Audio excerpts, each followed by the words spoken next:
The Committee on Culture, Youth, Aging, Sports and Parks is called to order. Let the words of my mouth and the meditation of my heart be acceptable in your sight, O Lord, my strength and my Redeemer. Psalm 19:14.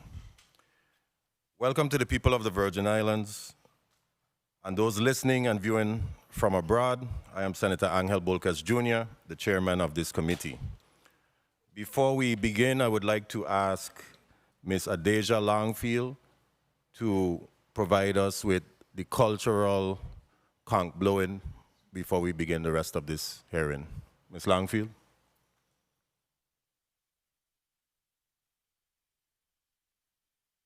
Please, media, if you can, one moment, pan in on Ms. Longfield.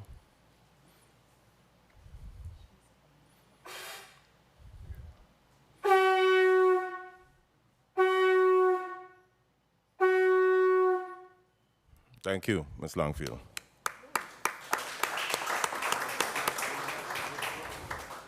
And Ms. Longfield was born here on the island of St. Croix. Her parents are Ms. Fanny Andrews and also Mr. Wayne Clark. And from the early age of 5, she has developed a fascination for the conch shell and has often watched her stepfather, Mr. Wayne Clark, skillfully sound it. And one day he invited her to try it for herself. And from that moment, her passion was born for conch shell blowing. And Adeja is a proud graduate of Campus Outreach Home School and is currently pursuing a degree in animal science at the University of the Virgin Islands. So we want to thank Adeja for her continuing and proud tradition of sounding off the conch shell, which is a powerful symbol in the Virgin Islands based on our history and culture that once signaled resistance, unity, and community gathering. Thank you for your contributions and keep up the good work on keeping our cultural legacy alive. Thank you, Ms. Longfield. To the people of the Virgin Islands, today's hearing is going to be concerning the Paul E. Joseph Stadium. And I wanted to say, before that, I wanted to wish a very happy birthday to Miss Melissa Gustav in our media division. Happy birthday to you. And today's hearing is not just a routine proceeding. It is a necessary and long overdue conversation about an issue that continues to deeply affect our community, specifically more so in the St. Croix district, concerning the Paul E. Joseph Stadium in Frederiksted, St. Croix. This committee meeting is to receive a comprehensive update on the status of that project, a project that has nearly been around for almost a dozen years since its groundbreaking in 2013. Over $32 million has been appropriated to this effort, and despite those significant public investments, including the most recent $5.1 million appropriation approved by the legislature of the Virgin Islands in November 2023, the facility remains incomplete. The field is unusable, the amenities are unfinished, and key systems remain missing or non-operational, and the site, rather than serving as a community hub, is dormant. This situation raises troubling questions, not only about delays or escalating costs and contractor performances, but also about fiscal oversight, procurement decisions, and contractual management. As stewards of the public trust, we have a responsibility to seek answers and restore public confidence in the long-awaited facility. Our intent today is not to cast blame, but it's really to establish concrete facts. We fully recognize that the current commissioners, administrators, and stakeholders have inherited an unresolved challenge from prior administrations. This hearing is not about pointing fingers. It's about understanding what went wrong, what can we do now, and how can we move forward together with clarity and a shared responsibility. Otherwise, we will only continue to suffer from our inactions. We welcome transparency, we welcome honesty and reflection, and meaningful plans of action from these testifiers today. This hearing is an opportunity to reset those expectations and reaffirm our collective commitment to deliver on promises made to the people of the Virgin Islands. To every constituent who has waited, to every advocate who has ever hoped, please know that we hear you. Your voices matter, your considerations are valid, your concerns are valid, and your patience deserves both answers and results. Let today mark as a turning point, one where we recommit to seeking or seeing the Paulie Joseph Stadium project completed with urgency and a renewed respect for the people that we serve. Before I move forward, I want to outline the housekeeping rules. Please place your cell phones on silent or vibrate. I would ask all testifiers present to please consistently identify yourselves by name and title before making remarks or statements or replying to questions for our in-house stenographers. And I would also ask anyone who is online presently to do the same as well, and also muting your microphones so that there's no disruptions or echoing. Testifiers, please remember to say your name and title again. Let's begin, Madam Clerk, with the roll call. Good morning. Senator Carla J. Joseph? Present. Senator Joseph, present. Senator Marvin A. Blyden? Senator Blyden, present. Senator Novell E. Francis Jr.? Here. Senator Francis Jr., present. Senator Alma Francis Heiliger? Present. Senator Heiliger, present. Senator Franklin D. Johnson? Senator Johnson, present. Senator Avery L. Lewis? I'm here. Senator Lewis, present. Senator Angel L. Bolkes Jr.? Present. Senator Bolkes Jr., present. And we have 7 present, Mr. Chair.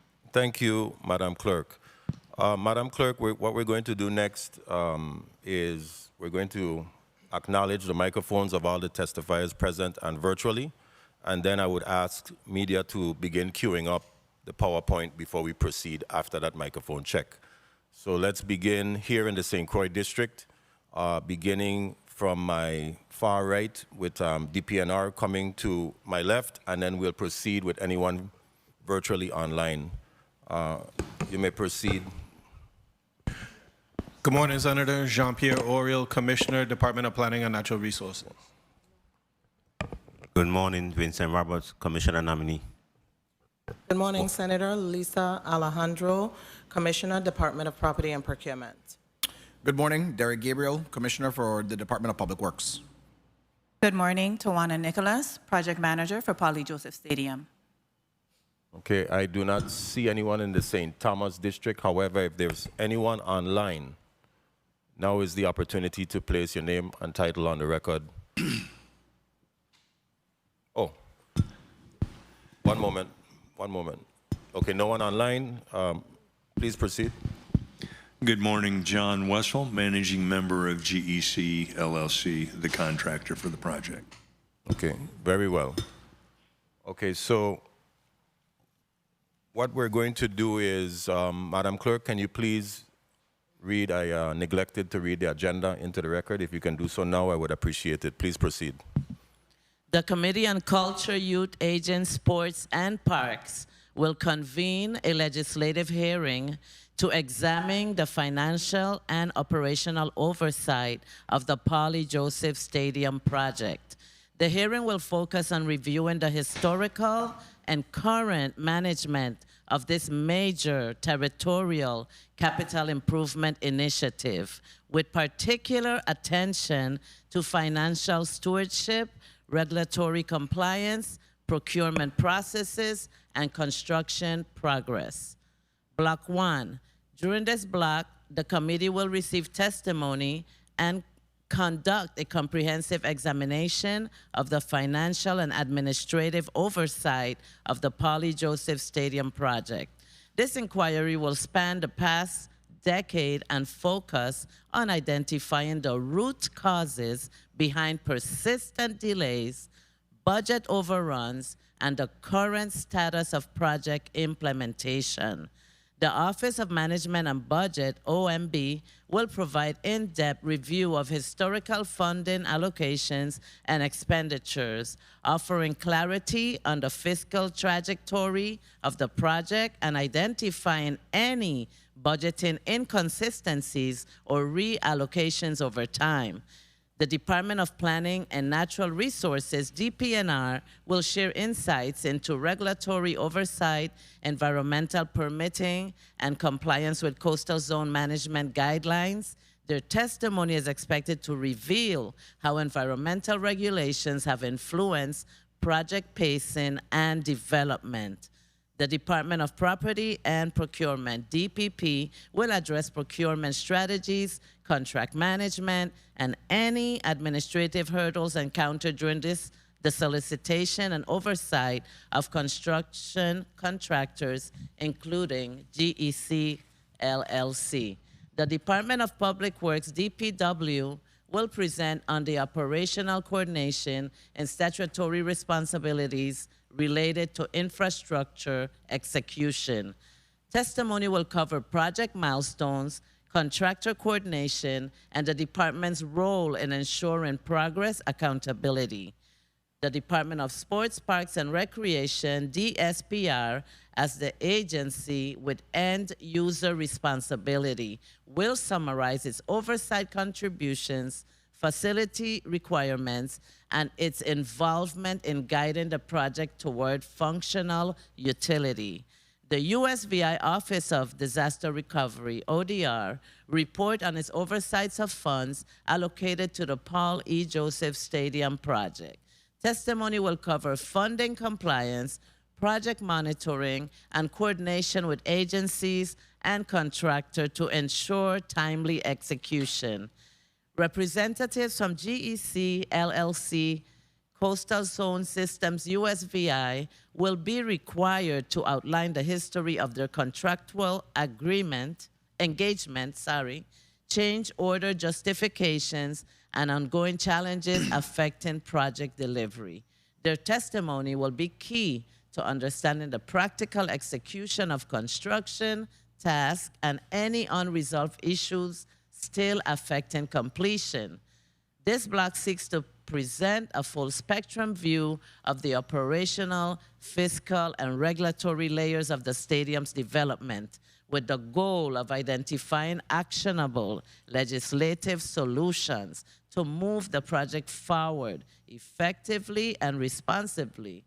Invited testifiers, Office of Management and Budget, Honorable Julio A. Reimer, Senior Director of OMB, Department of Planning and Natural Resources, DPNR, Honorable John Pierre L. Oriol, Commissioner, Department of Property and Procurement, DPP, Honorable Lisa M. Alejandro, Commissioner, Department of Public Works, DPW, Honorable Derek A. Gabriel, Commissioner, and Department of Sports, Parks, and Recreation, DSPR, Honorable Vincent Roberts, Acting Commissioner, GEC LLC, Coastal Systems, USVI, Mr. John Wessel, Managing Member, Mr. Tim Dempsey, Director of Operations. In USVI Office of Disaster Recovery, Adrian L. Williams-Octalin, Director. And this concludes the reading of the first block, Mr. Chair. Thank you, Madam Clerk. I note that OMB is not present. Mr. Dempsey is not present. In addition to ODR, are there any correspondence on the record for any of these individuals? Yes, Mr. Chair.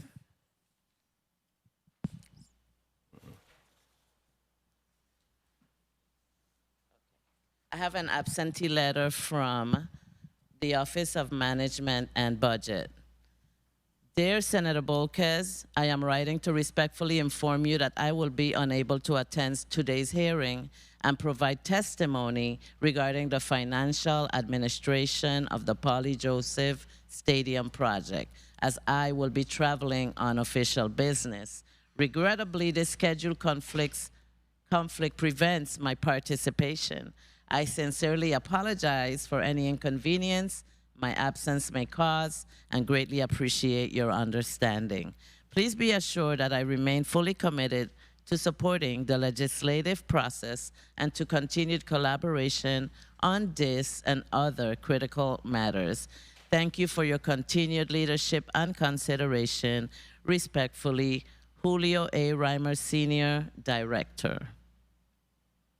This concludes the reading of the absentee letter. Okay, you can mark him as excused, but concerning ODR, there was no correspondence concerning ODR not being present? No. Okay. There may be a letter. I would ask for you to check on that, and at the appropriate time, we can read that into the record. As for Mr. Dempsey, have we received any correspondence from him? No. Okay. So I'm not quite sure what the ramifications are concerning that, as he was subpoenaed. But we will take that up on the back end with the President's office and the senators. I'm not sure how someone doesn't show up after being subpoenaed to a hearing. And with that said, the reason for this hearing today is because of a number of concerns with logistically planning the previous hearing and unavailability. But nevertheless, we're here today to move forward. Now, media should have had an opportunity to queue up the PowerPoint presentation. And before I begin with that, the following PowerPoint presentation was created to sort of give us an understanding of where we are. The documents that were utilized for this PowerPoint were the change orders, supplemental contracts with SPR and GEC PEJ, which is Polly Joseph. The two change orders, the original contract number 1 and contract number 2 in 2014, payments through March 21st, 2023, the SPR and GEC supplemental contract number 1, Polly Joseph detailed spreadsheet, the inspection report that was generated by the committee, internal inspection report, based on the May 2025 report by DPW, and RFP number 006-2013. And these sources were reviewed and combined in addition to that inspection to provide a comprehensive overview of the project. All of these files can be found in the drive, colleagues. If you have not seen them, they are there in the drive for everyone to peruse. So I would ask, before we proceed, I want to acknowledge the presence of Senator Maurice James. Thank you for being here with us today, Senator James. Non-committee member. Media, could you please queue up the PowerPoint? Okay, so if we can get them on all screens so that my colleagues can be able to view the PowerPoint. Okay, so this is the first page, the Polly Joseph Stadium. Next page, media. Next slide. Okay, so the Polly Joseph Stadium project timeline.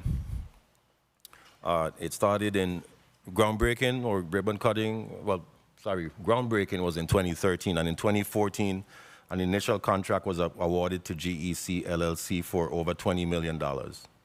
In 2015, partial demolition was completed. Change order number 1 was issued, adding 316 days to the project. Between 2016 and 2020, no field activity during this period. Coastal systems supported planning and back-end work. Also change orders number 8, which was in October 2019, and change order number 13, December 2020, added a total of 717 days and $2.9 million to the project. In 2023, multiple time-only change orders numbers 16 through 20 added 629 days to the project. No liquidated damages were enforced during this period between 2014 to 2023. In 2024, supplemental contract number 2 was issued on September 2024 for $5.124 million which added 288 days to the project. The target completion date was June 28, 2025. In May 2025, 60.2% of the project reportedly completed. Several key components like the elevator, the restrooms, the site prep remain unfinished, and 78% of the project funds have already been paid. Between 2015 and 2024, over 10 change orders added 1,662 days, which is approximately 4.5 years to the project. Liquidated damages were not enforced, and over $750,000 was paid beyond physical progress. Multiple contracts were issued before prior scopes were completed, revealing critical failures in accountability. In the next slide, media, this is a scale where you'll see the payment disbursements throughout the years, starting in 2015, moving up to 2025. Again, this is all created based on the documents that were provided through the PFA, Property and Procurement, DPW, and the contracts, all in the files. Next slide, media. Now, during the internal inspection of the committee, we were able to take a look, take pictures, and match up what was physical progress to the report. As you can see in this area here, one moment, let me just zoom in here. We're looking at what is considered to be the locker rooms and showers. It's reported in the report as 81% complete. $161,000 spent on actual. We actually observed no plumbing, no electrical, no finishes on the floor, meaning like tiles or fixings. And the actual progress is about 30 to 35% based on what we were able to ascertain. Public safety, public restrooms, 74% completed, $184,700. Roughly no plumbing, no fixtures, 35% complete. Next slide. Here we see the electrical systems. On the report, it's stating that it's 78% complete, $855,000 spent. No breakers, no wiring, no terminals, no lighting, no active systems. Looks like very minimal progress with electrical work. Now, the reported expenditure is $855,000. Basic installation doesn't look to be taking place in that area. So we'll hear some about that eventually. Now, that wooden door is blocked off. We were told that there's materials in there. I'm not sure what kind of materials, but we'll find out about that. Next slide, media. Colleagues, I want you to take particular interest in this. The elevator system is reported to be 92.3% complete here. The amount spent is $195,000. I don't see an elevator cab, no doors, no tracks, no controls present. The shaft appears to be empty. No visible progress, in my opinion.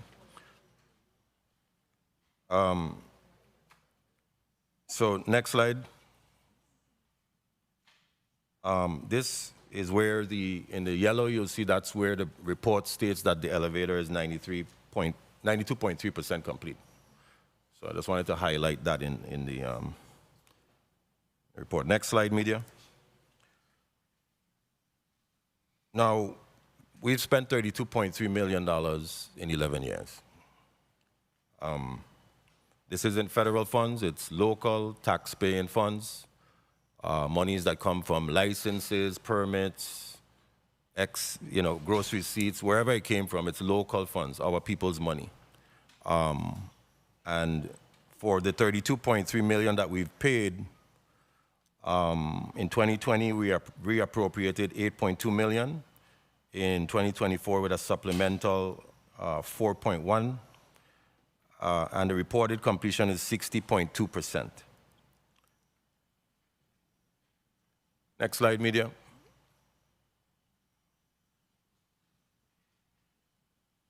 I'm not a contractor, but I think $32 million should look something like this. And that's what we're hoping for. That's what we want. That's what our people deserve. And again, like I mentioned at the beginning, this isn't really pointing fingers. We understand that each administration comes and inherits the problems of the previous. But now it is our responsibility to make sure that this happens. Now, I'm not taking away from any of the work that the Department of Public Works has done before. You all have been doing a great job, exceptional job, but this is just one of those projects that is a thorn in your side. And I understand that, but we're going to get through it. And today's hearing is about coming to realizations and understanding the full scope and magnitude of the issue before us and finding a solution. Next slide, media. And 11 years ago, the people of St. Croix were promised more than just a stadium. We were promised a symbol of hope, a place for our youth to be uplifted and to honor our elders and ignite pride in our islands.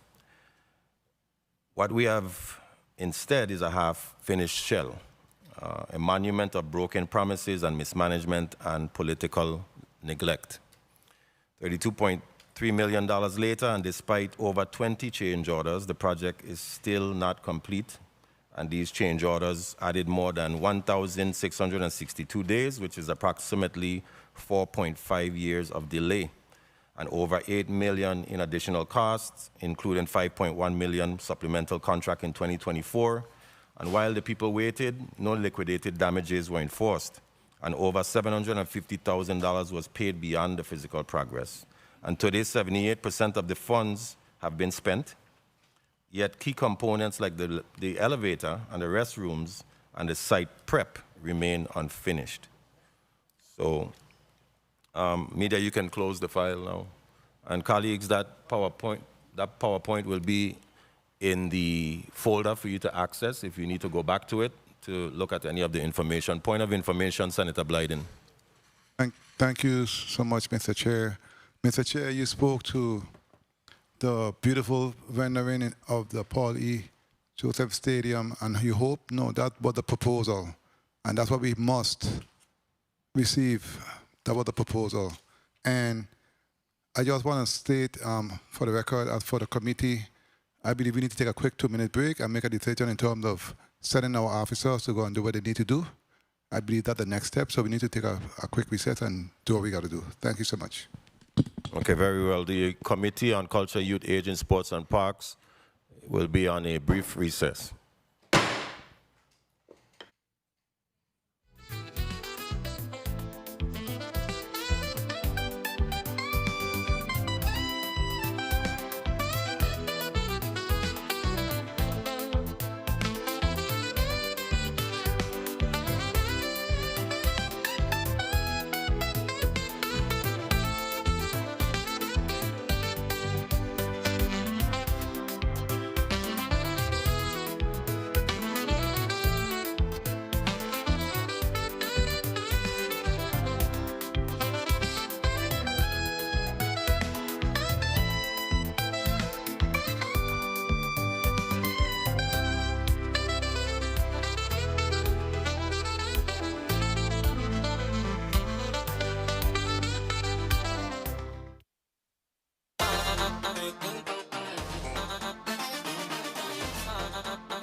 The Committee on Culture, Youth, Aging, Sports, and Parks is hereby back on the record.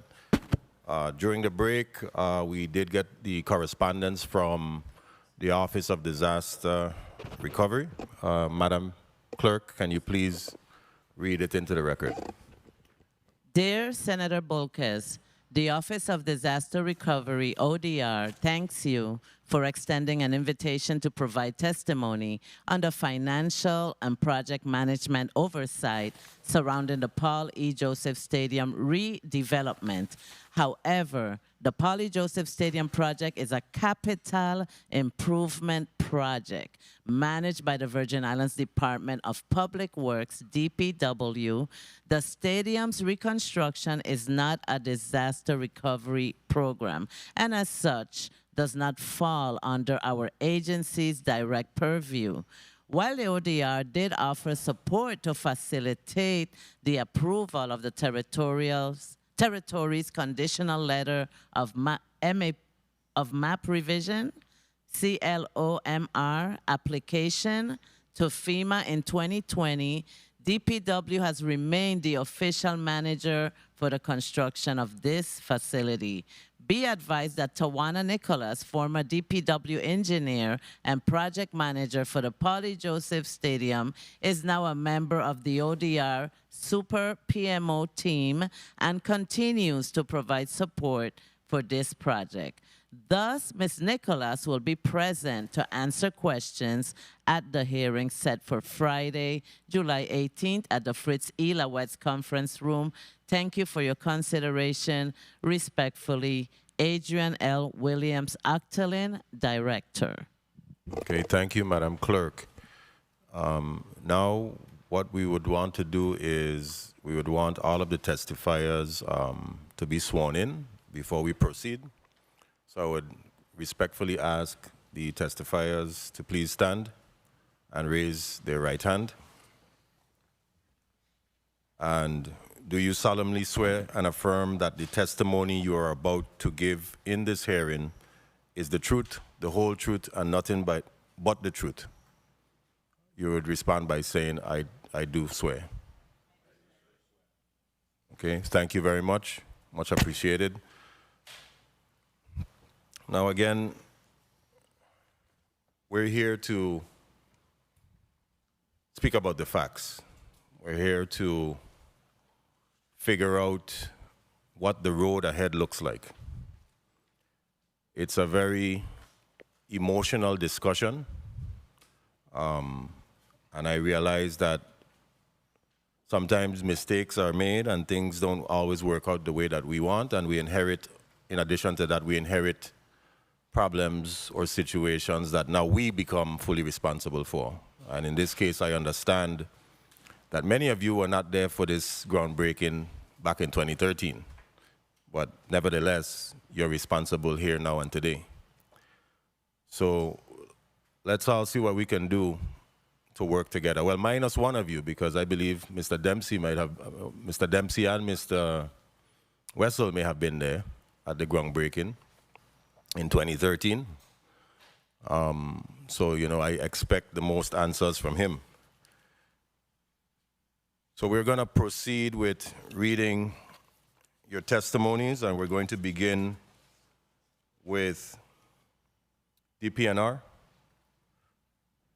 Mr. Oriol. Commissioner Oriol, I apologize. You may now proceed. Good morning, Senator Bolkes, Chair of the 36th Legislature's Committee on Culture, Youth, Aging, Sports, and Recreation, other committee members and non-committee members present, legislative staff, and the people of the Virgin Islands viewing and listening over various forms of media. My name is Jean-Pierre Oriol, Commissioner for the Department of Planning and Natural Resources, and I am here at the request of the Chair to provide an update on DPNR's regulatory oversight of the construction of the Paul E. Joseph Stadium. Pursuant to Title 12 and Title 29 of the Virgin Islands Code, DPNR must issue permits for all construction activities taking place in the U.S. Virgin Islands.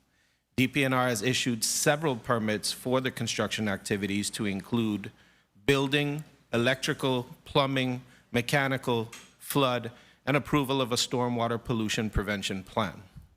As this project was a progressive design build, permits were issued at various stages coinciding with the completion of the design work. First was the demolition permit, then the earthwork, the approval of the foundation, and then various submissions for building, plumbing, electrical, and mechanical. The last approval was in early 2021. As a portion of this project was considered in the flood zone and DPNR's flood program was not in full compliance with FEMA requirements until March 2024, when Act number 8818 was passed, the project had to receive FEMA approval for the flood permit. The design team arranged additional site work and drainage and then submitted a conditional letter of map revision, or CLOMAR, to FEMA in 2020. FEMA issued its approval of the CLOMAR in February of 2021. At this time, DPNR does not anticipate any additional permits to be needed for the project. However, we will review the final ventilation HVAC documentation for concurrence with what has already been issued. DPNR does routine monitoring of the site, and the contractors and project managers are required to submit for formal inspections at different milestone intervals. Right now, the concentration of work is on erecting the bleacher roof and the start of the outfield wall. In addition, rough-ins for plumbing and electrical are underway, so we expect a formal inspection request to be done as lines are pulled. Excavation for the sewer lines is also underway. Thus, as we enter the rainy season, more routine monitoring will take place to ensure that there are no runoff impacts from the site. DPNR continues to be available to work with the project manager and the contractor on all permitting-related issues. This concludes my testimony, and I'm prepared to answer any questions to the best of my ability. Thank you, Commissioner Oriole, for your testimony. Now we would like to proceed to the Department of Property and Procurement. Commissioner Lisa Alejandro, you're recognized for your testimony.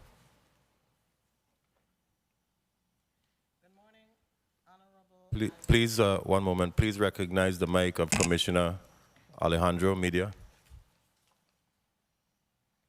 Good morning. One moment.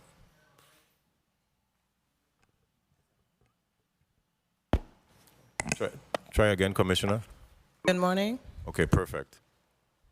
Good morning, Honorable Angel Bolkis, Jr., Chair of the Committee on Culture, Youth, Aging, Sports, and Parks.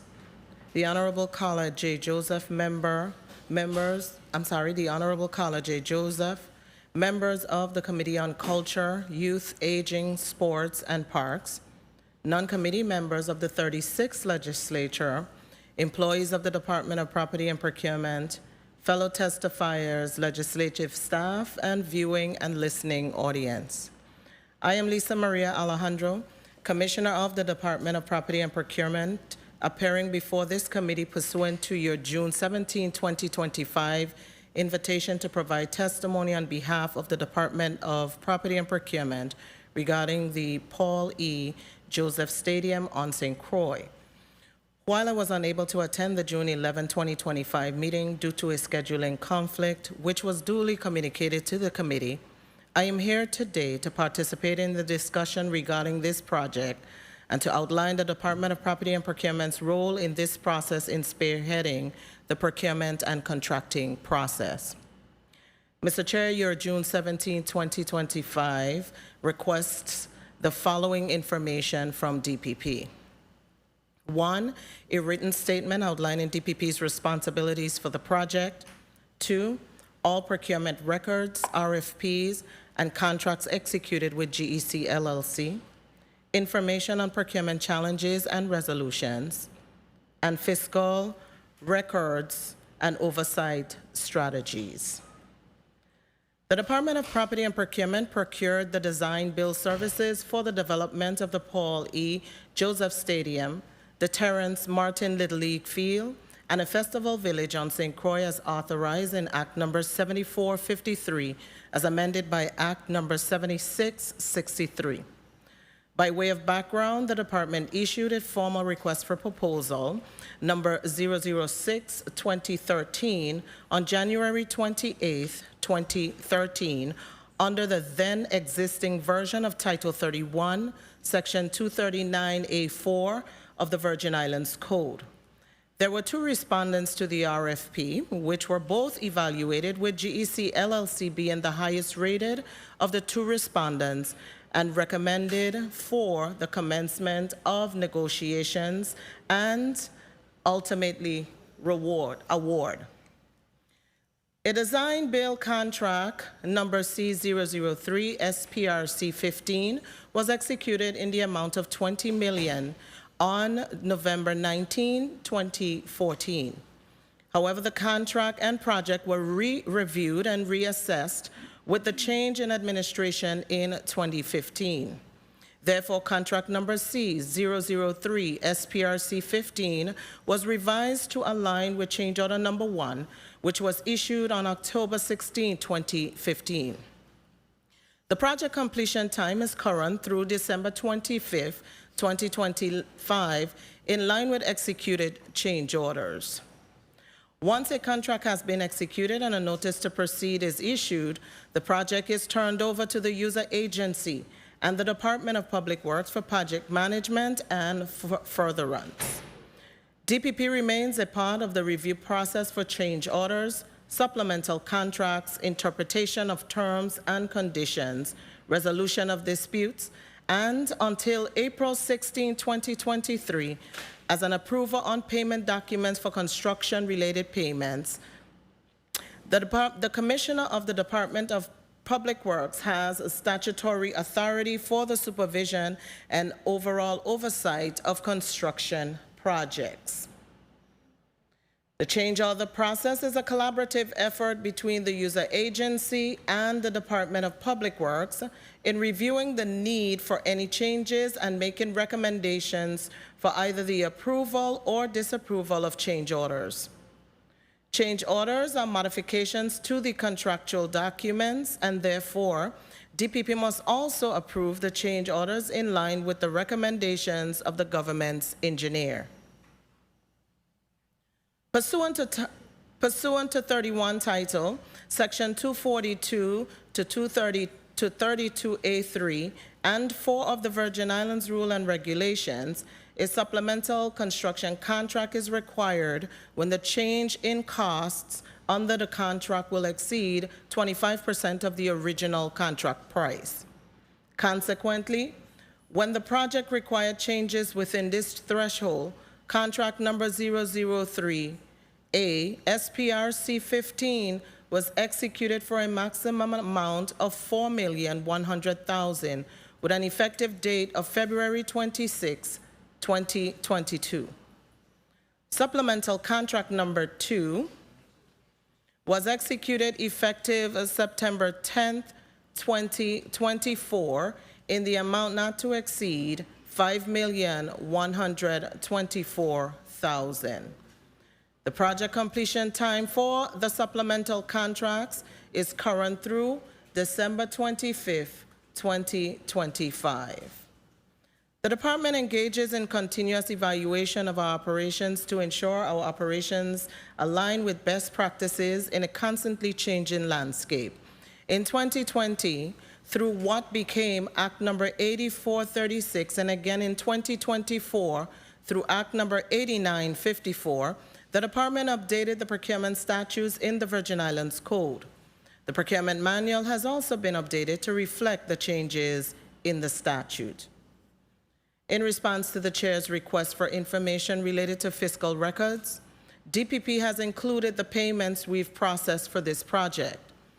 Enclosed with this testimony are 38 payment documents on the contract number C003 SPRC 15 and 3 payments on the contract number C003A SPRC 15. With the issuance of DPP Memorandum number 003 in 2023, effective April 17, 2023, DPW is the final approver on construction-related payments. Therefore, although the department received courtesy copies of the approved payments, DPP will defer to DPW on the payments process beginning April 17th, 2023. In conclusion, Mr. Chair, the department is equally anxious to see this long-awaited project through to fruition. We recognize the benefits this will bring to our community financially, socially, and physically. We remain committed to supporting the efforts of the Department of Public Works and Sports, Park, and Recreation, and all other stakeholders in seeing this project through to completion. Mr. Chair, this concludes my prepared testimony, and I am available to answer any questions the committee may have. Thank you, Commissioner Lisa M. Alejandro. And now I would like for Acting Commissioner Vincent Roberts from the Department of Sports, Parks, and Recreation to provide his testimony. Please proceed.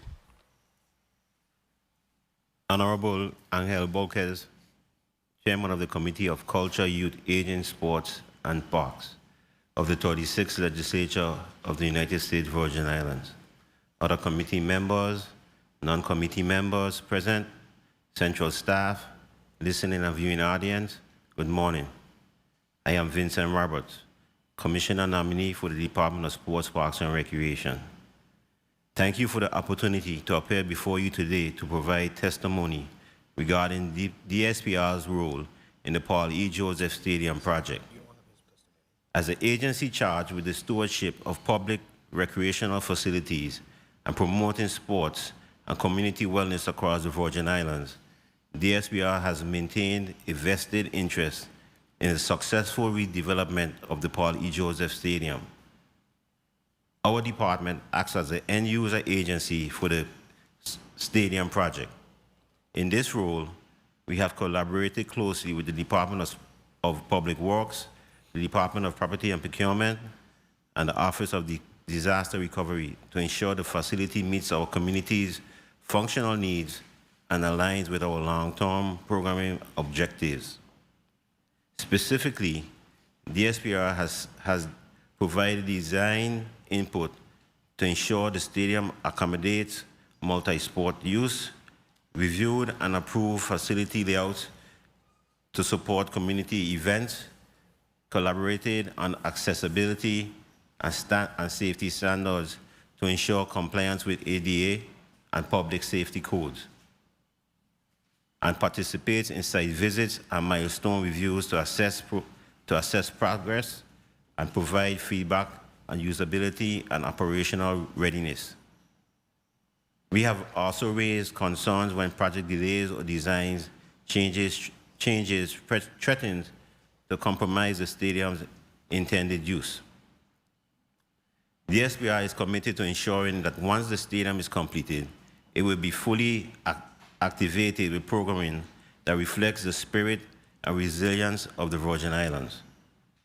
The features of the stadium would allow DSPR to host youth leagues, cultural festivals, and sports tourism initiatives, while stimulating economic activity and providing a modern space for our community engagement. DSPR supports the committee's efforts to ensure transparency and accountability, and we respectfully request continued legislative support to ensure that the stadium is not only completed, but also maintained and programmed to its fullest potential. Thank you for your time and your continued commitment to the people of the Virgin Islands. I am happy to answer any questions you may have. Thank you for your testimony, Acting Commissioner Vincent Roberts. Now we want to proceed. I believe ODR is not here, but are you providing? No, okay, so you're very well, very well. So I would ask that the Honorable Commissioner Derek Gabriel provide his testimony on behalf of the Department of Public Works. Please proceed. Thank you. Good morning, Senator Angel Boquez, Chairperson of the Committee on Youth, Sports, Parks, and Recreation, committee members, all other senators in attendance today, all those seated in the Senate chambers, as well as those in the listening and viewing audience. I am Derek Gabriel, Commissioner of the Department of Public Works. With me today is Tawana Nicholas, who serves as the project manager for the Paul E. Joseph Stadium.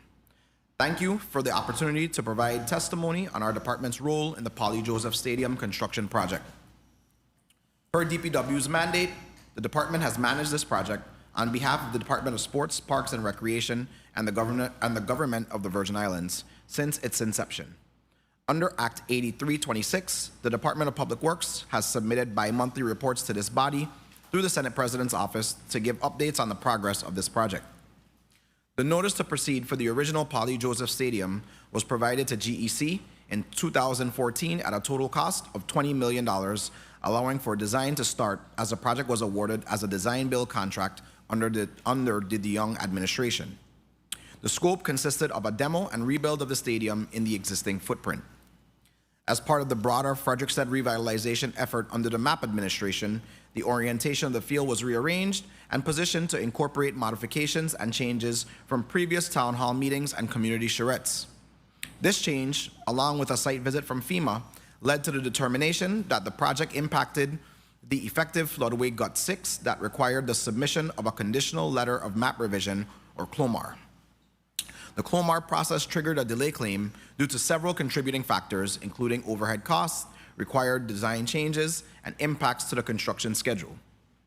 Since the last report, which covered up to May of 2025, the latest activities are reflected in pay request estimate number 46 for the original contract, pay request estimate number 13 for the first supplemental contract, and pay request estimate number 4 for the second supplemental a la carte contract.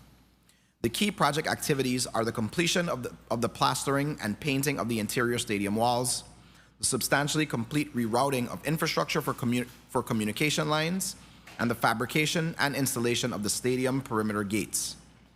Work has also started on the roof for the left field bleachers and the right field end stairs for access to and from the bleachers. The immediate next step is the completion of the roof for the left field and start of the roof for the right field bleachers. The total project cost to date is $25,722,898.54, with a remaining balance of $6,401,101.46. This total includes payments made in accordance with the original contract and the 2 supplemental contracts issued. Combined, the total contract value is approximately $32.124 million.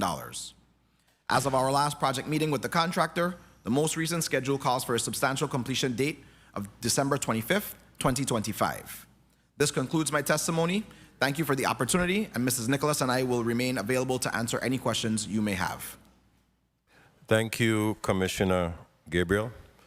And now we'll proceed to Mr. John Wessel, Managing Member of GEC LLC, for his testimony. Good morning, Honorable Senator Volquez, Honorable Senator, help me, of my old age, Carla, Joseph, I'm sorry, and all the other senators here. Thank you for this opportunity. I was asked 6 questions by the legislature, and I Mr. Wessel, if I may ask you to please either pick the mic up or speak directly into it. We're having some difficulty hearing what you're saying. Is that better? A little closer. Better? Yeah. I was asked 6 questions in my request to testify today, and I'll run through those by number. The first one was GEC LLC's role in the project as is a design-build contractor for the Polly Joseph Stadium project. My name is John R. Wessel. I'm the managing member of GEC and therefore responsible for all aspects of GEC's performance under the contract. The following dates outline Polly Joseph progress from inception to the current date. In December 2014, the original notice proceed of $20 million with 30 months, resulting in a 6/17 completion was issued. In February 15, a stop work order was per Governor Map for a revised design was issued. In February of 2017, approval for surcharge testing the site due to relocation in a floodway was issued. In September of 2017, Irma and Maria delayed the project. In September of 2018, revised foundation design starts for piles since the surcharge testing failed. At this same time, 2020, design revisions approved by GVE. at additional cost of $7 million in excess of the original $20 million, which was split 2.9 on the original contract and 4.9 million on the supplemental contract. Number one. In August of 2020, a building permit for revised design was submitted at the $44 million design, but not approved due to relocation in the FEMA floodway. In October of 2021, the Deep Pile Foundation started per approval, per the revised plan approvals, and after the FEMA floodway permit was issued. The building permit for 27 million design approved after FEMA issues were resolved in January of 2022. In November of 22, a no-cost revision to change the bleachers from aluminum to concrete with aluminum benches with backs was issued. I believe that was a tremendous improvement. In June of 2023, a no-cost revision to change the interior walls from studs and drywall to block to improve longevity and reduce maintenance costs. In October of 2023, time was added to the contract to determine the location of existing utilities that were improperly recorded on public records. In March of 2024, the budget final concrete outfield wall, fiber optic utility relocation, addition of 750 kW generator, addition of WTGX communication stations, relocations of sewers around Terrence Martin Field, revised required per the FEMA floodway issues. From March 25 to present, work on the design permits and construction per all revisions has taken place. And the overall design summary is Governor Mapp moved the station to the floodway, and in point A to my testimony, I have a typographical error. This delayed from June 7, 2014 completion to October 2021 completion, which is a little over 7 years. Total of 8.5, the redesign for the budget reductions and additions, 1.5 years, total 8.5 years delay from June 2017 to December 2025 completion. The current construction phase details and upcoming work plans include design for a concrete outfield wall, addition of the generator, color selections, addition of WTGX communications is ongoing, constructing the roof is underway at the stadium, construction of the Terrence Martin Foundation, now that ground conditions are dry enough, and mechanical, electrical, and plumbing is all in process. Under timelines, the original timeline called for construction of a larger stadium than the existing one in the footprint of the original stadium, with reuse of the existing concrete outfield wall and lights in 30 months. Revised timeline has completion of December 25th after delays caused by issues above, shown in the progress report at point 2 above. I believe I forgot to supply the admission or the list of change orders with financial implications. I'll be happy to supplement my testimony with that. There is the only currently unresolved issue impacting project delivery per the latest design associated schedule remains values revisions in funding for delay costs. That ends my testimony.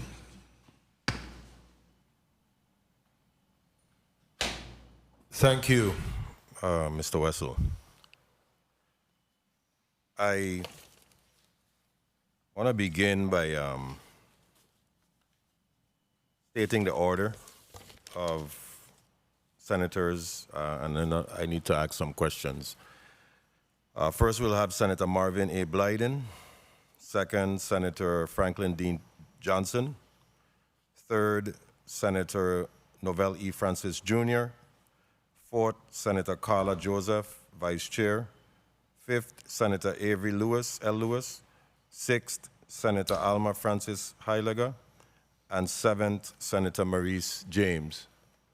I do not see any other senators in the St. Thomas chambers, so that is the order for now. Mr. Wessel, I honestly expected a more comprehensive testimony from you. I'm a little disappointed with the testimony that you've provided here for us today. I expected more substance than what we have here before us. But nevertheless, we'll proceed. And I'm going to ask you questions first because you are the one responsible primarily for this project, and we're very curious to know why these setbacks have lasted as long as they have. Now, when it comes to the payments of 78%, which is $25.4 million, which have been dispersed to your company or in some way, shape, or form related to this project, yet the work does not seem to be visibly, in my opinion at least, relevant. Why aren't these payments tied to deliverables? What is the issue taking place? Because there's over 24 change orders since the inception of this project. Senator, I can answer that. In regards to the payments are reviewed thoroughly by GEC as the contractor. We present a draft pay estimate to the government of the Virgin Islands, and that historically has been approved or reviewed and commented on by the designee of the government engineer, who is by contract the commissioner of the Department of Public Works. In past years, it's been various different people. Currently, Tawana Nicholas is acting in that position. So all of the progress, and we understand that the progress, if you go look, the progress may not look the same. For example, when you look at the ground at the stadium, you don't see that there are 4 miles of new fiber optic cables that have been put in order to reroute the fiber optic for the entire island of St. Croix, because stick to Polly Joseph, not the island. We're talking about the stadium. Let's stick to the stadium only. Yes, sir. The fiber optic cables were rerouted because the design of the stadium and the location selected by the MAP administration resulted in those fiber optic cables for 4 service providers being underneath the field, and that was unacceptable to the service providers. So what you don't see when you look is there are 4 miles of conduits and pole wires in there for the service providers to reroute. And there are many different things like that. There are a lot of design costs that you don't see when you look there. The original contract called for, I think it was 7.5% of the contract amount to be design fees. That would be including 7.5% of the $44 million budget, plus 7.5% of the original $20 million budget, which we had designed. Okay, but this is a designed build contract. That's correct. Design build contract. And we have the Commissioner of Property and Procurement here to, if we need to actually place what that really means on the record. It's a design build contract. So we've had over 24 change orders, 2 major supplemental contracts, and design changes, I can't recall how many, but I've saw a few of them in there that cost this project. What was the impetus for all of these design changes? Because I was out there myself. I can't say that I went to Polly Joseph when I was a child, because I relocated to St. John when I was 7 years old. But what I'm saying is that what I understand is that even the area where all the seating is way less seating than it has been historically, by hundreds of seats. Why is it such a smaller footprint now? What changes happened? Why? Explain to us why we keep seeing these change orders all the time and the design changes that are affecting the size and the magnitude of this project. Yes, Senator. That falls into 2 major categories. The first category is was touched on by someone else's testimony earlier, in that in January and February of 2015, Governor Mapp took office and decided that the contract as written under the DeYoung administration was not the type of contract that he wanted. And Commissioner Alejandro referenced the change order 1, which ended up being two things. It was a complete rewrite of the type of the contract that the DeYoung administration had required. And it also changed dramatically the design.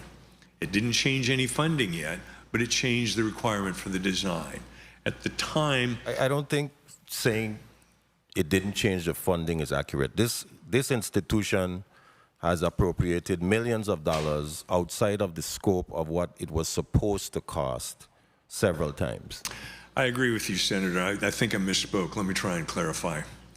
The budget of $20 million was not amended via legislative act until the first supplemental contract.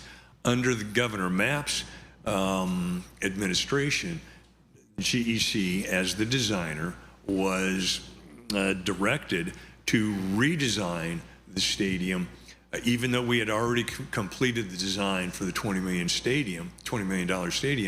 We were required to scrap those, demolish the outfield wall and lights that were going to be part of the original design in the contract, and redesign the stadium with all of the things that were added. The design for that stadium came to a total of $44 million, which was, of course, unfunded at that time. Now, to answer a question that you've asked, during Governor Mapp's administration, the government hired a contractor called Coastal Construction out of Florida, and Mr. Tim Dempsey was an employee of theirs. And once Governor Bryan was elected, neither Coastal Construction nor Tim Dempsey have been involved in the design or operation or anything of the contract. I have no idea why he didn't respond today, but I'm going to assume that that was the reason. So back to the first answer of your question. We spent about 7 years, little over 7 years, 7 years and 5 months, redesigning and re-permitting the stadium as required under Governor Mapp's redesign. Part of that included the fact that the stadium was placed by that requirement in a FEMA floodway. Now, I had never even heard of a floodway before. I've heard of FEMA flood zones, but this was placed in the middle of a FEMA floodway. So we ended up having to create the first letter of map revision for a FEMA floodway in the history of the Virgin Islands. I apologize for referring to the whole Virgin Islands, but I would like you to get the scope. That took about 1.5 years just for that portion of it, during which time no construction could take place. Once we had the feeling that the design was complete enough, the government elected to do something called surcharge testing. Y'all may have seen the mound of dirt that was built up there. And the idea under surcharge testing is that the stadium, as designed and built, was going to put a certain amount of weight on the footprint of the stadium. So in order to test and make sure that was going to work, we were directed by the government at a cost of many $1 million to bring in earth. When you say the government, who are you specifically speaking of? It would have been under the Department of Public Works, but it was really directed by the consultant, Coastal Construction, at the request of Governor Mapp to relocate it. So the decision was made. There were two options for the foundation once it was relocated in the floodway to determine the viability of the design. The first was doing surcharge testing, and this was according to the soils engineer of record, or the geological techniport. The first one was to pile on dirt on top of the footprint of the stadium and put it up to the height and therefore the weight that the stadium, or not the height, but the weight that the stadium was going to be, and then observe it until settlement stopped. We did that. We went, in fact, we went outside the footprint of the stadium just to be safe. And the north end of the stadium stopped settling after about 6 inches and a few months. The south end of the stadium continued settling and continued settling and continued settling. And it was later explained to me that that is because there is alluvial fill under that end of the stadium. So that method was scrapped, and we had to take all that dirt, 30,000 cubic yards, out of the footprint of the stadium, and bring in 400 and some steel piles that were 16 inches in diameter and ranged in depth from, I think, 17 feet was the shallowest, and 140 or 150 feet. At the end, the number of piles that we had to drive under that stadium, if you stacked them on top of each other, would be taller than the Empire State Building. So you don't see that underground. And that's millions and millions of dollars worth of underground work that you don't see. Each one of those piles then had rebar cages put in it, concrete poured in this. And all of this was being inspected by the engineer of record at the time, or the engineer of record, Commissioner of Property and Procurement, or I'm sorry, Commissioner of Public Works' designated representative, who was usually the chief engineer. Is there a report associated with that work? Pardon? Is there a report associated with that work? There are many reports associated with that. I'm specifically asking for the one associated with the piles of dirt that are higher than the Empire State Building. Is there a specific report with that part of the project that's available for us of what to see? that cost the project? A report concerning that specific work. There are multiple levels of it. Let me describe those. No. I want to know when the work was done, if there's a specific report associated with that part of the project that was presented to the Department of Public Works so that we can understand or see that report for ourselves. There was a testing report. There was a pile driving log report. Those reports fall closest to what you're talking about. Okay, so hence, with my previous statement, and I won't belabor longer because I know my colleagues also want to ask questions, I expected more than you gave us today from your report. I apologize for that. I apparently misunderstood the scope of what you wanted and thought that it might be more productive to do it in a question and answer.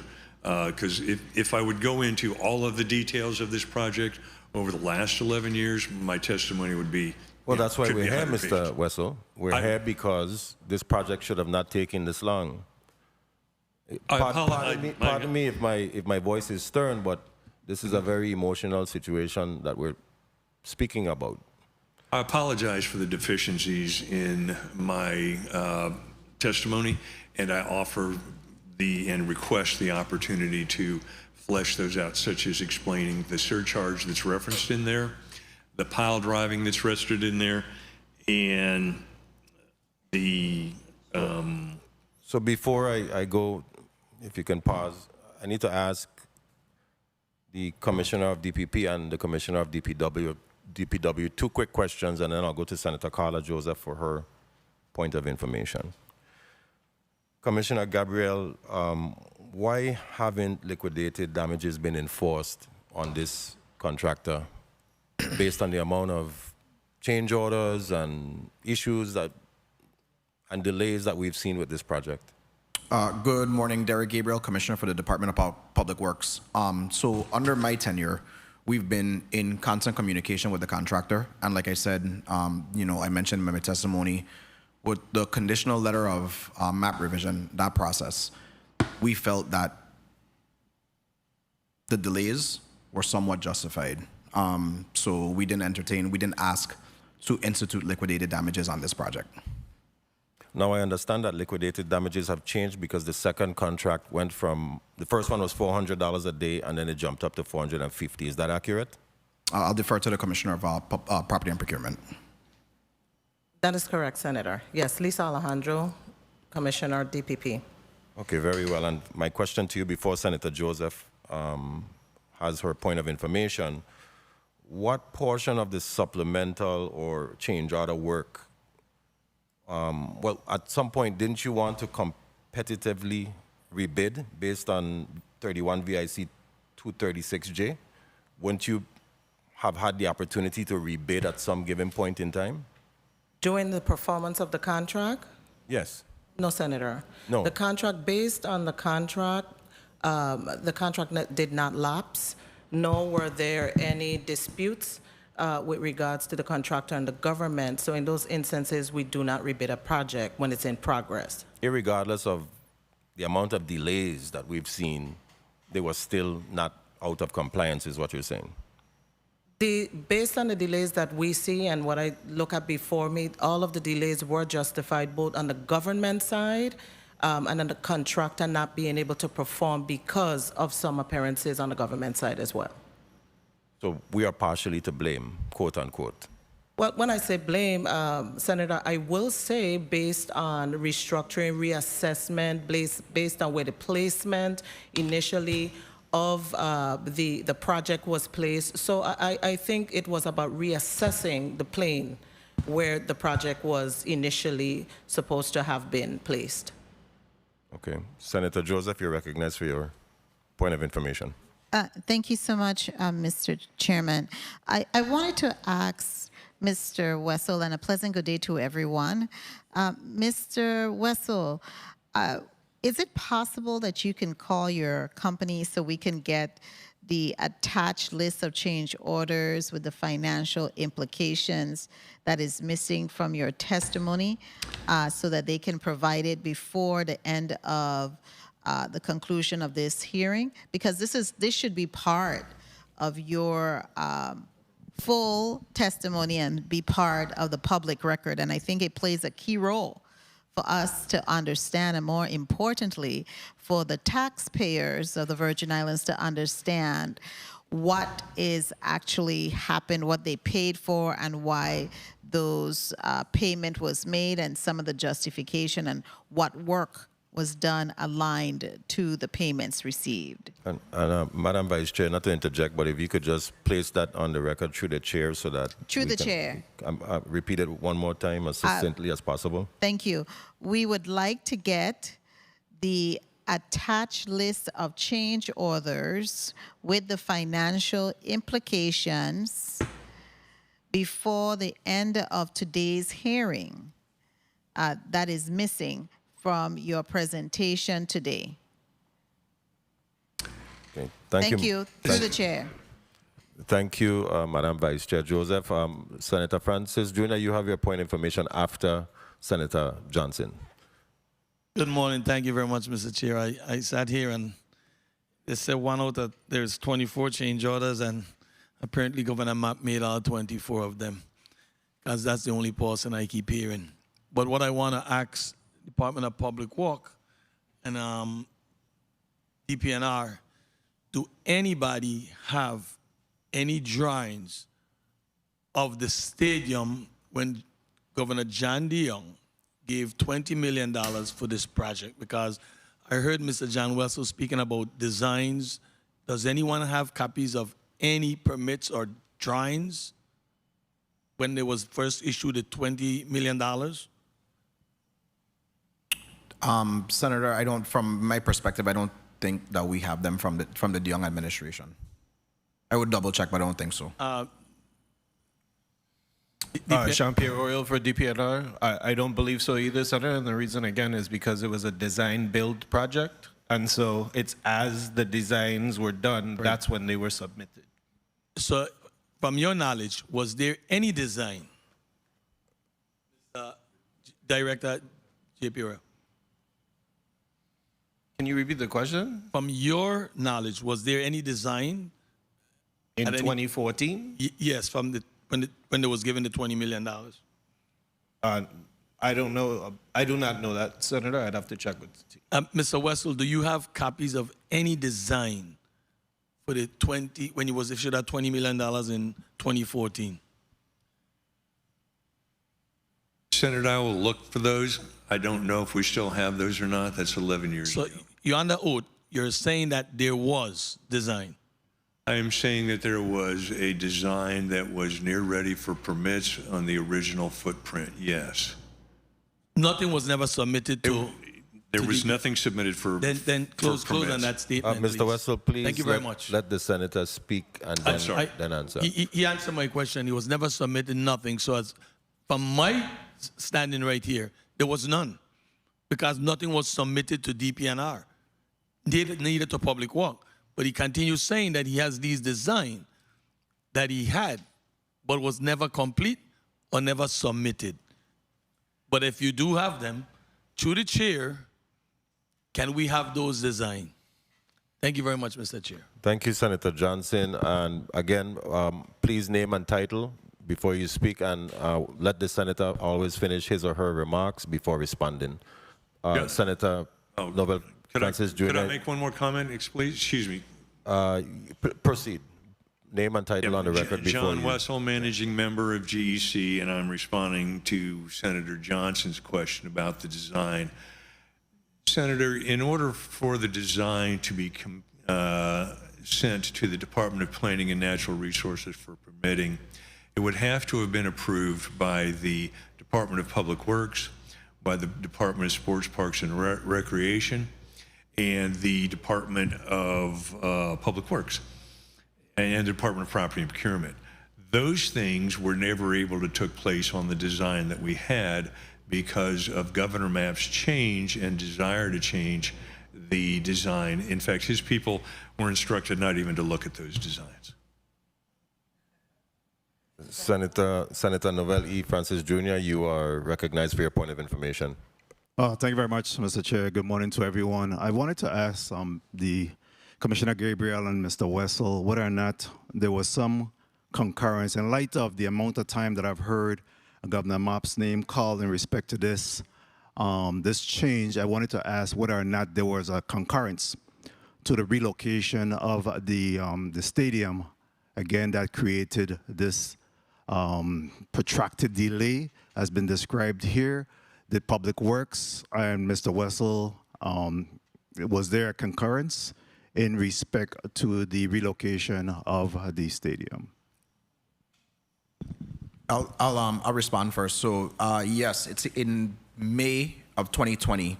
It was approved by then CIP Administrator Mr. Jim Grum for the Department of Public Works. Could you repeat the question, Senator? John Wessel from GC. My question again was whether or not there was a concurrence in terms of the relocation, because there was based on testimony that in fact that the relocation placed the stadium now into the floodway. Were there some concurrence by you as the builder, and of course we heard from Public Works that there was some concurrence on their part by their engineer of the relocation of the stadium into what has been described as the floodway? John Wessel, GEC, responding to the question. The concurrence in a contractor design build contract on the part of the contractor is to say, we understand that we have been directed to relocate it. We notify you that there are significant changes in costs that will occur with that, and then to proceed as directed by the government. And those things are what happened, Senator Francis, during the 7+ year time it took to revise the design from the original footprint to the current location. There was also another problem that I haven't mentioned before, and that is the original location sat on fairly solid ground. That stadium had been there for 50+ years. By relocating into the floodway and farther to the south, that located the structural support for the stadium into an area that had extensive amounts of what I have been told by the engineers is alluvial fill, and that takes a dramatically different foundation, hence having to drive piles as deep as 140 feet plus to give that stadium something to stand on. Thank you, Senator Francis Jr. I wanted to redirect for a second. Between February 1st to February 10th, There was a justification for $675,000 for 9 days of work. Can someone tell me what work was done during that span? In the report, in the May 2025 PEJ report, there is a charge of $675,000 for 9 days of work, but there is no detail surrounding specifically what that work is.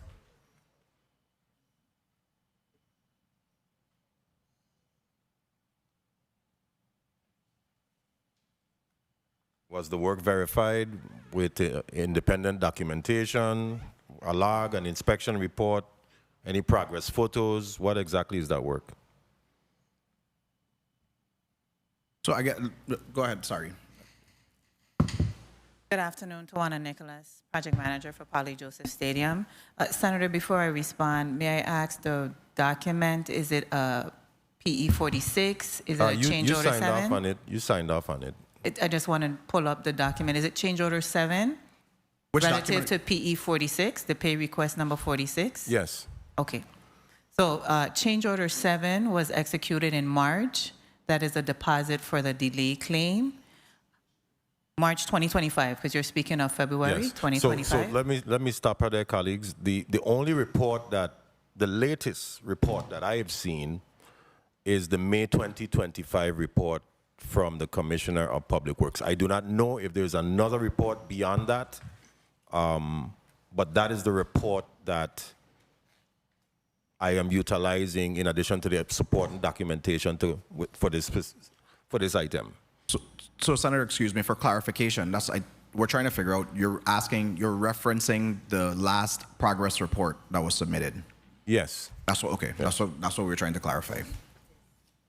Yes, but there is a payment between February 1st to February 10th that was signed off on, and I'm trying to find out exactly what that work is. Maybe Mr. Wessel can comment because obviously you're associated with that work.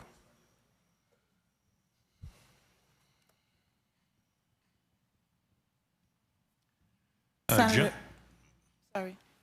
John Wessel, GEC.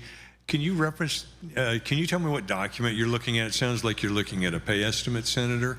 If you can give me the pay estimate One number, moment. we can look that up for you.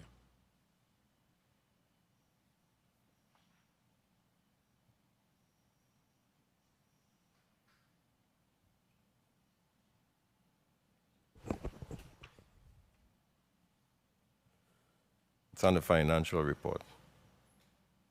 I did not reference the page. Well, what we'll do is, let me get that for you. We'll proceed with the first senator, which is Senator Marvin A. Blyden. How much time? Yes, that's it. Okay, I apologize, Senator Blyden. Give me a moment. My efficient vice chair has it here. On March 3rd, yes, which you referenced, there's a transmittal. Herewith is approved periodic estimate number 12 for services performed by your company during the period of February 1st, 2025 through February 10th, 2025 related to the above reference contract. The payment is approved in the amount of $675,000.00. A copy of the approved payment will be forwarded to the Virgin Islands Public Finance Authority for further processing. And this is signed off by the Commissioner of DPW.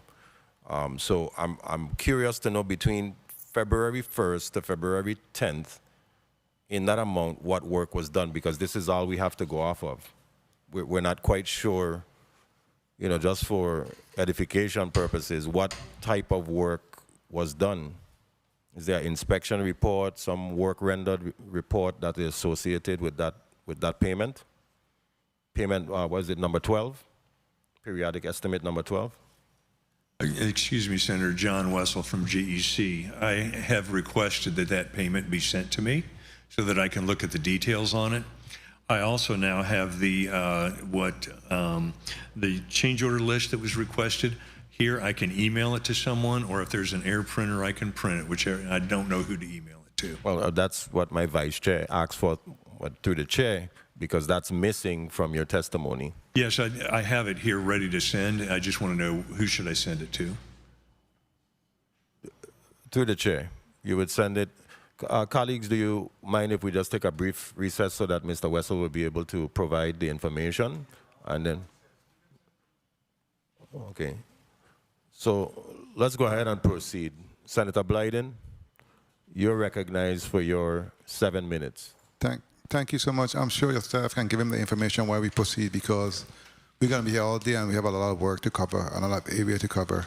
Good day to my colleagues, listening, viewing audiences, staff, central staff. Good day to the people of the Virgin Islands, and good day, testifiers, and thank you so much for all of your testimonies. I'm going to leave Mr. Wessel for this afternoon. Right now I need to deal with my commissioners and ask some pertinent questions in respect to what's going on, how the process works, and assuring that we are doing everything possible to make sure that not only the Paul E. Joseph Stadium, but any other projects that's on the radar is done in accordance with rules, regulations, in terms of timelines, etc. Okay, because we have a lot to cover. I'm going to start with Thank you. DPNR, the first commissioner. I'm going to come down the line. Good morning, Commissioner. How are you?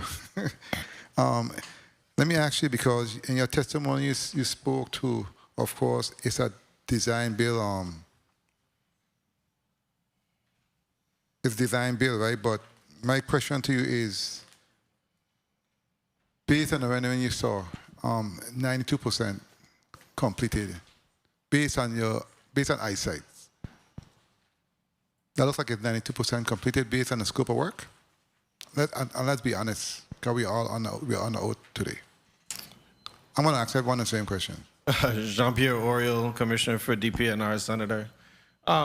Succinctly, please, don't take my time. I have a lot of questions. I'm not sure, Senator, because I do know that there's a lot of underground work that has taken place. You're being honest, and I appreciate that. I know you say you issued permit at various stages, and your last approval was in early 2021. You're supposed to do routine monitoring of the site, etc. When was the last monitoring you did? Actually, this past week, Senator. How convenient. This past week? Before that? They monitor the site monthly, Senator. Monthly? Yes. And then also, again, you have the inspection requests that come in from the contractor as well. Okay. And based on your inspections, in terms of the roughing, etc., have you seen any electrical wires coming through those wires? Anything like that, of that sort? Not pulled yet, but we anticipate that we will be getting the call for those because the roughing is almost full. And I was getting there because you said that in your testimony, anticipate. And you should anticipate based on the timeline, correct? Because December, they say they're going to be completed. So how many months in your experience and expertise would someone reach out to your department in terms of asking for inspections, etc.? I mean, usually... Based on their timeline. Usually what takes place, Senator, is that you line up your inspection requests based on whether you're pouring concrete, when you're having your electrical inspections are being done. So again, every phase has a different amount of time, but they usually try and request it. We ask the contractors to give us 48 to 72 hours before you're going to close up in order to do the inspection. Very well. And we have 5 months left. I don't see it happening, straight up. It ain't gonna happen. But thank you anyway for your response. Let me go to Sports Park and Recreation. I'm gonna come down the line. Good morning. Good afternoon. It's afternoon right now. You spoke in testimonies as to cultural festivals, etc. Do you know, or have you been in conversation in terms of the different little booths for the carnival and what's going on in that space when it comes to the carnival culture or cultural activities? Is that still part of the project and part of the plan based on what when last have you been there and what have you seen based on that? I've been to the site up to last week, Friday. Okay, and what have you seen? And based on what you said in your testimony, is that still part of the project? If the What, repeat the question? The boots, etc. As part of the project, as far as Yes. what's going on, right? No, it's not. It's not part of the project. No, Senator. So how are we going to have our cultural activities, etc., based on what you stated in your testimony? Well, when I say cultural activities, I talk about other events, that's local events that we could be held inside the facility. I believe that was a big part of the reason why we actually did the stadium, because of our culture and our the festival in St. Croix. But nonetheless, that's not in your preview, so I understand. And thank you for your responses. Property and Procurement, Commissioner, good afternoon. How are you doing today? Well, thank you. Can you speak to change orders? How does that work? How is their accountability? How can we assure, based on the change order one is requested, because the change order the chair spoke of, some 600 plus, he said he requested it to see what it entailed, but how does it work, really? Because you should have what it entailed before you request it, because you requested it for a reason, correct? So explain that to me, please, because that was backwards. Explain that to me. Lisa Alejandro, Commissioner, Property and Procurement. So the change orders work based on modifications to the original scope of work, which again is a collaborative effort between the user agency's needs and the Department of Public Works. So once the engineer review the scope of work, ensure that it is in line with the contract itself, then the request for the change order is made. There are times there's unforeseen circumstances that may occur during construction phase, design phase, that will call for modifications to the scope of work. Understand, and it happens all the time. We talk about 24 change orders, and we speak into a design bill. How does that work? Because it's a design bill, you're asking for change orders, 24 of them. So my question is, right, it's a design bill. You're asking for change order after change order after change order. Coming from your area in terms of property and procurement and what you have seen throughout the industry and design bill work, how does that work though? Because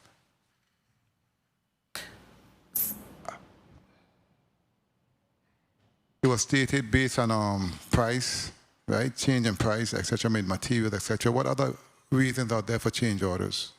Again, thank you, Senator. Unforeseen circumstances, need for changes, any type of environmental impacts on a contract, on an existing workflow. But I need us to really look at the nature of this. This was a first-time design development contract, a design contract. And so with that, again, comes some additional needs that the government itself was unable to foresee. So again, change orders come based on the technical nature of the contract. There may be many change orders. There's quite a few change orders that is not at all for cost. The majority of them were for time and not for costs. Okay, very well. Let me ask you, are there any monetary in terms of progress report when it comes to any company in respect to their history when it comes to change orders? For instance, I know this company have worked on many other projects, and there's always change orders. Like it's part of their routine, part of their operations. Because I've been in this business for some time. I'm working with other agencies, and the same company have the same results every time. Do you monitor companies like those from your perspective as being in property and procurement and trying to protect the government funds? 1 minute. And seeing a history of behavior, etc. How does that work? Absolutely, Senator. I mean, I cannot specifically say that it is something that is recurring with one particular contractor, so I would not say that. But again, Any contractor, not just. I wouldn't say that because, again, the Department of Property and Procurement relies on the engineer of record to make those determinations, and whether or not the determination is in the best interest of the government and as well as the contractor being fair. So those determinations are made. We do look at them, and there are times that a proposal may be made and changes may not again be approved. But as long as it is justified by the engineer of records, then the department moves forward to ensure the completion of the project. Very well. Let me go to Time. Commissioner Gabriel. Mr. Chair, if I may conclude. Yes, please proceed. And ask my question of Commissioner Gabriel. Good afternoon, Commissioner. Good afternoon. Okay, in terms of your department, what's your responsibility when it comes to this contract? And I know you play one of your major role based on Commissioner Alejandro, especially with this project. And I know you're supposed to do routine inspections, you're supposed to monitor, etc. When was the last time, within the last 6 months? Because I know you probably went there lately. I went there myself. Have you? How often do you monitor? Especially a company like this and a project like this, whereas it's been on the radar for some time, there have been a lot of complaints, etc. Speak to me. Good afternoon again, Senator. Derek Gabriel, Commissioner for the Department of Public Works. So specific to this project, we do have weekly project meetings. Every time a pay estimate is submitted, it does trigger a site walk so that we can confirm the work that is being billed for in that pay estimate. Okay. With that being said, let me ask you another question then. Based on what you saw with the PowerPoint, and you say you have weekly meetings, etc., what percentage would you say that project is at? Yeah. So I would say we're somewhere probably in the neighborhood of 70 to 75% complete. I was saying about 65. I say about 60, 65, in my opinion.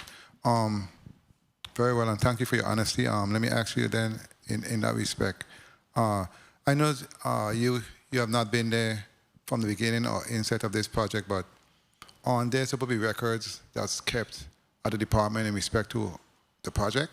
Yes, we do have project records. I will say, I know a number of them were stored in the cloud, especially during like the COVID time, and we had some issues retrieving them, but I would say we have probably 90, 98% of the project records. And Mr. Wessel spoke to, which I'm not going to ask any question, I'm going to wait for the document to come through, and I'm going to go to him this afternoon, but he spoke to the amount of dirt that was brought in to build up the stadium. I remember there was some work being done when I came in at first, because there used to be a lot of complaint and nothing was happening, but it was putting the dirt and letting it settle and stuff like that. I remember that succinctly, but I'll get to him after this round. But nonetheless, I know there should be documentation there in respect to this project, and I'm still kind of confused, and I need to clear it up for me. It's a design bill. Which rendering are we going based on in terms of the final look of the stadium? What can I look at to say, well, this is how it's going to look? So where can we get that document? I don't think there's any renderings for the updated design. I think the renderings that were shown earlier was a little bit outdated. I would need to look to see if we could find the most recent renderings, but yeah, the design has changed significantly since those renderings. Please, I need to see that, and that's important. And I appreciate, Mr. Chair, I appreciate the time, and thank you so much for your responses. Thank you. Thank you, Senator Marvin A. Blyden, for your line of questioning. Before we proceed to Senator Johnson, I have a few questions really quickly. In the May 2025 report, there's a number of things that I wanted to inquire about. Appendix C estimate number 11, it states that the aluminum benches with back material totaling 139,000 is 100% complete. And the aluminum benches installation is 0% complete. Total for fixed seating is 555,000, 92.74% complete. And by the way, the installation is 40,300. So when I went to the stadium to conduct that internal inspection, we didn't see any of those. I don't know if any other senators who did go out there saw something that I didn't see. but I never saw any of those aluminum benches anywhere on the facility. So I'm curious to know, Mr. Wessel, where are these aluminum benches with backs and their material? Where exactly? Because there's no containers there for storage or anything of that nature. And I want to know where these benches are. Of course. John Wessel, GEC. The benches have been purchased but are waiting final manufacture based on the installation of the roof, because we have to because some of the roof supports penetrate areas where the benches will sit. So it well, the roof is, sorry to interrupt you, but the roof is too short. When I went out there, there is a space where the seats are going to be protruding the top of the roof. It's not, the overhang is not long enough, so when it rains, people are going to get wet in the first set of seats. John Wessel from GEC. The roof is per the design as done by Populous Engineering, who designed many famous stadiums like Coors Field and the most recent construction of Yankee Stadium. And I'm not an expert in that design. We hired them as experts. They said this is what it should be. The government of the Virgin Islands, Sports, Parks, and Recreation, Department of Public Works, and Property and Procurement all agreed and incorporated those designs with that roof. That would be the smartest thing for you to say right now, but the overhang on that stadium is shorter than where the seats will be sitting, and anyone can see that, and I wear glasses. Okay? Senator Blyden, you're recognized for your point of information. Thank you so much, Mr. Chair. I guess it would be Commissioner Oleandro.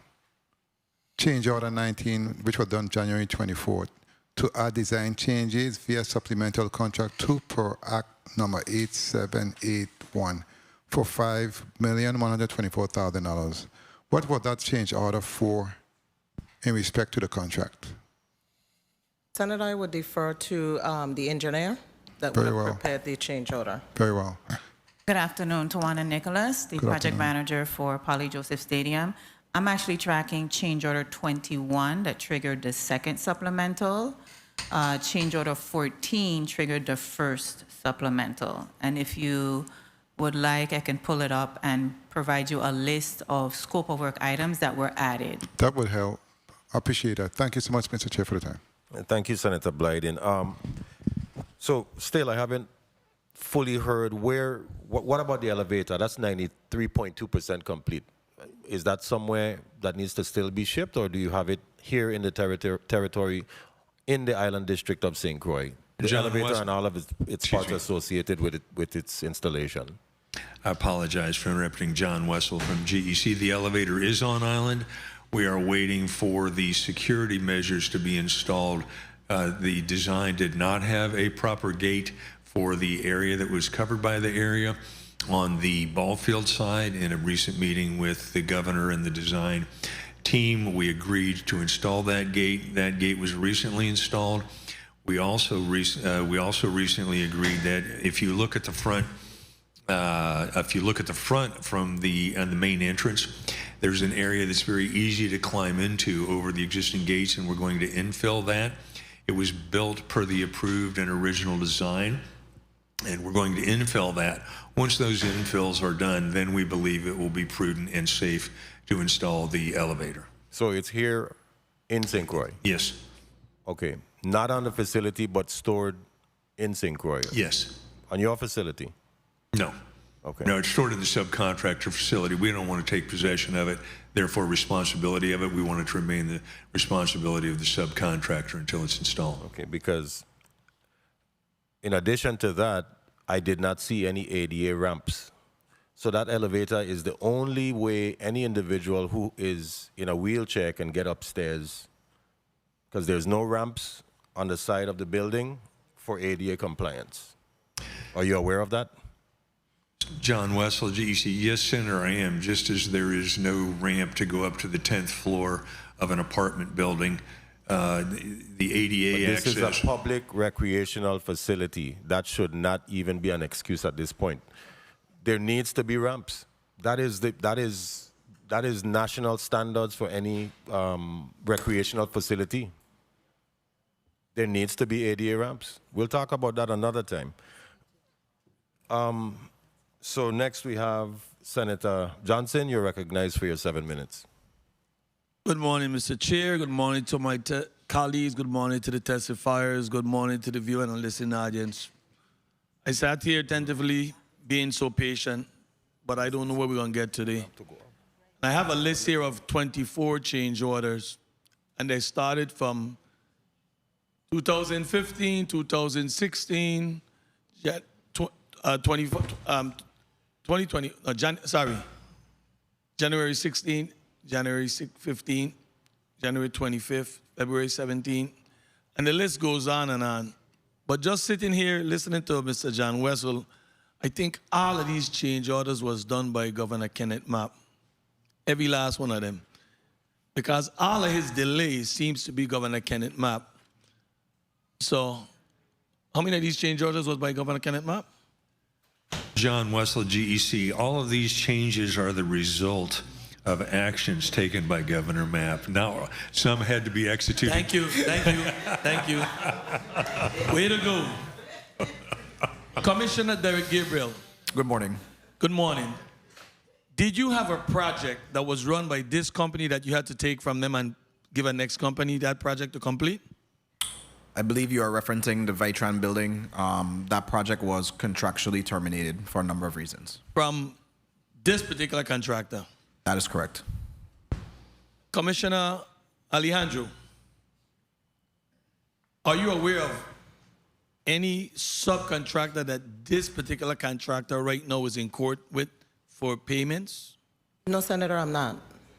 Mr. John Wessel, do you have any contractors that have you in the courts right now fighting for payments? John Wessel, GEC. Senator, I'd have to refer to my attorney on that. He tracks that for me. Your attorney's here today? No, he's not. I put this on the record because I've got calls.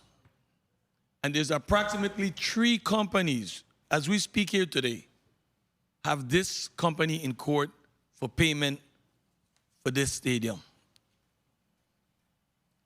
These are things that tell us that it's not going to be completed because he's continually going from subcontractor to subcontractor. I have been to that stadium more than Mr. John Wessel. I guarantee you that. And I ain't trying none of y'all under the bus, but I've been there more than every single one of y'all. I've met, I ride go down there. I walk go down there. And I say this to say, when the foundation was being resurrected, these cell phones don't lie. I took a picture of the steel being tied and go back and then go back and steel still being tied. And I take a next picture. And when you take a picture with your cell phone, it gives a date. It took a year for the steel to be complete tying. 1 year. I've never seen more than 5 workers at any given time doing that project. The most time I've seen any big amount of men was when the cement was being poured. That's the most. And it tells me that this contractor is not putting the full resources of men to this project in order for it to be completed. You're talking about a $32 million project. And I've been to many, go to the school right down there that they're building right now in Paradise. And you're going to see at least 40, 50 men. That's a project. That's a project where there's men working. This project, you don't see it. We've been there as late as last week. And there wasn't 20 employees there. This project can't be completed. And the government at some point need to say enough is enough. And I really have had enough with it. There's a next end date in this game here, which is Christmas 2025. Mr. Warner, what your full name is? Nicholas. Nicholas, do you expect this project to be completed December 2025? Yeah, you're under oath. Just tell me what you believe based on what you're seeing. Can it be completed by the 25th? Give me your honest opinion. Don't be scared. Senator, contractor has a schedule. Meanwhile, anybody contractor, you're killing time with the contractor. You, the engineer, you're an engineer. From what you see down there, can you see this project completing December 25th? I would hope so, but it is doubtful. All right. Commissioner Derek Gabriel, you've been down there last week. Can you see this project finish December 25th? We are pushing for substantial completion for that date, Senator. Can you see it completing? I have to see it because that's the schedule and the contract that we have before us. I'm going to skip Commissioner Alejandro and I'm going to the Sports Parks and Rec. You've been there. Can you see it being completed December 25th? With an uptick in resources on the project, yes. With an uptick in resources in the project. Yes. And resources mean manpower too, right? Manpower, yes. Resources mean material being on hand, right? Correct. How much material did you guys saw there? How much? You know, I've been watching this project, and I ain't afraid to say it. 1 minute. We're not going to finish. We're not. We're not. This is going to continue getting pushed down, and I don't believe it's going to ever be completed under this contractor. That's only me talking, you know. And I stand to be wrong. But this is one time I could tell you I've been going to this project on a monthly basis. Before I come to work, I drive, go down there. I live in Wim. That's only 5-10 minutes. And I continue seeing 2 and 3 men. All of these pipes, these things to the front part of the ballpark, those conduits. There was a backhoe man there. And 2 men putting all of them pipes together. Nobody can tell me what me say, you know. Nobody can tell me what me say. I really tired of this project. And that's why when people come asking about more money, I don't want to hear nothing about no more money, you know. And that's why I'm going to waste my time. I got a million questions here today. But I'm really sick and tired of hearing this project continue getting pushed back. And guess who's pushing it back? Governor Map. Gone 6 years ago. But he's still pushing the project back. And he stand here and still say, all of it is because of Governor Map making those changes. When he's going to take the accountability to say that he haven't put the proper manpower on the project? When he's going to say that? Long and short, there have never been enough men there to finish this project. Never. Miss Tawana. Nicholson. Nicholas. How many times have you seen 20 workmen on that project? Senator, as you stated before, during our major pours, that's when we have our increased resources, as expected, to execute the work. Mr. Chair, I know we only got a couple more rungs, and that's why I just wanted to vent a little bit based on what I've been seeing and my experience. I built my house. My father was a contractor. I built my house. And you know what will kill you in building a house or a project? Finishing touch. And he far from finishing touch. So I know that's going to be the drag out in this project here. I don't see the ball field finishing in 2025, and I don't know a part of 2026 if it will be completed by this contractor. And I don't hide my punches. I say what I have to say. I call a spade a spade. It's not going to be completed. Unless he going to tell me that he got all the material to complete it, and he going to put more manpower, it's not going to be completed. So let's not waste time saying they're going to be prepared, and let's stop fooling the people looking for a Christmas gift that they're going to never receive. Thank you very much, Mr. Chair. Thank you, Senator Johnson. I'd like to recognize the presence of Senator Kurt Vielle. Thank you for being here with us. Senator Kurt Vielle had a point of information, then Senator Blyden, and then, of course, we recognize Senator Francis Jr. for his 7 minutes after that. Please proceed, Senator Vielle. Thank you so much, Mr. Chair. And good morning to the people, good afternoon to the people of the Virgin Islands. Good afternoon, colleagues. Good afternoon to the testifiers. I've been listening to this hearing, driving in, and as I parked up, I realized that all the questions that my colleagues have asked, I haven't really heard one answer yet. I've heard a lot of going around the bush, skirting the question, And I just heard my colleague, and I'm wondering, why is the government allowing a non-performing contractor to embarrass them, that they can't even honestly answer a question because of a non-performing contractor? What could be up that we are protecting a contractor that have 5, 6 people working for 2, 3 years and not performing? Why are we protecting this contractor? Why are we not filing anything whatsoever for non-performance against him and having discussion about paying additional money for delay of contract? What is up with this? Because the individuals on this panel, all of them are well-educated and well-versed. So I know deep down you guys know that it is total hogwash coming from this non-performing contractor. And we are going to dig deep as to how much money we have already overpaid. Because when we gave the additional monies, they were the understanding that the Little League field and the cultural center, etc., and they said they're going to get it done. And now they're here again, probably laughing at us because we continue to pay them for non-performance. Look at the percentage, look at the numbers. You should be embarrassed. You need to apologize to the people of the Virgin Islands for what you have done thus far and failed to complete the project and have no intention of completing it.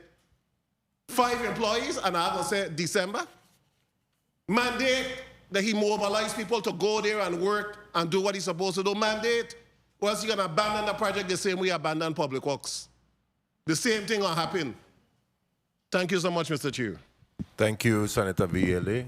Senator Blyden, you're recognized for your point of information. Thank you, Mr. Chair, and my colleague, the majority leader, spoke to me exactly where I wanted to go, but I just wanted to remind our commissioners that we are speaking about the people's money, our money. This is not federal fund, this is our money. And honestly, I do not respect or appreciate anyone abusing my people and taking advantage of us in this respect. And as a builder contractor, my dad been a contractor, been among the space a long time. There is no way, and I'm saying it today, there is no way that stadium is going to get done by December 25th.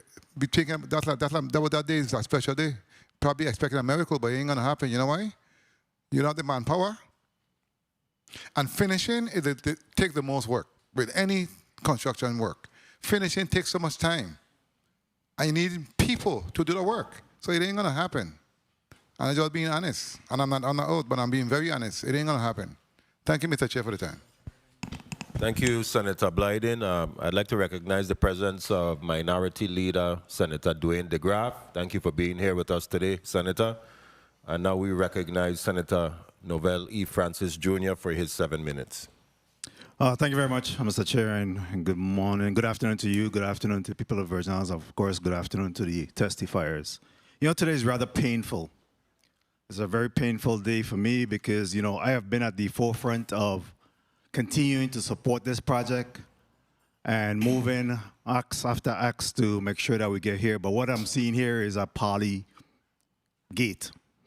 saga. This is local money. If this was federal money, somebody would have been indicted by now. So this is so unfortunate. And we're having a discussion today about $2 million that's delayed for delayed payment versus some $32 million that have been already earmarked for this project. Act 7453, PFA bond issuance. Act 7663. Again, earmarking the initial $17.5 million that turned out to be $20 million. Act 7903, $3,696,750. Act 8112, $1,185,413. Act 8326, $8.2 million. Act 8781, $5,124,000, for a total of $35,706,163. You know, we had an opportunity to visit the site last Friday by coincidence. And at the time that we went there, of course, the governor and his team was also there in preparation for this hearing today. And I tell you, I was extremely disappointed when I got there for the work that has been done. I really thought that we were further along. So December 25th, I think, Mr. Wessel, you're going to be the Grinch that stole Christmas. Because there's no way that this stadium going to be ready by December 25th, honestly. I don't even think by June 2026, this stadium going to be completed unless there's some significant movement to mobilize individuals within that facility. You know, you talk about the delay that has been caused for 7.5 years by Governor Mapp relocating the stadium. Why did you continue to take on this job knowing full well that the money that had been earmarked for this would not be able to complete the project? You talk about a significant cost increase as a result of that movement. Why did you continue to take on this work knowing full well that you would not be able to complete it based on the money or funding that was available? Senator John Wessel from GEC. When I took on this contract, it was a $20 million stadium designed in the footprint of the original stadium, and the budget was just fine. The Governor Mapp elected to change that to a $44 million design, which under our contract, we are obligated to design at the direction of the Virgin Islands government, which we did. So we didn't take on a design. The government changed the design, and I'm unfairly being blamed for the design changes that were made by the government of the Virgin Islands. I didn't decide to move the stadium, or GEC didn't decide to move the stadium into a floodway. GEC didn't decide to do a surcharge foundation. GEC didn't decide to have to put in piles. As an example of what Senator Johnson was talking about, he said it took a year. Sir, I'm asking you my questions. Senator Johnson had his opportunity. I'm asking you my questions. So, 41 payments executed as testified by DPP, 38 and an additional 3 payment. What is it that the people of the Virgin Islands, because we continue to shortchange them. What we're seeing here today, we have disenfranchised the people of St. Croix, our youth, from being able to enjoy and benefit from a stadium. Their bloods and hands as a result of that. What is it that we can expect at the completion of this project? Senator John Wessel from GEC, as I have been saying now for 11 years, if you provide me the financial resources and a viable design that doesn't change at least 5 times during construction, I will be able to complete this by December 25th. I understand that no one here believes that. So you have been paid $25 million thus far on this project. There is roughly another $7 million that's expected. What is it that you're going to be able to complete within that balance of the money that you have gotten so far? Senator, in order to complete the project on December 25th, the government has to fund the legitimate delay costs that were caused by relocating the stadium. Those are legitimate. What's that cost? That cost we have agreed on at 1.5, plus I assume that there are incidental costs. 1.5 How are you going million to for the guarantee us that you're going to perform to earn? Guarantee us that you're going to perform to earn, because we're not going to appropriate another single black penny, 1 minute, copper penny, until such time that you perform to earn. Let's talk about that. Senator, let me clarify something for the record here. I've already performed the $1.5 million I totally of delay disagree work. with that, sir. I totally disagree with that. Senator, according to the terms of the contract, the government of the Virgin Islands, if they delay the contractor, the government of the Virgin Islands is required under the contract from Property and Procurement to provide an equitable adjustment to make the contractor whole for the delay costs the contractor incurs as a result of the government-directed delays. People want to blame me. And that's the $2 million that you speak to? Yes. Okay. All right. So again, what is the punch list? What is the punch list that you're working off of to complete this project by December 25th of 2025? Mr. Chair, if I may just wrap up. John Wessel from GEC. I heard a couple comments about finishes are the killer on here. The finishes are nearly done. All we have to do is install the tile, which we've finally got the color selection on, and install the plumbing fixtures and the interior lighting. This is not major finish work as you would normally have in a residence. The major interior finishes are complete with the interior walls and plaster, and so we just have to put in tile, plumbing fixtures, and light fixtures. I'd like to conclude by asking again, both Sports Park and Recreation and Public Works, are you satisfied with the work product that you're seeing at the stadium right now? I guess I'll go first. Derek Gabriel, Commissioner for the Department of Public Works. Based on the pay estimates that we've paid out so far, the work that has been performed is satisfactory. Sports Park and Recreation?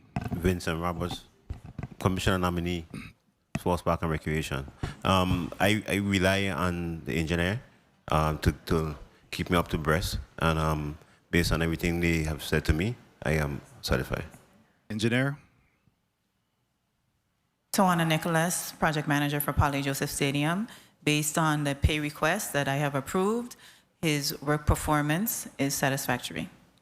Well, again, you're our representative, and we have to go with you, but I know I've been a commissioner, right? And I fell on swords as a result of the position that you have held. So, again, be careful what's happening here, but it's still hard for me to believe that December 25th going to be a day that we could be able to celebrate the ribbon cutting of the Poly Joseph Stadium. And I'm willing to come and help paint. I'm willing to come and shovel and rake so that we can see that completion on the 25th so that we could deliver for the people of St. Croix. But it's very, very difficult for me to see that day from what I saw on Friday and what I see in terms of the manpower levels that's there. Thank you very much for the time and opportunity, Mr. Chair. Yeah, thank you, Senator Francis Jr. Before we go to the point of information to Senator Blyden, what are the disputed parts of the contract? Can DPP reference those sections that Mr. Wessel just referenced when he was responding to Senator Francis Jr.? Lisa Alejandro, I'm sorry, Senator, you're speaking with regards to the change orders that affected the delays? That specific section of the contract that he referenced in reference to that concerning those delays, yes. Yes. Delayed payments, because Mr. Wessel is stating that the government, if the government delays him based on the contract rules, that he now, and he's referencing that 2.1 million, I believe it was. 1.5? No, 2. Senator Francis Jr. was $2 million. Do you need Mr. Wessel to yes, restate? To elaborate, yes, if you can. Please restate for the Commissioner of DPP. John Wessel from GEC. GEC's delay costs were documented and provided to the Department of Property Procurement and Public Works at $2.3 million using the rules of cost analysis under generally accepted accounting principles and the Federal Acquisition Regulations cost accounting principles. Through negotiation, we agreed that GEC's portion of the delays costs would be $1.5 million. I would defer to the government as to why they are asking for the other $500,000, but I assume that it's because of government also incurred costs caused by those delays from moving the stadium into the floodway. Commissioner? Yes, Senator, if I may, I must defer to the engineer only because, again, what Property and Procurement will review will be either a periodical estimate from that delay or a change order, which I don't have to record. So I'll answer. Derek Gabriel, Commissioner for the Department of Public Works. So I want to first start with a stop work order was issued on November 1st, 2020. That delayed the project. We asked the contractor to provide documentation based on what he reported, what we've seen and what he's reported throughout that stop work order period. Overhead costs were still incurred. Crews were still out there performing what they could, payroll expenses, et cetera, et cetera, et cetera. I don't know where the $2 million, well, I know where the $2 million number is coming from, but we haven't submitted anything for any more money, whether it's 1.5 or $2 million. The department did agree with John Wessel that the cost was a lot more that he was asking for. We did agree, based on the documentation that we received, that he was owed or due a delay claim in the amount of $1.5 million. We did agree to that. And like I said, that was based on the contractual documents that we reviewed, and we asked him for additional supporting documentation. It's there is a line item on any contract that's called general conditions. Based on those general conditions, we looked at his overhead costs, we looked at payroll, and we calculated that what we felt comfortable with was $1.5 million. And for the sake of my colleagues, could you provide us with that section of the contract so that everyone is on the same page? So the contract, we can, through the Commissioner of the Department of Property and Procurement, we can send you the contract. If you can reference this section, because everyone should have a copy, I believe. Contract agreement number 2, right? That is correct. Okay. Yes, so Lisa Alejandro, Property and Procurement. The contract was provided, and I believe the supplementals as well were submitted, but I believe you will find it between paragraph 19 of the contract, which speaks to changes in work, et cetera, that may cause delays. Right, okay. So one more time, section 19 you mentioned? Between, I think it would be on about pages 50 to 73, between those pages. Okay, very well, colleagues. Of the contracts. We have a point of information for Senator Blyden and then Senator Johnson. Then we'll proceed to Vice Chair Joseph for her 7 minutes. Please proceed, Senator Blyden. Thank you, Mr. Chair. Through the Chair, I would like to request, through Mr. Wessel, how much it costs for the underground work, the foundation. What was the cost for that? What the cost for, because we talk about $25 million now. I want to know what the cost was for the foundation in terms of the underground, etc. Everything under the ground. How much the cost was for the material of the building we saw in the rendering, just the building. How much it cost for labor in terms of, for the last 2 years, monthly, in terms of how much employees and how much was paid in terms of labor. Because I would like to know those questions, because based on what have been seen, I don't think that number is going to add up to $25 million. So through the Chair, I'd like to have those information. Thank you so much. Thank you, Senator Blyden. Senator Johnson, you're recognized for your point of information. Thank you very much. Commissioner Gabriel, you said that in 2020 you did a stoppage on the work. And I want to understand this very clear. You're saying that you had issues with the performance of the job at that time. What was it? No. So let me clarify. A stop work order was issued on November 1st, 2020. I could find out exactly why the stop work order was issued, but I wasn't at the department in 2020. But a stop work order was issued on November 1st of 2020. And Ms. Nicholas, do you concur? Do you know why there was a stop? She wasn't there either in 2020. Excuse me, Senator, I know. Again. No, you still. One moment, everyone. I know what his answer is. His answer is map. One moment, Senator Joseph, respectfully, thank you. Please state your name and title on the record for our stenographers. Please proceed, Senator Johnson. Since that was there, I want to ask one kind of follow-up question. Commissioner Gabriel, you was here to us when we approved an additional $5.1 million. And at that time, we was told that would have been able to complete the stadium. And I think the projection date back then was what? There was another projection date, was there? I have the testimony. I don't think when we came down Name that date, I'm sorry, Derek Gabriel, please. Commissioner for the Department of Public Works. I don't think when I came down for the 5.1 that we gave a date.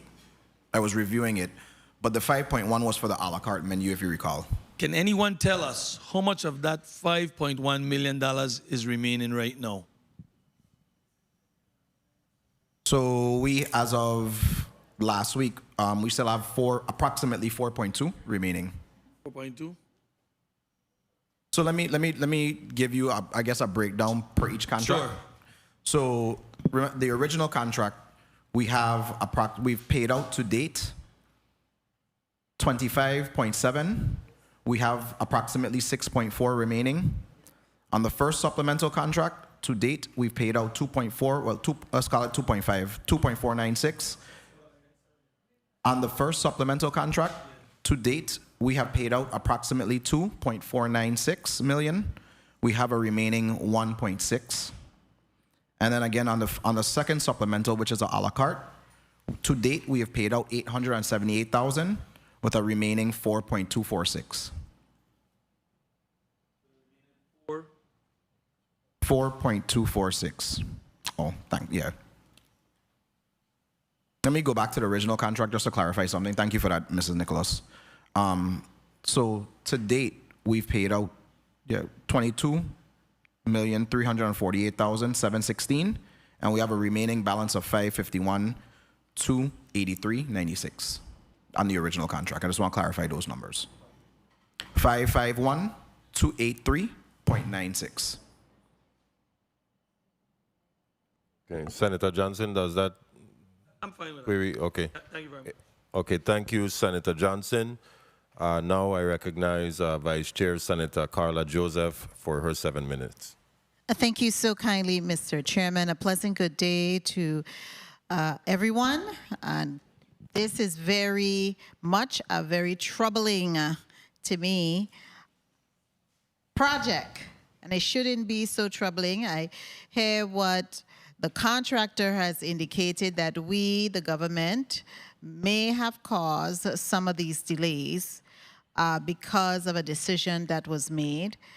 But I want to go to you, Commissioner Alejandro, just to understand the process for signing off on the payments to the contractor is designated now to the Department of Public Works, and they are authorized to sign off on the contracts on the payments, and they transmit these payments to PFA to be paid.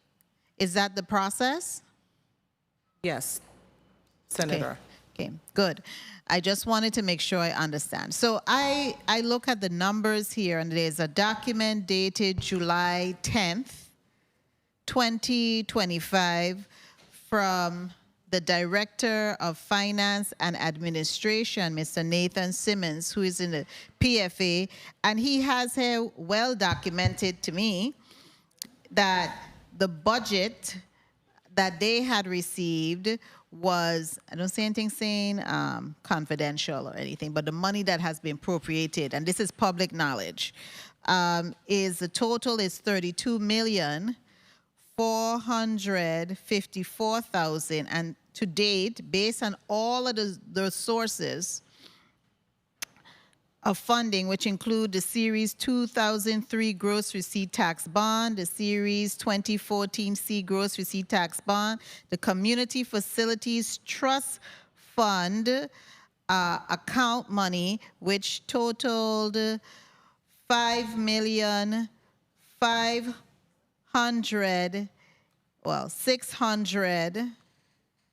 $604,000. And then we had the Internal Revenue Matching Fund, which was $8,200,000. So far we've expended, based on the date of this letter, $25.7 million. Is that accurate? Yes. Commissioner Gabriel, because you're now the authorized individual to process. Derek Gabriel, Commissioner for the Department. So we have a balance of $6.6 million. Is that sounding up? Now this 1.5 million is going to be paid out to that, correct? Yes, that is the intent right now. Okay. So you're not coming back. I just want to make sure it's on the record that you're not coming back to us for no more money. I can't say that right now, but What a thing. Okay. You can't say you're coming back. But I have some really concerns. And my question is going to be focused on you because you have to assure that you don't come back to us. Because for us, yeah, what is a project schedule? Where's your project scheduled? Did you submit that to us? I believe that was one of the things that we wanted to get. Did you submit the construction project approved schedule with the timelines, and it shows where everything is supposed, the deliverables, which includes that same installation of the elevator, all of these other items that are outstanding that seems to be either 92 point something %. Did you submit that to us so we could see where this project is going and how far along we are? I'm not sure if we were submitted, Senator. Okay, do you have a project schedule? I do.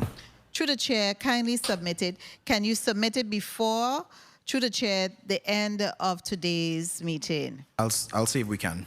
Yes, that's project management 101. You're supposed to have a project schedule, and the project schedule is aligned to the construction cost. And you could even use it to invoice. I used to be a project manager years ago. So I know about that and building those project schedules. Now let me ask you also, the chairman had mentioned, and it piqued my curiosity regarding, I think it's invoice number 12 that was paid out. It's in the amount of $675,000, and it was for the period of February 1st to February 10th of this year. What were the details in that? What was paid? Because we didn't get a clear understanding before. So yeah, Derek Gabriel, Commissioner, Department of Public Works. So if you're looking at the same pay estimate I am, that was the first payment that we made associated with the delay for the Clomar. This was I'm sorry, repeat that. The first payment that we made that was associated with the delay for the Clomar. Okay, but it doesn't say that here. It does in the project documentation that I'm looking at. The project documentation in the reverse? Pay estimate, that is correct. The pay estimate, it says this. So now you don't owe a total of 1.5 million. That is correct. So what is it? So now you owe what? 900, about 750 plus 75, so I was at 825. 825? That's correct. Okay. All right. So, but it does not say that here. It doesn't say it here. I don't see it on this document here that I'm looking at. That it states that this $675,000, not even in the transmittal, it doesn't say that. It says I'm going to read it again into the record. Transmitted herewith is approved periodical estimate number 12 for services performed. It doesn't say when you're transmitting a document for a delay, right, associated with delay costs, and you have an agreement, correct? You came to an agreement. We did. It should reference in this pay transmittal, right, that agreement. So if anybody, you don't have a signed agreement for this delayed cost? Let me take a step back. The transmittal letters are simply that. They're transmittal letters. They just say transmitted herewith, payment estimate number, pay estimate number, whatever, for in the amount of blah, blah, blah. We don't go into what the pay estimate builds because it's in the pay estimate. The pay estimate is usually attached to the transmittal. I'm looking at the pay estimate right now, Senator. We actually submitted it as a part of our testimony here today. I understand, and I have it here. That's what I'm referencing. This is not the pay estimate that you're transmitting here. If you look at number, it said approved periodical estimate number 12. That's what I'm referring to. Ms. Nicholas, you want to chime in? So to give some clarity Good afternoon. Tawana Nicholas, Project Manager for Polly Joseph Stadium. Looking at pay estimate number 12, it's 6 pages total. If you look at page 6 on the bottom, there's a schedule for change order 7. There is a line item that has the $750,000. When you take the 10% retainage, it goes to $675. Okay, thank you for that clarification because I know, and it says it right here. Okay, thank you for pointing that out because I wanted to understand where was it in here, but I think still it should have been included in the transmittal. That is clear for accounting purposes. So it is very clear that this is going towards that delayed amount. I want to also switch my questioning now to Mr. John Wessel. Mr. Wessel, I want to thank you for providing this document, but I must admit that I requested through the chair this document, which the change orders. I am a bit concerned because you have here a payment, cost increase of $7 million that was done on June 20th. I don't know which year this is. Is this June of 2020? Yes. June of 2020 by Governor Bryan. You have it here, $7 million. I ain't trying to help nobody out, okay? I just trying to get to the facts, and I like to see and get things cleared out, all right? I have no allegiance. Let me just let you know, okay? I have my allegiance to one set, to two, to God and to the people of the Virgin Islands. Just like that, very clear. So where are we with this design, the new design? Okay, per Governor Bryan, you have it right here, it's $7 million. John Wessel, GEC. And the $7 million is not just for the design. $7 million is to memorialize the fact that Governor Bryan directed changes to be made to the original $20 million stadium design that were different than the design that Governor Mapp had done, because as it was explained to me, Governor Bryan did not want to spend $44 million on a stadium.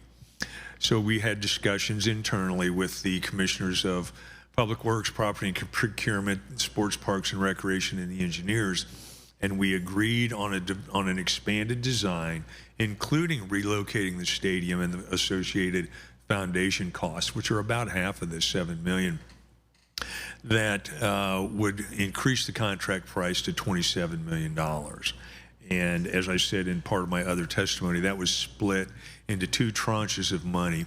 One was incorporated as $2.9 million by change order to the original contract, and the other as $4.1 million to a supplemental contract due to the requirements that Commissioner of Property and Procurement cited earlier.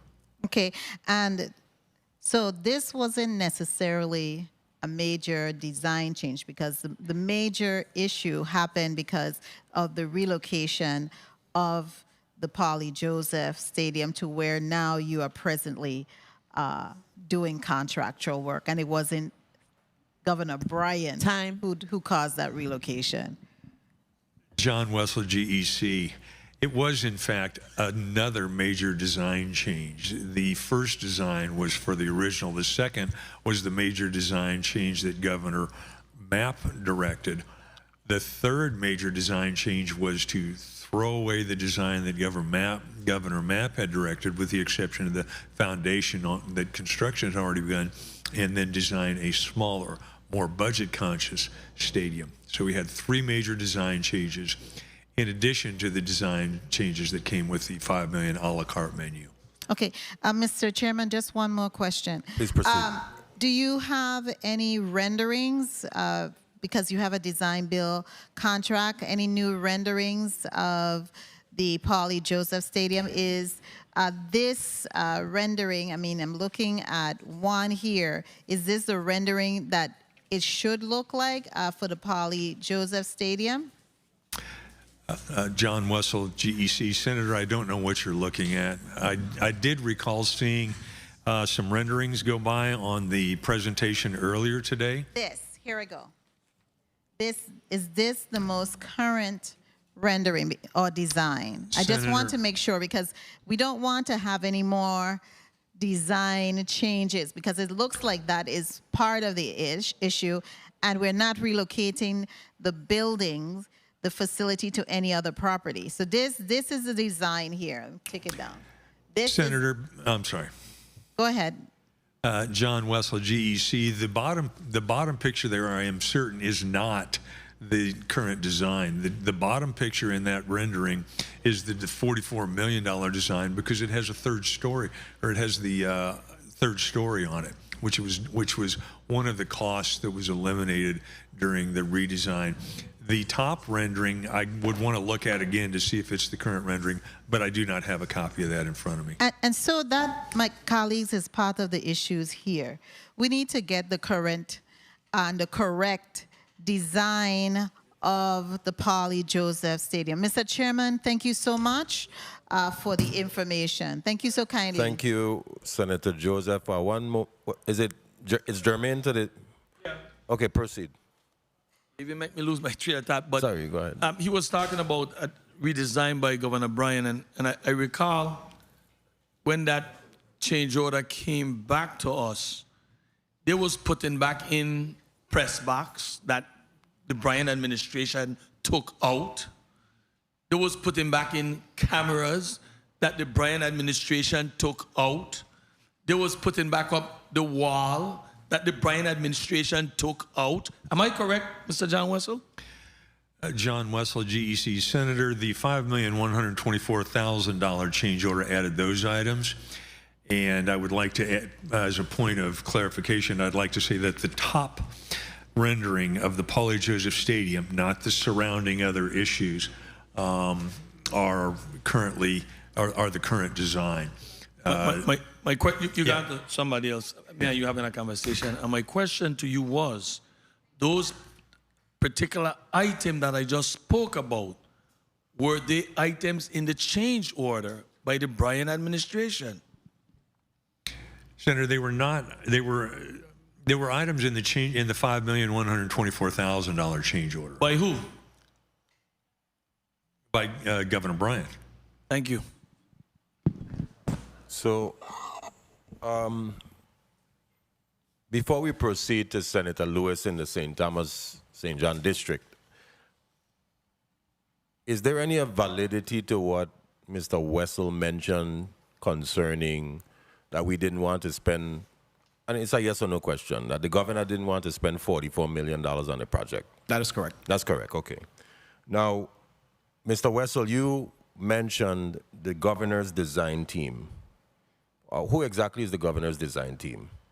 John Wessel, GEC. Historically on this project, the governor's design team has been a combination of representatives from the Department of Sports, Parks, and Recreation, and the Department of Public Works, and under the MAP administration, it was also Coastal Systems was involved. Tim Dempsey. Tim Dempsey was a representative of Coastal Systems. He was the representative that resulted in that coordinated with us, along with Public Works and Sports, Parks, and Recreation, to get the design to the $44 million under Governor MAP. Yes.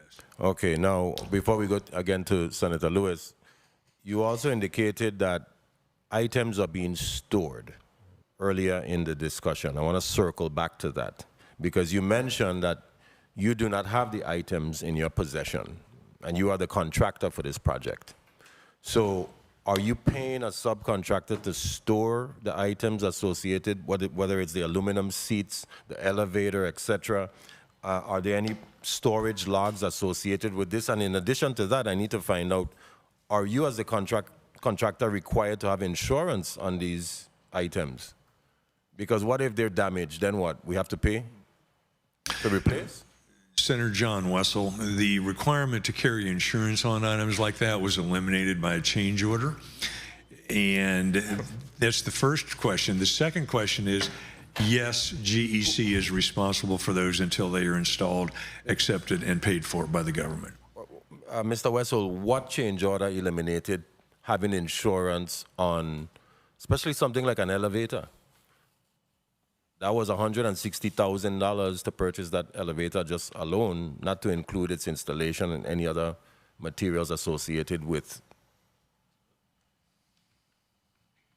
May I ask whether DPW or DPP concerning what Mr. Wessel has indicated concerning eliminating insurance on equipment? I'm not aware of that right now. Senator, I don't know the number for that change order off the top of my head. I know it was sometime after Irma and Maria, and it was determined by the government of the Virgin Islands that rather than having the risk associated by a builder's risk policy, the risk would be shifted to the contractor, and we accepted that risk. How are we protecting our assets as a government? That's not for you, that's just a statement. We're going to proceed, but before I do, I'd like to acknowledge the presence of Senator Clifford Joseph. Thank you for being here with us today, Senator. And a quick point of information from Senator Maurice James. Thank you, Mr. Chair. Good afternoon to testifiers and to everyone. And this is a design bill contract. Had you ever done this type of construction before, design bill?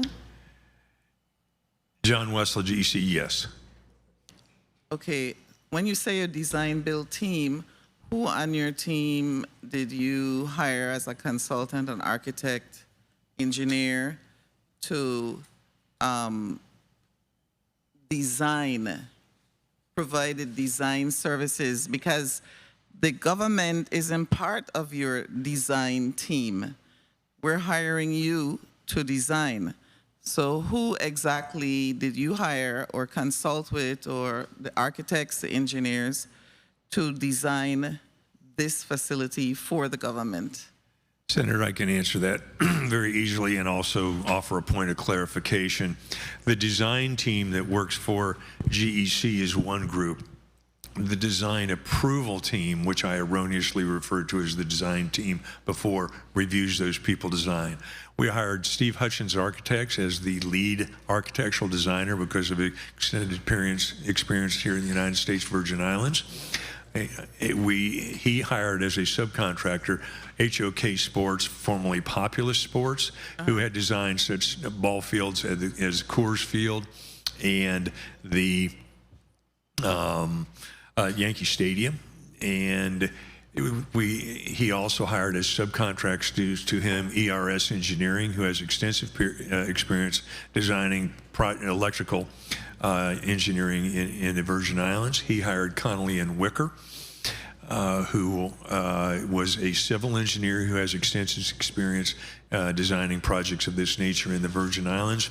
We hired, GEC hired as a consultant By-Test Engineering is the geotechnical engineer of record who has extensive experience in performing it, and all of the designs that those people were created as GEC's design team were presented to the government's design review team, including, when appropriate, Tim Dempsey of Coastal Systems.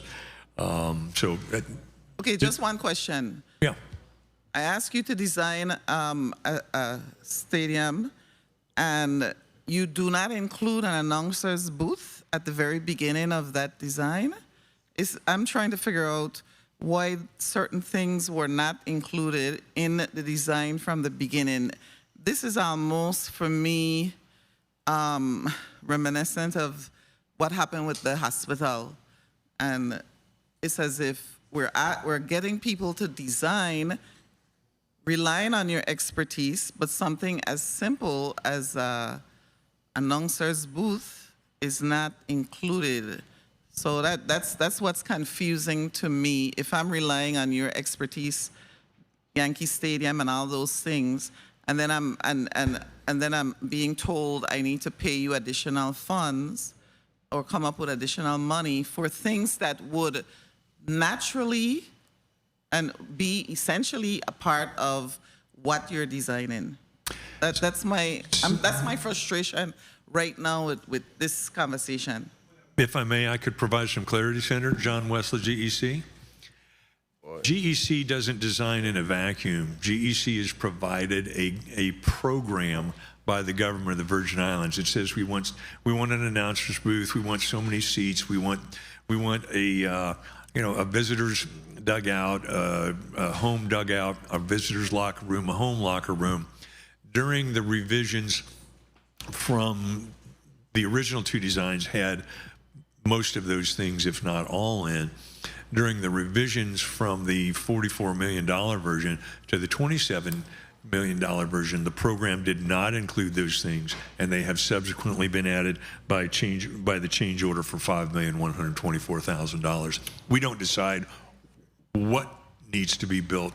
We decide how to build what we're told they want. I just need to follow up on this one. I ask you to design something for me that is very specific. And if I come to you and I say to you, take out an announcer's booth, would you not have a responsibility to say to me, what you asked me to design requires an announcer's booth? That's where I'm going. Then you're not being responsible as someone who said, I can, in fact, provide you with this project or facility. Do you understand where I'm going? Senator John Wesley, GEC, yes, I understand. However, our contract requires us to design to the owner's program.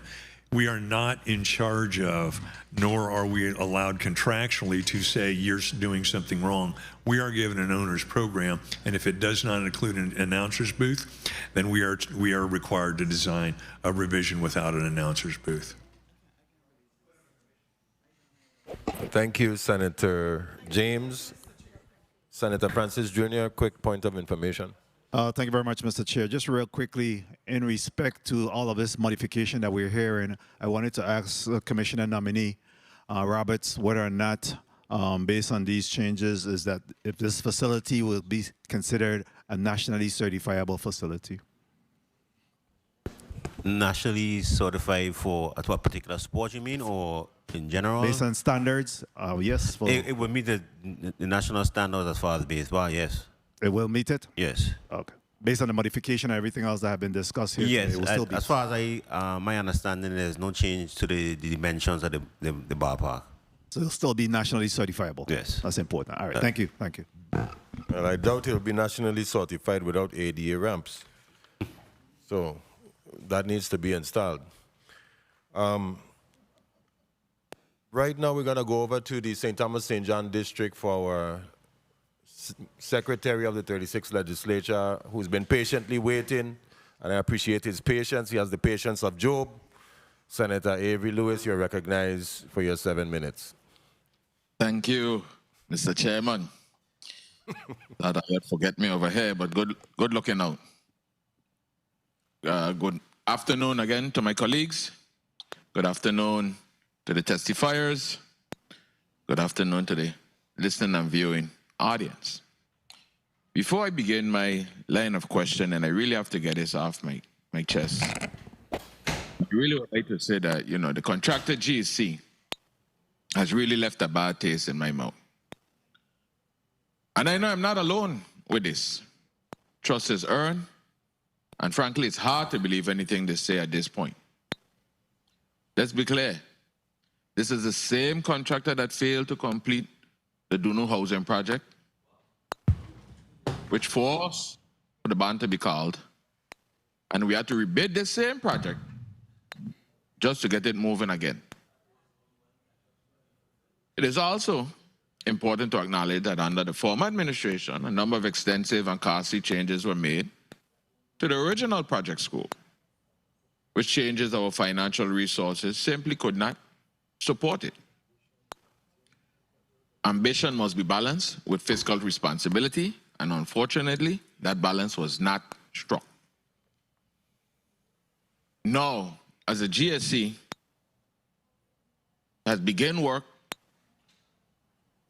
My core question today is, I'm going to direct this one to Commissioner Gabriel. Based on what has already been spent, have the people of the Virgin Islands, especially those in St. Croix, received what we paid for? Good afternoon, Derek Gabriel, Commissioner for the Department of Public Works. Based on the pay estimates that we have, One moment. Media. Media. Okay, proceed, Testing. Commissioner. All right. Okay, proceed. Go ahead. All right. So based on the pay estimates that we've received, the amount spent to date does reflect work completed. Thank you for your response. Mr. Wessel, based on what all I'm hearing today, do you foresee, based on the one change order you're talking about, do you foresee any more change orders before completion? And if so, for what? Senator John Wessel from GEC. I want to make a point of clarification. GEC did not fail to complete the DUNO project. GEC's contract was terminated for convenience as a result of hazardous material being found there. So it was not a failure to complete. So we, to answer your question. That's factual. We beg to differ on that, but could you answer my question? Yes.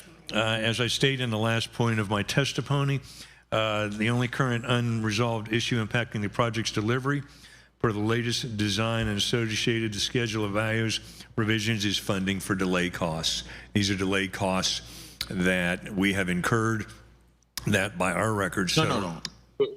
If we address that matter, do you foresee any more change orders based on what you're seeing on the project? Senator John Wessel, GEC, I do not unless there is an additional design change. All right. Commissioner Oriel. Good afternoon, Senator. Yes, based on your expertise, how confident are you that the current design as it stands fully meets ADA compliance and public safety standards? Senator, I'd have to double back with my team and fully understand, but it does meet ADA requirements because of the elevator. I mean, but outside of the elevator, based on all the other parts of the park and everything, you know, is it going to be in compliance? Is it going to be senior friendly, children friendly? All the safety components are going to be in there? Senator, I don't know the specifics. I would say that those things would have been incorporated in order for us to issue the permits to move forward, particularly your ADA parking requirements is something that is in the code, so we would have had to issue. If there's a specific piece that you would like me to look up, I'd have to get that answer to you. All right, we could talk offline about that. Mr. Roberts, good morning. Commissioner nominee Roberts, good afternoon. Good afternoon, Senator. One of my colleagues probably asked you something similar to this question, but just for clarity, when this project is completed, is it going to meet all the required standards of a ball field? I mean, like the space between home plate to first base, everything else we need, batting cage, everything, is it going to be ready, in place, and set? I don't think no batting cage is included, Senator, but yes, it would meet the regulations, the standard regulations. All right. What about the safety equipment, like around the facility now? Let's talk about around the facility, like cameras and all of that. Is that to be in place as well? I'll have to pass the question on to the engineer. Ms. Tawana? Good afternoon, Tawana Nicholas, project manager for Poly Joseph Stadium. Yes, the cameras are part of the scope of work. Okay, thank you. Commissioner Alejandro, good afternoon. Good afternoon, Senator. Are there any performance evaluations embedded in the contract, to the best of your knowledge? Lisa Alejandro, Commissioner, DPP. Well, 1 minute.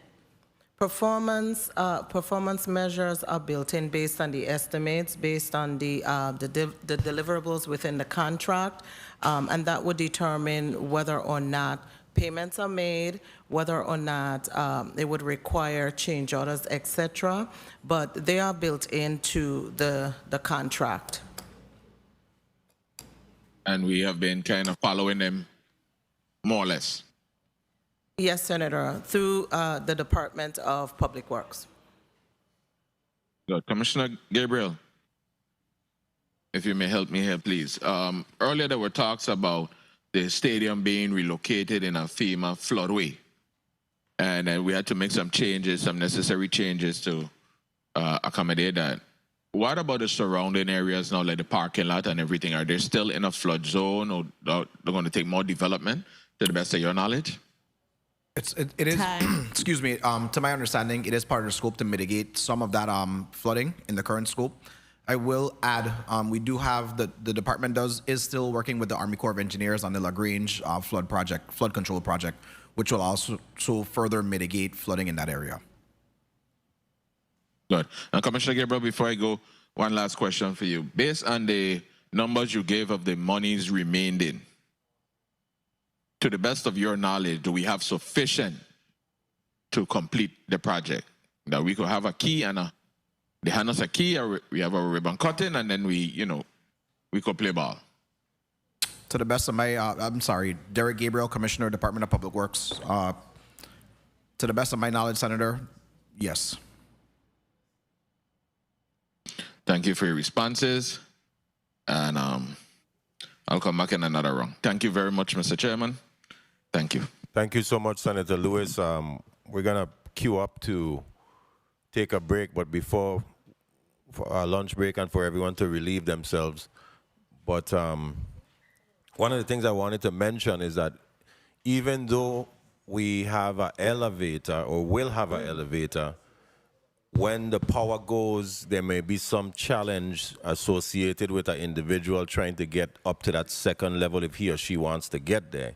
Hence why it's important that we should have a ramp in those specific situations. Now, there's a lot of discussion surrounding moving the stadium, but I don't think it moved. I think it's on the same footprint.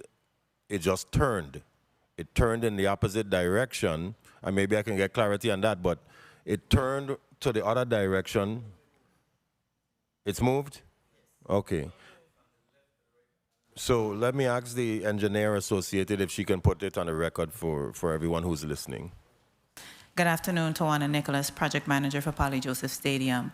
Yes, it was changed in orientation and it was moved to the west. It was moved more to, how far to the west from its original position? I don't have the exact linear feet, but at least an acre. Okay. Over. So may I ask, do you believe that the moving, since we are now verifying that it moved, the issues associated with the water and the infrastructure for, what was it, broadband lines or so forth, yes, was that the reason behind moving all of those lines and the water situation, that the stormwater runoff and all of that, because it moved in that direction? Based on the orientation change and FEMA's site visit, the ballpark is in the floodway for gut number 6. Yes. Okay, but previously in its old original position, it didn't have those issues? Correct. So what, for clarity, colleagues, we didn't have those issues before, but when we moved it 1 acre to the west, we ran into those issues. That's what I'm hearing from the engineer. Is that accurate to state on the record? Yes, Senator. And that's what, okay. Very well. Someone asking for a question? Okay. So we want to take a quick break here. The committee will recess and we will come back in about 20 minutes. Give everyone an opportunity to relieve themselves or get something to eat. The Committee on Culture, Youth, Aging, Sports, and Parks is now in recess.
The Committee on Culture, Youth, Aging, Sports, and Parks is back on the record. Before I go to Senator Alma Francis Heilig, I wanted to ask Mr. Wessel concerning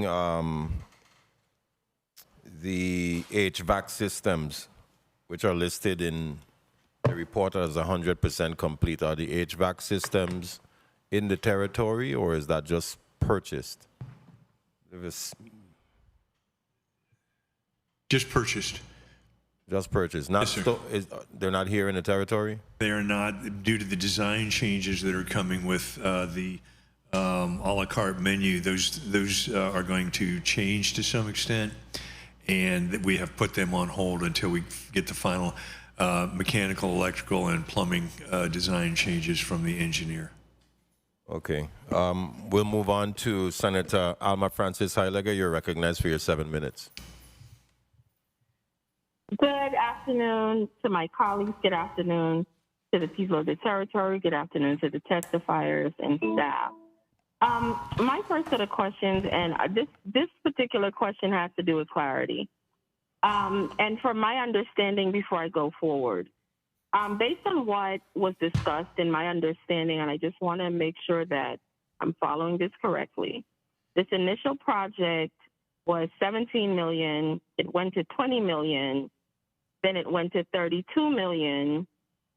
At some point, the direction was changed and the location, according to what I heard, about a acre shift that then triggered a series of issues.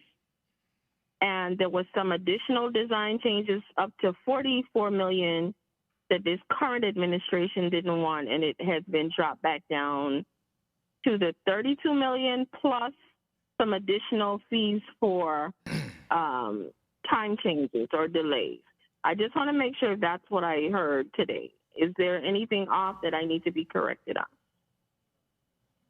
Yes, Lisa Alejandro. This is to, I guess, the engineer or public works, or anyone can answer. Lisa Alejandro, Commissioner DPP. So, Senator, I believe the initial was 20 million, not 17.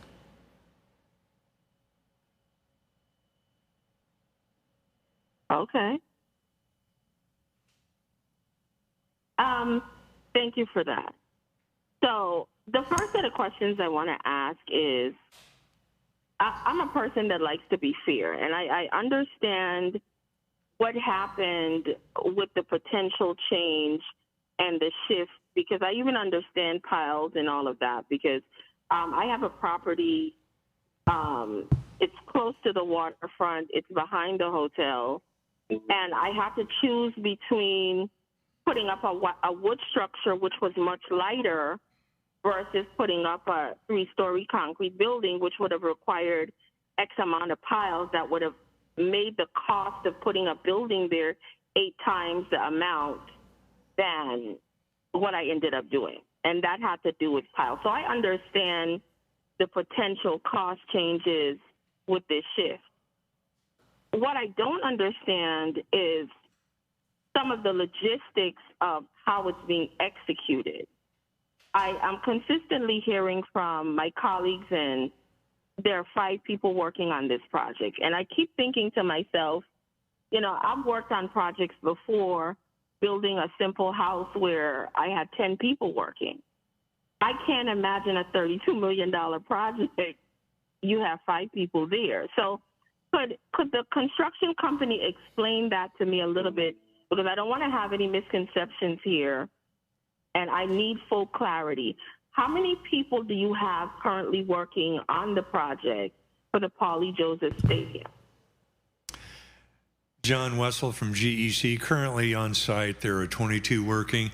In addition to that, we have 5 or 6 project managers and people who work on submittals and so forth. So overall, the total people committed to that project right now is 30. But as I pointed out in our meeting last Friday with the governor and other senators, if you come to the site and you see 5 people and there are 22, that doesn't mean there are 5 people working. Okay. So I think that sounds like a semantic answer, because if you have 30 people roughly committed to the project, but you only have 5 showing up at a time, and it could be a rotation of the 30, at that moment, it's only still 5 bodies doing work. And I think that's where the concern is. You could have 100 people committed, but if you only have 5 people showing up, can this project really move forward in a timely manner? And I think, for me, that's a major concern. Is it a situation where, why is it you might not have, out of the 30 people committed, 20 of them showing up at the job to try to push the timeline for this project forward in a more timely manner? Senator John Wessel from GEC. If I communicated that there were only 5 people working, I miscommunicated. What I meant to communicate was that several people have said there are only 5 people working, when in fact there are 22 people working on the site at the time they say there are 5. In addition to that, we have 4 people working on fabrication of steel at our warehouse, and a couple people working on painting items that are going to be coming out for the roof. So the answer is not, we aren't manning this people. We never have only 5 people working on that project unless there's some kind of delay. If the changes were not made to shift the location of the stadium, do you believe you would have completed it in the time based on the original design versus the additional changes? John Wessel from GEC. Senator, that's absolutely correct. The originally contract was in December of 2014 and had a June 2017 final completion. The design was prepared nearly 100% complete, never submitted to for permits because Governor Mapp changed the design. But the answer is yes. We would have finished the project by June of 2017 had the design been, had we built what we were hired, had we designed and built what we were hired to do by Governor DeYoung. The other question I want to ask is, there's a lot of issues. I'm looking at where the project is right now. And I mean, I personally am a little bit frustrated looking at what we see that is completed so far. And I think it, when I looked through the paperwork, it said like 79%, let's say 80% completed. But looking at that, that does not look like it's a 80% completed project, let alone that it could actually be completed by Christmas Day of this year. What makes you believe that in its current state that you can actually get to that goal if there are no additional changes to the design? John Wessel from GEC. Senator, I believe it based on 2 things. 3 things, really. One is the schedule that we have provided to the governor of the Virgin Islands based on my 40-plus years of experience working construction in the United States Virgin Islands. And every time I answer this question, I always add the caveat that if the money flows according to the requirement. The delay costs were incurred by GEC prior to October of 2021. And they haven't been funded yet, and that's a big part of why I believe that we're here today. I don't want to go above that. And based on this particular project and the resources that we need to throw at it, provided that we get the payments that we need when we need them and the delay costs paid, I don't see any problem finishing by Christmas. Okay, so this, Mr. Chair, I heard time, but could I wrap up? Please proceed. Thank you. And I want the construction company to just answer this directly. Based on what you're telling me today, and I listened to the discussion attentively, I think you were saying you guys need some $1.5 million. Are you telling us today that if you do not receive that $1.5 million, that Christmas deadline will not happen? That's contractually accurate, Senator, yes. that absent the influx of cash, the work contractually cannot be and is not required to be complete by December 25th. And I wanted you to say that because it seems we're going around a lot of things here. And I need to say this before I close out, as I close out. I think situations happen from both sides here. I saw where issues could have come to play from the side of the government, and I saw where issues have come to play from the side of the contractor. And I also, as a member of this body for the last almost 5 years, have seen and approved for additional funding where we were told this is going to be the last of it. And everybody's hopes went up high. And like, okay, this is the last of the money we're going to have to put out. It's not going to have any issues. And then bam, it's still another problem. So for me, I'm almost to the point, I'm looking at the construction company sideways, but I'm not going to put everything at their doorstep because I know as a government, we also played a role. But I'm not going to say that I believe that your company has done its best in trying to push this project forward. Because even myself, last time I was in St. Croix, I took a drive over there, and I'm like, this doesn't even seem like it's at a stage that it even potentially could be completed by a specific time certain. So, you know, you have a lot of senators that don't really believe the conversation we're having here today, inclusive of myself. But we know for the people of St. Croix, this is a long time coming, and that's why we keep trying to push forward to make sure that our constituents in St. Croix get this specific stadium. This is a conversation that has been dragged on forever. And 11 years to build a stadium is almost like a joke to me at this point. And I'm not going to, like I said, I'm not going to be here pointing fingers back and forth. But we have to come up with a solution here today to end this madness. And the last thing I want to say to you, or even ask, I am not saying that all of my colleagues would agree to this 1.5. But in the event that you were to get this 1.5 and you still do not complete by December 2025, what do you think this government should do? That's a speculative question, and the contract would address whatever the rights and remedies are for the government, which could include liquidated damages. So far, the contract has never been in a position where the government was entitled to charge liquidated damages. If there are no differences or if there are no changes in design, and if the funding doesn't happen by December 25th, or I'm sorry, yeah, if the funding doesn't happen timely, and that's not the final question I asked. If you were to receive the funding, but you do not follow through on the deadline of December 25th, what do you think should be the outcome? I think contractually the government could be, I'm not saying would be, I'm saying could be, could be in a position where liquidated damages could be assessed against the contractor. Okay, thank you for your, I will wait for my additional round. I just needed some basic information this round. Thank you very much, Mr. Chair. Thank you so much, Senator Alma Francis. I like a point of information, Senator Franklin Johnson, and then Senator Clifford Joseph.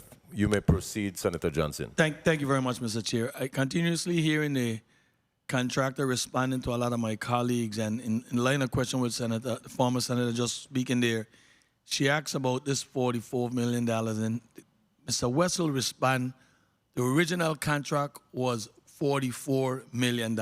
Is that what you just said, Mr. Wessel? John Wessel for GEC. If I said that, I spoke in error. The original contract was $20 million. The design went to $44 million, unfunded, for $24 million under Governor Mapp. So you never had a contractual agreement for $44 million? No, sir, we did not. Okay, because I want to make that clear because I continuously hearing you speaking about this $44 million. And when my colleague asked the question, I know that's what I heard you say. So I wanted to make sure we got that clarified. John Wessel from GC. My apologies. I apparently misspoke without realizing it. Thank you, Senator Johnson. Senator Joseph, you're recognized for your point of information. Thank you, Mr. Chair. Mr. Wessel. Good afternoon, Senator. Good afternoon. We're speaking about December 25th. Of this year, yes. Of this year. But listening to the colleague a while ago, this is a question I really need to get answered. Pending, you have to have a time span here too, pending this 1.5 in order to make that date. John Wessel, GEC, that's what I've been trying to communicate. Yes, Senator. Because if you have to give us, or us, or the government, the legislature or the administration, a time that would pinpoint you to say, like if I say August 1st, I'm using a date right now, August 1st. If I don't get paid by August 1st, then this is going to be pushed back till February. Because if for some reason when you get this money, I still need to hear from you, what's your date? So, but for now, I need to hear, if I don't get this money by August 1st, I can't make it for Christmas. Senator, I haven't, John Wessel, GEC. Senator, I had not given thought in that. That's a very valid question. I believe you have personal experience in seeing how fast we can produce things, particularly with the University of the Virgin Islands dormitory, and you saw that when the funding comes, we can perform, and we can do that. I will give some thought to what's the drop dead date for that. That's the first time anybody's asked that question, and I personally had not thought of it. Because time will keep running. You're not going to be working, so we can't get to the date without you starting. Senator, you are absolutely correct. Time wouldn't quit, or we would not quit working, but there would be limited scopes that would be available to us without the without reimbursing GEC for the delay costs that it has incurred and expended. Thank you, Mr. Chair, for the time. Thank you, Senator Joseph. This reminds me of a game of poker. You know, when you're changing your bets and you have your poker face on, because we're talking about this 1.5, but you know, the money has been flowing. The money has been flowing for a long time. This institution has appropriated several times over the money that is flowing for this project, and now we're hearing another appropriation, and we're saying that it's going to be completed by December 25th, but we wanted a 9, but we don't want to end up with a 6. So we want to make sure that the facility reflects everything that the people of the Virgin Islands, and more so over the St. Croix district and its people, expect in a facility of this caliber, to include ADA ramps. Okay, so I don't know what change order needs to come down for that one, but that is something that needs to be done, because when power goes and that elevator shuts down, no one in a wheelchair or who has some impeding issue to walk can get upstairs. All right? So right now we're going to proceed with Senator James, but a quick point of information from Senator Franklin Johnson. Thank you very much. Mr. Wessel, words always have me thinking. And he said that, going back to this 44 million, and I need to ask, how and who derived the 44 million? How and who? The 44 million, John Wessel, GEC, the 44 million was based on the design that was created and was permittable based as I spoke earlier. The government gave us a program, and that program included a third-story lounge, and we at each point where the coastal systems people revised the scope, we revised the price and discussed it and said, this is what the price is going to be. They said, oh, maybe it's a little high. We said, here's why, whatever. But the 44 million was arrived at as a direct and exclusive result of the government relocating the stadium in a floodway and changing the design program very significantly. Thank you very much. I mean, that's what you're saying, and just have to live with that one for now. Thank you, Senator Johnson. We will now proceed to Senator Maurice James for her 7 minutes. You may now proceed, Senator. Thank you, Mr. Chair. Good afternoon, Virgin Islands. Good afternoon, testifiers. Good afternoon, colleagues. Good afternoon, staff, and everyone in and outside the room.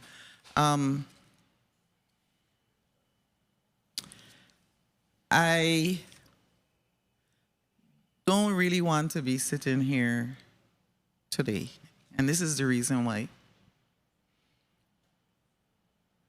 You have been stating that, for example, recently you just said a while ago, maybe less than 5 minutes ago, the government has never been in a position to charge liquidated damages. You said that. Yes. You said, good afternoon, Senator. Yes, I did. Yeah, you said 1.5 million has been agreed to for your delayed costs, and the Commissioner of Public Works agreed. Correct? John Wessel, GEC, correct, Senator. Right. Commissioner, you agreed that we, the government, agreed to the 1.5. Yes. Right. And then when we ask about the delays, the Commissioner of Property and Procurement said there was justification provided. When my colleagues ask every single one of the government team what they felt, not felt, but their opinion for the most part on your performance, the response has been satisfactory. I have been listening to those words from the very beginning. So, as an attorney, I know that I cannot take you to court because my witnesses on this side have said satisfactory, justified, owed 1.5 million. And you know that, sitting across from me right now, because you have said from the very beginning, your words have never changed. So this hearing really tells me, and it should tell everybody, the only thing that I can express is the same frustration that my fellow Crucians feel, that in fact, 11 years we've been without a facility to provide us the traditional games, festivals, activities that we're used to. But as and I need the people of St. Croix to understand this. The legislature right now can do absolutely nothing with regard to what you keep referring to as your contract, which I read. And you know, you are correct that there is a line that says that on the basis of the above services as completed, government will indicate such changes in the layout, type of construction, building areas, and other details as may be deemed necessary, and the contractor will then make such revisions in the preliminary plans, specifications, cost estimates as may be required, which after written approval by the government shall be the basis for preparation of, and it goes on and on. But it does in fact say that you're proceeding with the government's approval. And none of these people sitting in front of me, and you know what? Neither was I in the position in 2015, I think it was, that's when it started, 2014, 14, not one of us. But we have this responsibility in front of us now to our people to make sure that this stadium is completed. So I agree with my colleague right here to the right of me. At the end of the day, we need it completed by December, but we also need to know, are you going to then, and the thing is, you responded again, well, contractually, the contract is going to dictate, if I don't get the 1.5, then I can go to the government and say, the delay was caused by you not giving me the 1.5 million. This is really frustrating for me as a senator. Now, as an attorney, it'd be a different thing if they were paying me to represent them. But I'm not. I'm sitting here as a senator. And I realized that this branch right here will be perceived as delaying this stadium. And that's the unfortunate part of it. And the unfortunate part of the executive branch officials, that they literally inherited 11 years ago. If I had to ask everybody, what were you doing 11 years ago? And they said their positions, they were never in a position of decision-making ability or authority. And that's the sad part about it, you know, except maybe JP, no, you weren't. You were a commissioner 11 years ago? I was acting. Oh, you? So we're going to go to Commissioner Oriel. Thank you so much. This is a question for you. Were you working for Governor Mapp at the time? I worked, good afternoon, Senator Jean-Pierre Oriel. I did work as acting commissioner for the first 3 months of 2015. This is a question that I have, and maybe I don't know how you would answer it, but why do people not tell governors, guess what? Moving it is a bad move. 1 minute. Moving it is not good. It's going to cost us more money. You know, entering into this contract is not good. And by the way, is there no attorney that should be sitting here representing the government of the Virgin Islands when it comes to this contract that we're talking about? I would think so, because if Mr. Wessel were to take us to court, who would be representing us? The Attorney General, correct? Us meaning the government. Mm-hmm.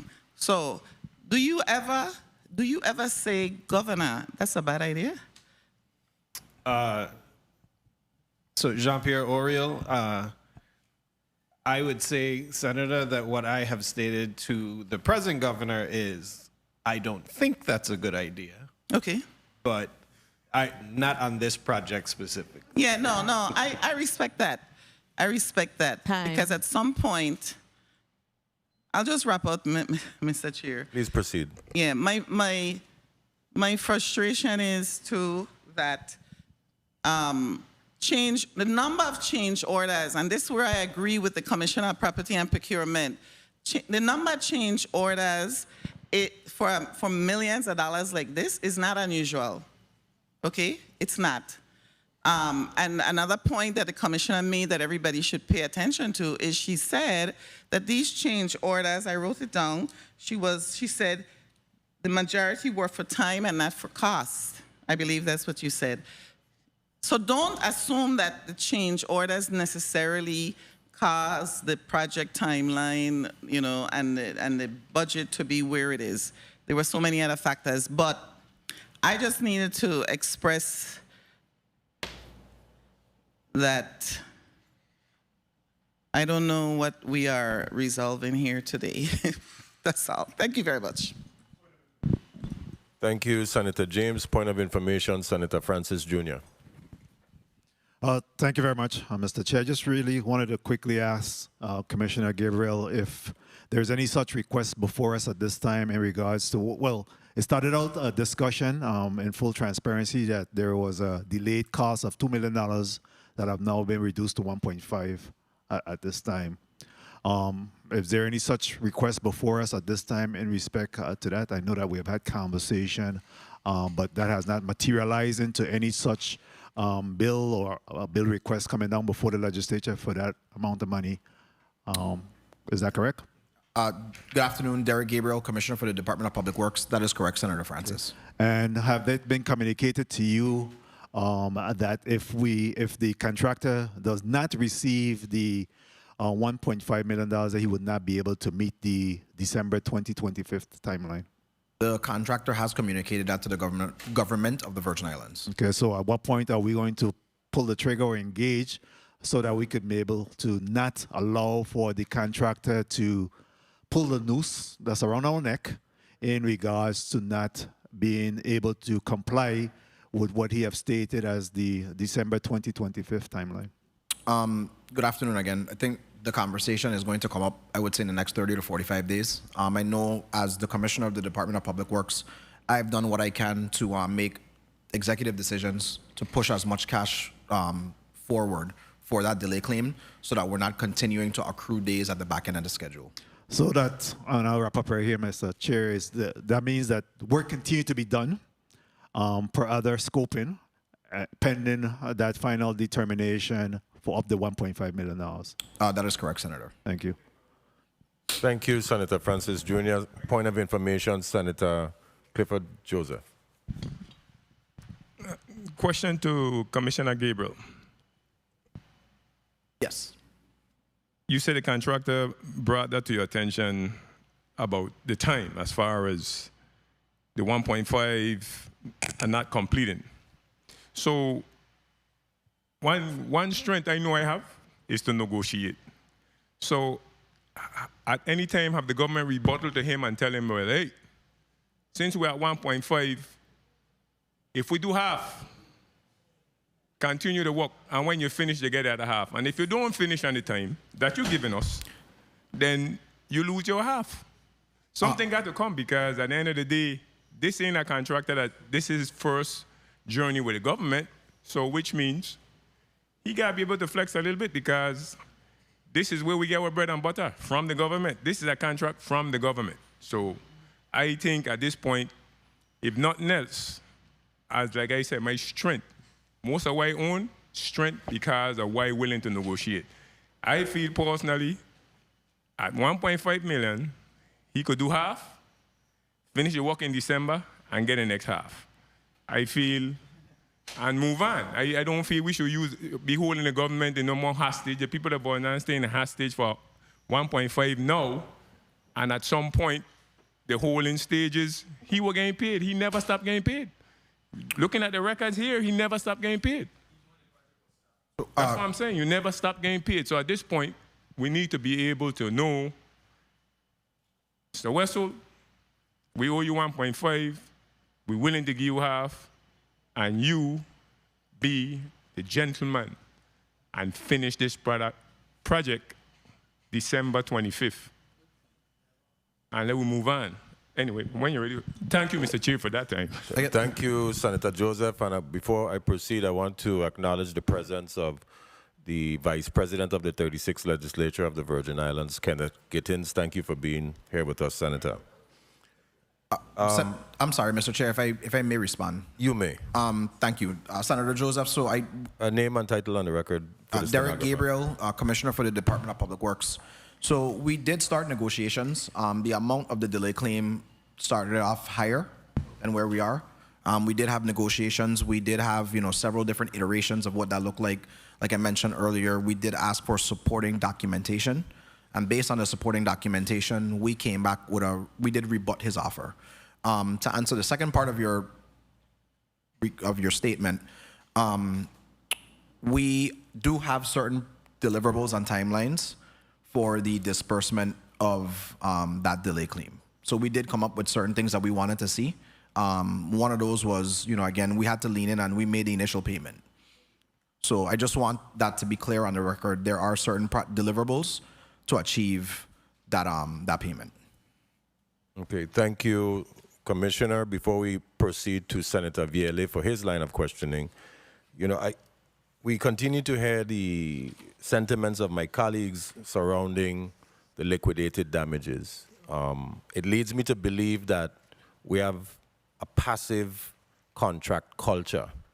And I believe that we need to perhaps look at the rules and regulations concerning procurement standards of the Virgin Islands, because we cannot still be held hostage by some of these companies, contracting companies that come in and say that they're going to do certain amount of works in phases 1, 2, 3, or whatever it is that it stipulates in the contract, and when they're not meeting the obligations of such said contracts, we're not implementing whatever liquidated damages or other parameters of enforcement and flexing our procurement responsibilities, because we could have recouped a certain amount. I did not do any calculations, but we should have been able to recoup some of the monies that were obligated to this contractor when they did not meet the deadlines of such said contract. So, Commissioner of DPP, Commissioner Alejandro, what is your position on the rules and regulations surrounding procurement laws in the Virgin Islands? Do you believe they need to be updated? Do you believe that we need to relook these regulations or even strengthen our procurement laws in such situations? Lisa Alejandro, Commissioner, Department of Property and Procurement. Thank you for the question, Senator. I don't think it's a property and procurement or, so to speak, regulations, because it's there. It's strong. It represents even the federal standards and other best practices. I think what we're looking at is management, oversight, and also performance, how those are accounted for, perhaps even the way that we are establishing compliance to those practices. I know earlier, I think it was about a year or two, the Department of Public Works, recognizing some of those concerns, began to put these requirements up front in the solicitation documents. So I don't think that it is a policy issue or a law issue. Again, it goes back to managing, monitoring, and ensuring that the government as well is not culpable in some of these instances. And again, it may boil down to change, reassessment in projects. For example, this is a perfect example. Within a flood zone, these things may occur again, but again, it goes back to that, managing, monitoring. Our laws are pretty strong. As a matter of fact, stronger than the federal regulations in some instances. Okay, very well. I see the Commissioner of DPW shaking his head. Did you want to make a comment in addition? Yeah, thank you for that, Mr. Chair. I would add to Commissioner Alejandro's point, her and I work very closely together implementing lessons learned. We've really tried to, one of the things that we require contractors to do now is before or when they're submitting mobilization for that first payment, they have to provide a project schedule. That helps us to better manage, oversee these projects so that, we can keep them to the milestones that they've set forth there. I think not only this project, but other projects that we've had have really given us a lot of lessons learned for better management and oversight. And it puts us in a better position to be able to implement or to assess, liquidated damages when that time does come. There are a number of contractors right now that I would tell you we've been very stringent on them with managing their projects and not dispersing payments and enforcing liquidated damages. Well, I would encourage that, especially contracts that are local funds. I mean, all contracts, but especially something like this, it hits closer to home, if you understand what I'm trying to say. So we want to make sure that we do our due diligence and have extra oversight on such matters. Senator Kurt Vielle, you are now recognized for your 7 minutes. Thank you. Thank you, Mr. Chair. Change order number 24. When was that issued? Good afternoon, Senator Vielle. Derek Gabriel, Chairman of the, Commissioner of the Department of Public Works. You was the chairman of the committee? You want to take our job? You get No. We are looking that up. Change order number, say it again, change order number? 24. 24. Yeah, we're looking that up as we speak. Change order number 24. What I'm seeing here is commencement date, July 11, 2025. Is that correct? The same day I heard a group of senators were at the site kind of kicking up a bit, asking when it's going to be completed. That exact same day a change order was issued for December 25th, 2025. Exact same day. Maybe coincidental. I would want to know, I looked at the change orders. Change order number 20, a 284 calendar day extension until December 10, 2024. Change order number 22, a 90-day calendar extension until March 11, 2025. Change order number 23, a 120-day extension to July 20, 2025. And this last change order, a 169-day extension to December 25, 2025. So for every single one of these change orders, the contractor have had justification as to why they were not able to meet the original date that they included before. On 4 different occasions, they come back and was able to justify to this government for additional, when I add it up, it's probably coming up to 500 days they are able to justify extension for 500 more days? Yes, Senator Feely.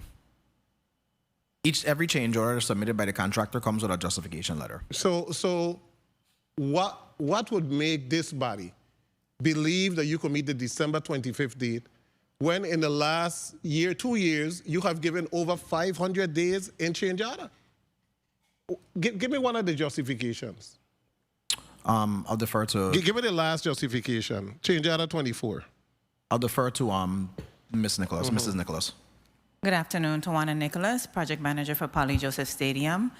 One of the justifications is the project schedule, where he provided an updated project schedule with the man hours associated with the scope of work. How is that justifiable? You provide a project schedule.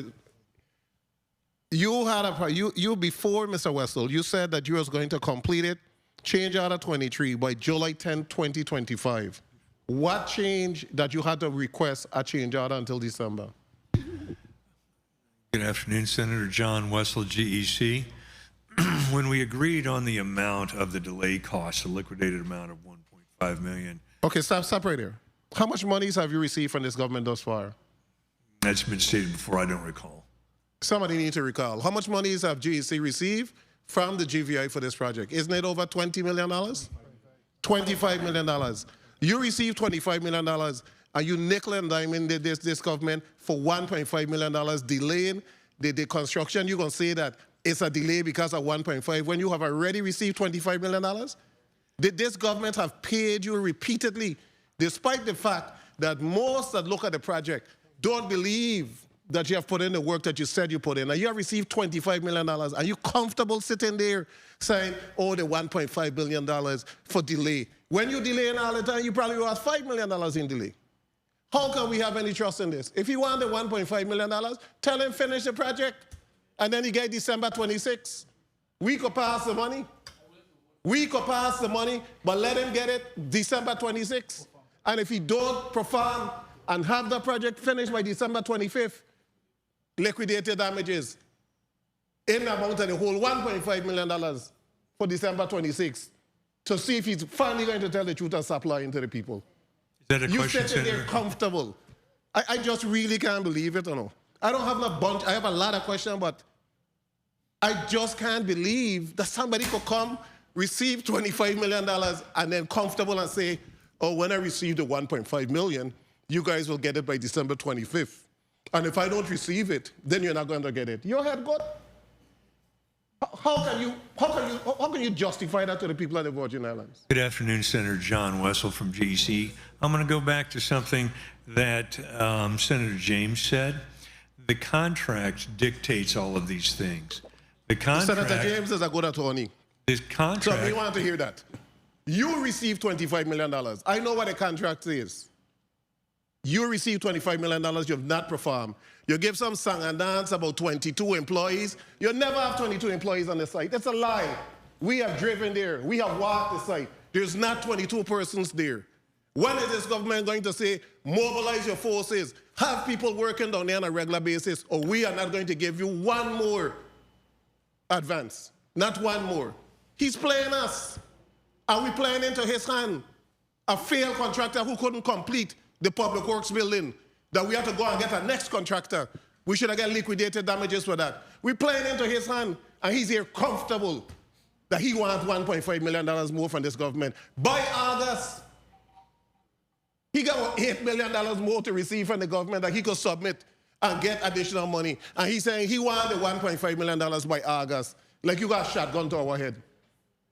Contractors in this community need to step up to the game and start doing what they're supposed to do. That's why we can't get nothing completed. Because everybody think they could do what they want with the government. If this was a private contract, he'd have been in serious trouble. But we're pacifying his inability to work on all of his failed projects before this government of the Virgin Islands on a regular basis. How did the Festival Village get out of the contract? Because every money we pass included the Festival Village. Is the Festival Village still in the contract? Tawana Nicholas, project manager for Polly Joseph Stadium. No, it is not. How? It has only been in the original contract. It's been in more than one change order. I read change order No, Senator. Change order number 13, finalization of the design for the festival village. Change order number 13. That is, the design only is what was paid in the original contract. When this truthful individual came and testified, he said $20 million will give us all of that. They come back and they said, give us some additional monies. The police commissioner had the number. Give us $5 million more, whatever. It's going to include a festival village. It's going to include this. Give me that. And for sure, you're going to have Terrence Martin. For sure, you're going to have this. Now, all of a sudden, it gone because costs increase, this increase, that increase. So we're not even looking at what was the proposed cost at a festival village that is now eliminated. But he's still getting $1.5 million more. Is Terrence Martin in it? Yes, Terrence Martin is in. Act 8326, passed in 2020. Festival Village still included in it. How did it get out? When we passed these monies, $8.2 million in 2020, that included monies for the Festival Village. How did this just come out? The government just, how did he craft that? He is, you having a winging of a time on this government, son. You say you're going to do this, it come out, there's no penalty. You stay down and say, oh, you guys delayed the project. We settled you for $1.5 million. You have nobody working on the project. The project is slow as anything else. You acting like you're building a house. And that's a stadium. And there's no problem. Government need to wake up on them. Eventually, this stuff is going to come back to haunt us. But you know what's hurtful? This is general fund money. This ain't no federal. This ain't money from no private contractor. This general fund money is that we put up. And Freddie said, I've not had a ballpark for donkey years. I've not had a baseball stadium. Wim was closed. The one by Arthur Richards closed. Everything was closed. And he there taking his cool time. And then comfortable here saying, if he don't get the money from August. And the administration is sending out nothing for the money from August. This is now July. Is there a bill from government also, the $1.5 million? Senator Derek Gabriel, Commissioner for the Department of Public Works. Like I said to the previous speaker, I do believe that conversation is coming within the next 30 to 40 days. The man say he wants money by August. He wants confirmation by August. So have you negotiated with him that there's a process to go through the legislature that he can hold a shotgun to our head for August? Mr. Wessel is aware of the funding mechanisms. So what is your position if the money isn't passed by August? Senator, my position is not an August 1st deadline. I believe that was presented by what is your position? Senator. My position is that we have agreed, as Commissioner Gabriel says, on milestones. What is your position? Don't give me all of that other language. What is your position? You want the money by when? According to the milestone stadium, or according to the milestone dates that we agreed to in the change order. And those are not dates. Those are milestones such as... What is the milestone date? Be specific. This is a body that has to appropriate the money. What is the milestone date? Substantial completion of the Paulie Joseph Stadium, substantial completion of the Terrence Martin Stadium. Wait, let me get a word first. Paulie Joseph is what? Substantial completion? That's the milestone that would release some of the $1.5 million. Yes, Senator. And substantial completion of the Terrence Martin? John Wessel, GEC, yes, Senator. A portion of the $1.5 million would be released upon substantial completion of the Terrence Martin. Have you started the Terrence Martin field? Yes, we have, Senator. Senator, if I may. Yes. Just for the record, he's identifying substantial completion. We've broken it down even further into civil structural work, MEP work, and then ultimately full operation. So in layman terms, and I understand what you're saying, but in layman terms, what does substantial completion mean? 95%? Well, 90%? Completion is what's noted in our letter, so it's not substantial. So it'd be 100%. Completion is noted in your letter. 100% complete for civil structural work, and then 100% complete for mechanical, electrical, and plumbing work. Okay, and that's for those components, but that is still not completion of the entire facility because there's still other finishing work to be done, correct? Correct. Okay, so if all of that is done to 100%, that would be what percent of completion for the overall facility? So the 1.5 is broken out by these items, and there's a dollar figure associated with it. So at the end of the day, completion for the site and project would be 100% for the entire project. Okay, and where you have completion, do you have a target date for that? No. Then that's a problem. You need a target date. You need completion, civil, date, mechanical, date. Because he gonna just wait till December 25th and then he gonna ask for the next extension. And he has an excellent track record. He has never completed anything. Wait, Paulie Joseph. Ain't got nobody here to go justify this for him. No, whoever want to go justify for Mr. Weasel, I'll go sit down next to him. Wessel. Well, no, maybe it wasn't a Freudian slip, but you wanted to say something. Yes, Senator, just for the record, I know that Act 8326 does identify the 3 components for the Paulie Joseph Stadium, but Change Order 14 that triggered the first supplemental and Change Order 21 that triggered the second supplemental does not have scope of work items for the village. And when was anybody going to come before the legislature and said, legislature, you submitted the money to complete this, but we have a change order that omitted it, and we approve the change order? It's law. How do you change law? In my tenure as project manager, we did not have any added scope. The only scope for Terrence Martin was the design. And when we were last at this body, we indicated that the festival was not included. Point of information? So you're saying that the law that was passed, or the act that was passed by the legislature that had in language for a festival village and included funding for the completion of Paulie Joseph, Terrence Martin, and the festival village with the change orders, it was never really included, so it was skipped? Senator, I wouldn't say skip, but the monies appropriated did not afford the village. Chair, Commission to respond, please. You're on the senator's time, so let me hear your response. Commissioner John Wessel, GEC, what I believe has been overlooked is the fact that there is a provision for the festival village, and it was made during the design that's approved and being built, and the intent of the design that was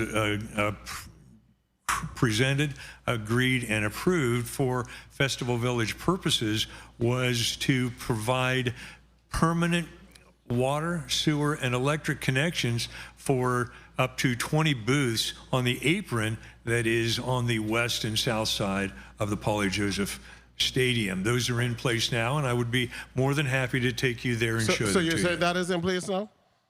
Excuse me, sir? That is in place? You said the water, the blah, blah, blah. Is it in place? Has it been installed? John Wessel, GC, yes, Senator, it is. Change order number 13. These revisions are required to facilitate the third item, finalization of the design of the Christmas village shown as Exhibit A and in accordance with Exhibit B. Have you finalized the design for the festival village? Senator, we have finalized the design. It has not been approved and submitted or funded in any of the subsequent change orders. Are you in receipt of the final designs of the Christmas village that was paid for by a change order? I'll defer to Tawana. Good afternoon, Tawana Nicholas, Paulie Joseph Stadium Project Manager. Currently, the scope of work for the design for what Mr. Wessel is calling a village is not our traditional village with booths. The current design on the apron, as he discussed, is water and power connections at the wall of the building. There are no booths. At the wall of the building, one side? On both sides along the sidewalk, the apron. Along, and I have it here, along the sidewalk apron? No, the wall of the building. The exterior wall inside the arches, that is behind that wall are water and power connections. It is not our traditional village. So, do you have a finalization of a plan for a festival village? Do you have a plan for a festival village? We have a rendering sketch for the traditional festival village. There is no funding for the design. No, I talking about the funding. He was, change order 13 said, finalization of the design of the Christmas festival village. So whether or not there's money, he was supposed to finalize a design for the Christmas village. Do we have a design? Yes. And the design is the wall? Yes. So that's a festival village? You ever been to a festival village? Senator John Wessel from GEC. Time. In addition to the wall design, as part of the a la carte menu, which ended up not being selected for funding, was a design that GEC provided to the government of the Virgin Islands for their election or not election, or election not, to put the work associated with that design in the contract. I'll be happy to give you a copy of this design. So you were not paid for a design for the festival village. You did not bill this government for a design for a festival village. Yes, sir. John Wessel, GEC. Yes, sir. We did bill them for the design because we did the design. What was the amount that you were paid for the design of the festival village? Senator, I'd have to look. I don't know. It's in the change order. Look, I want to know because you just pour water and electricity in the walls. I want to know what you charge this government to just put it in the wall. What you charge? What you charge? That could have just been a couple $100. Or how much you charge? Thousands, I'm sure. Tell me what you charge. Senator, let me see if I can find it. Anyone on the panel, tell me what he charged for the design of the festival village. That is now a wall. We know how villages in the Virgin Islands, and we allow somebody to design a wall and pay them for the wall for a festival village, which we know will never work. You think we want to use a wall? You think St. Croix Village is going to become a wall? Senator Tawana Nicholas, project manager for Poly Joseph Stadium. In the original contract, Crucian Christmas Village, the total value for the design is $169,000. So $169,000 for a wall, Mr. Wessel, you made off like a fat cat, eh? $169,000 for a wall to say, put a pipe here, go 20 feet down, put a next pipe, put some conduit, you get $169,000. Senator John Wessel, GEC, that's not accurate. Oh, what is accurate? What is accurate is that we provided a design that was engineered by architects and engineers and electrical engineers and civil engineers. A wall? When the whole thing is over, did the design come down to a wall with electrical and plumbing capacity? Senator, no, sir, it did not. So what else is it?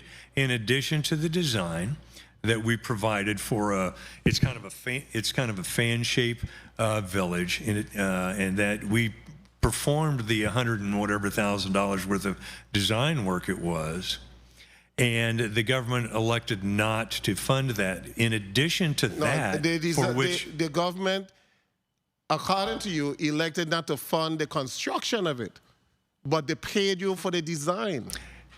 Senator John Wessel, GEC. Yes, sir, that's correct, because we did the design. And I'm saying that the design that you did is not sufficient for a $169,000 payment. Where's the design? You have the design? Mr. Commissioner of Public Works? Commissioner Sports Park, you have the design? That's our design, we pay for it? Are you going to provide the design to the government of the Virgin Islands? Senator John Wessel, GEC, I already have provided the design to the government of the Virgin Islands in conjunction with our engineers, our design team, and the government's design approval team. We designed it. Hold up, you have the design? I'm sure we have it in the 2020 design set. So, and the design is a wall and then a little couple other things in the fan shape? Mr. Chair, to the chair, can we have a copy of the $169,000 design for the Christmas Festival Village? Thank you so much, Mr. Chair. Thank you, Senator Vielle and staff. Please note that. So can I, just for clarification, you want the design renderings, the 2020, because that was requested earlier, or you want the actual schematic drawings? The drawings, yes. Mr. Chair, I would like the actual design because I don't need schematics. Schematics, anybody could do that on a computer. I want to see the $169,000 that was spent for this design as to what was given to this government of the Virgin Islands. Thank you so much. Okay, thank you for your response. Senator Dwayne DeGraff, Minority Leader, you're recognized for your 7 minutes. Thank you, Mr. Chair. Good afternoon, colleagues. Good afternoon, testifiers, all of you listening and present. You know, this is going to be a very, very, very sad day here in the Virgin Islands. And for me, I'm extra frustrated. You know why I'm extra frustrated? Because I did not vote for Paulie Joseph in the 32nd legislature. Because a lot of the things that we see now, we saw it then. We were going to be here, I think it was $17 or $19 million. There's no way, based on what they were talking about, it was going to be covered. We fell for it then, and we're falling for it now. The saddest part about it, when I hear my colleague drill, Mr. Wexel, you would think it's a private contractor dealing with a private citizen. It's a government of the Virgin Islands this gentleman dealing with. The government of the Virgin Islands. Where it is, Commissioner Gabriel, you mentioned the $5.1 million. I think I voted, that's the only thing I voted for this money for Paulie Joseph. You know why? Because they stated that would be the end of it. But during that meeting, I remember them saying it's going to be another $3 million that are going to come. So you mentioned out of the 5.1, only 4.9 or something is remaining? Good afternoon, Derek Gabriel, Commissioner for the Department of Public Works. To clarify, out of the 5.124, we have expended $878,000. 4.246 is still remaining. Okay, so where does $1.5 million come in now? We still owe him the 4 point something to finish out the 1.8 and an additional 1.5? The 1.5 that's being, I'm sorry, Derek Gabriel, Commissioner for the Department of Public Works. The 1.5 that's being referenced is his delay claim that was negotiated. You say it was negotiated, mean we did something wrong and he won and that money was awarded to him? So, Senator, he submitted late last year.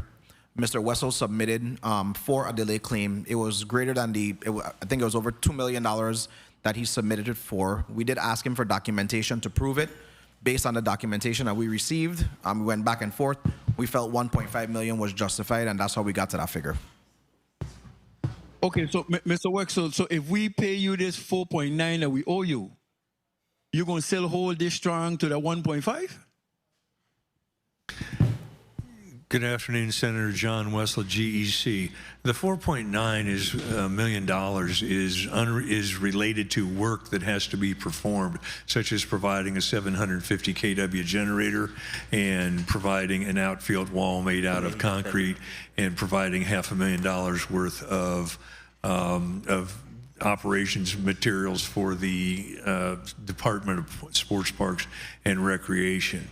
That just hasn't, that 4.9 million doesn't have anything to do with the delay costs that have been incurred and expended by GEC of 1.5 million, for which GEC has not yet been paid or compensated. Okay, has GEC got any compensation for meeting any goals? Were you rewarded for anything in this contract, or is the contract written that way? If you meet this goal, you get 100,000 or you get something? Is that in the contract? Senator John Wessel for GEC. Every single payment that we received, as has been explained by Ms. Nicholas, would be a reward for work that's performed. For example, if we put in 1,000 feet of conduit for relocating the fiber optic utilities, we get rewarded for that milestone by being paid for 1,000 feet. Excuse me, I'm talking about bonuses. Have you received any bonuses? Senator John Wessel, good afternoon again, GEC. The contract has no provision for bonuses. It was 100% on work performed, inspected, and accepted by the government engineer through his designated representative. Okay, when I voted for that $5.1 million, it included having the Festival Village as a part of it, and I was told at that time there was going to be another $3 million to complete. So $1.5 million would take us to full completion. Mr. Wexler, you saying the $1.5 million will take us to total completion of the Paulie Joseph Stadium? John Wessel, GEC. Yes, Senator. According to the current scope of work that has been designed by GEC and approved by the design approval team for the government of the Virgin Islands, the 5124 plus the 1.5 million delay costs would take us to the end with no, again, with no further changes in design or delays caused by the government or others. Now, I looked at Paulie Joseph said, is the ball field, the size of the field commensurate to a stateside ball field? Senator John Wessel, GEC. The Paulie Joseph Stadium ball field is designed to the dimensions of a AAA ball field in the United States. It's designed to, but is it actually going to be that? It looked a little small to me. Senator John Wessel, GEC, the design that was prepared by HOK Sports assures us that the actual dimensions of the ball field and the bases and the pitcher's mound and everything do comply, as the contract requires them to, with the specifications for a AAA ball field. Okay, so for this $1.5 million that you said that we owe, when is the deadline to have that by? We don't pay you that by then, does it increase? Senator John Wessel, GEC, no, the $1.5 million does not have a deadline of a certain date, as was suggested by, as a possibility by Senator Joseph. The $1.5 million contains a series of milestones that were more accurately described by Ms. Nicholas. So in order to get a payment, once that's funded, in order to get that money, I have to perform milestones such as the site work or whatever the milestones are that are listed. I do not recall them accurately now. Okay, so Commissioner, so the quagmire is, regardless of what Mr. Wessel has a written document, a contract that says the government of the Virgin Islands owes him $1.5 million and there's no way around it. That's the final word on it, Commissioner? Gabriel? Derek Gabriel, Commissioner for the Department of Public Works. We have an agreement. We don't have a contract, but we do have an agreement of that $1.5 million. Okay, so has Mr. Wessel ever, I heard time, Mr. Chair, just wrap up. Has Mr. Wessel or his group ever been sued, taken to court to address this?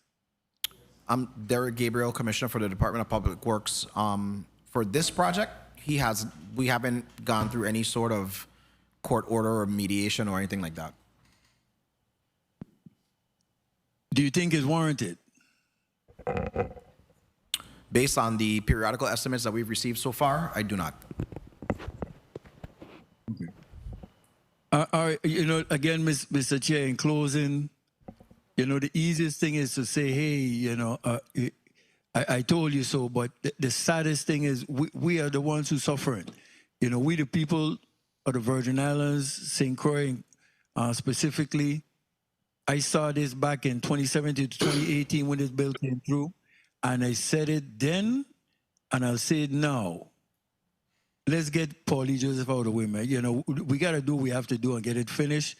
We have no choice. Either that or let the government take the gentleman to court and let the court decide it. But what we are doing here now is allowing for all the costs to go through the roof. And then who's going to end up suffering again? The people of the Virgin Islands. We're going to have to find this money from someplace, which we could have been spared that had we listened to the minority back in the 32nd legislature. Thank you for the time, Mr. Chair. Thank you, Senator Dwayne DeGraff, for your line of questioning. Senator Clifford Joseph, you're recognized for your... Thank you, Mr. Chair, and good afternoon to the listening public. Good afternoon to my colleagues. Good afternoon to the testifiers.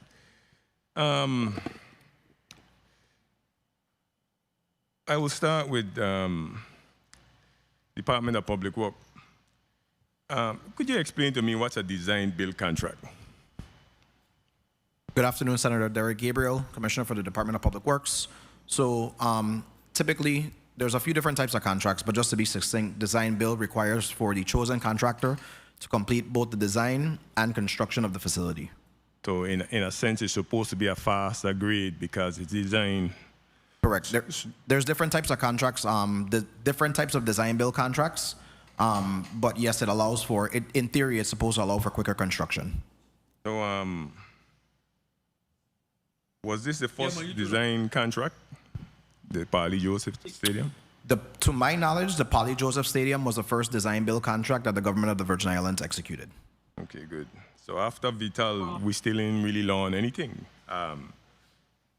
Like, what are we putting in place to safeguard and avoid these cost overrun? Because that's a question for me. What are we putting in place? For this project or other projects? Other projects, because we got a lot of projects coming up, and I just don't want to know that we're going down the same road over and over. Yeah, thank you for that. So we've implemented a number of measures. One of them is with the first pay estimate, the contractor is required to submit a project schedule as well as other submittals and deliverables so that the government of the Virgin Islands has something to hold them accountable to with the first pay estimate. Previously, schedules weren't required with the first pay estimate. Yeah, because we're getting ready to move on with bundles, and I don't want to see us again deriving at the same.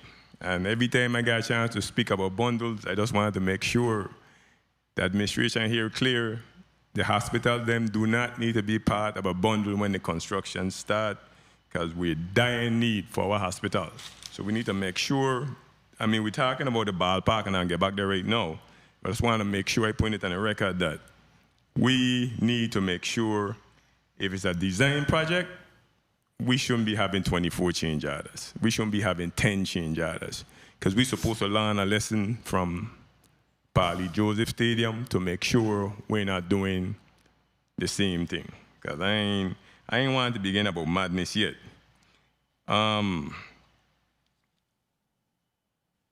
ADA compliance, I was listening to the Commissioner Oreo saying that with the elevator, it is. So barring, I hoping that this generator I was gonna be working, because I know no elevator ain't working around here without power. So I know we live on islands, and it's very important to have two-way of egress to everything that we do. So that should be some consideration. I don't know if it's too late, but they still should have some consideration towards egress, especially for our ADA compliance individuals and who needs those assistance.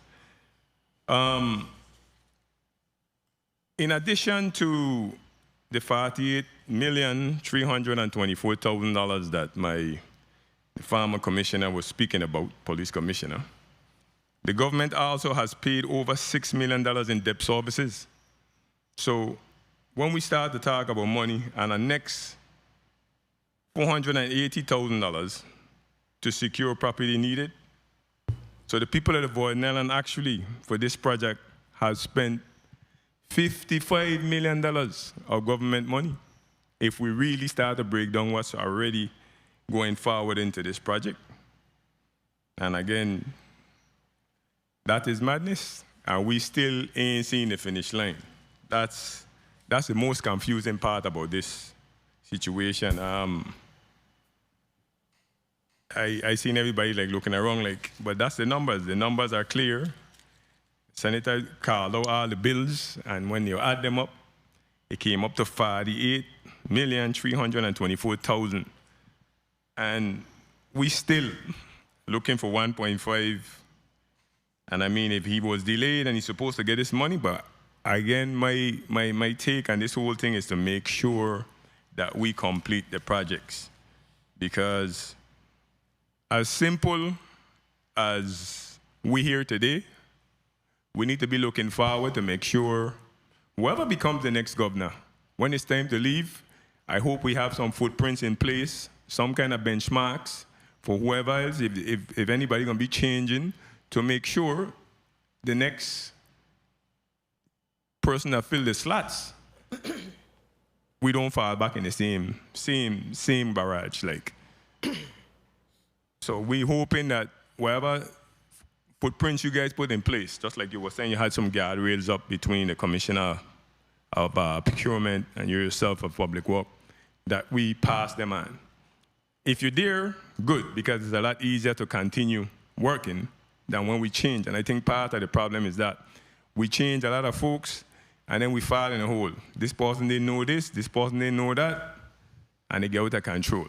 So I just hoping that we have documentations to pass on to save mismanagement of government funds, because every time we mismanage government funds, it costs the people that bought now more money. One minute. Thank you, Mr. Chair, for the time. Oh, before I give up my time, Commissioner Gabriel, for the records, I'd like you to explain for the Terrence Martin Park how it look, because it's set for flood. So I wanted to make sure that the people in the community, when they do see this, that they understand that it's building a flood zone and the park can be flooded at times. So thank you for the question, Senator. I think what you're asking about is how we accommodate the floodway, right? Yes. So Mr. Wessel has proposed what is called like a permeable concrete wall. Mm-hmm. Prior to that, we were entertaining a fence to allow the water to flow freely through it.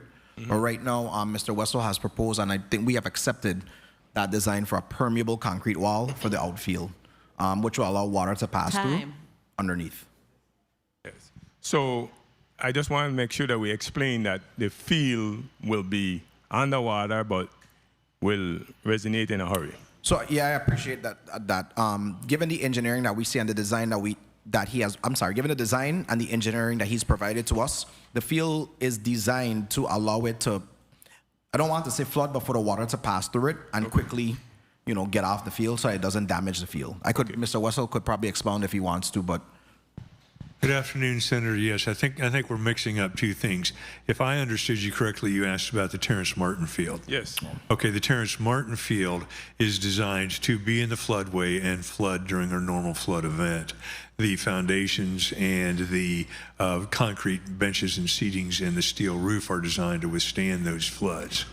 The answer that Commissioner Gabriel gave had to do with the outfield concrete wall, just as it had before for the Paulie Joseph Stadium. The Terrence Martin Little League will have a fence around it, and just as it did before, and is designed in a floodway, just like Riverfront Stadium was and Crosley Field was, and Three Rivers Stadium in Pittsburgh are all designed in the same flood zone as the Terrence Martin Little League Field. Thank you, Mr. Chair, for the time. Thank you, Senator Thank you Joseph. for your response. And before we go to Vice President Gittins for his line of questions, we have a point of information from Senator Carla Joseph. Thank you so much, Mr. Chair. I just want to get some clarity with this $1.5 million. In previous questioning, it was told that a portion of that 1.5 million was already paid. Is that a fact or is that not a fact? That is a fact. And how much of the 1.5 million in delayed cost was paid? $650,000. I'm sorry, $750 minus retainage. So it was ended up being $675. Thank you. Okay, so $675. Okay, and minus retainage? It was $750 minus retainage, which got us to the $675 number. Okay, all right. And Mr. Wessel, you are in agreement that you have been paid a portion of the $1.5 million. Senator Joseph John Wessel, GEC, yes, I am, just as Commissioner Gabriel described. Okay, so I want us to not try to say the 1.5 because it's lower than that now. And you did not come back to the legislature. This is just clearing it up because we have people listening in. I don't want the narrative to leave here. So we owe them less than 1.5 million. Is that correct? Senator, we have paid Mr. Wessel $675 based on the 1.5 delay claim, so it is less than 1.5 million. You are correct. Okay, Thank you so much. I just want to make sure we are clearing it up and the narrative in here is accurate and the record reflects that. Thank you so much. Thank you, Madam Vice Chair, for the clarity. And a quick point of information from Senator Avery Lewis. Please proceed. Yes. Good afternoon. Commissioner Gabriel, not to belabor the last line of questioning there. When you come to the legislature, you're taking this out of the balance of the money you had, so you need to replenish that 1.5, right? That is correct. So it's still, the conversation still should be based around 1.5. Yes, Senator Lewis, that is correct. Yes. So my next question to you is, Where did you get the money? you said in about 30 to 45 days, legislation should be coming down to this body to move for the completion of the park.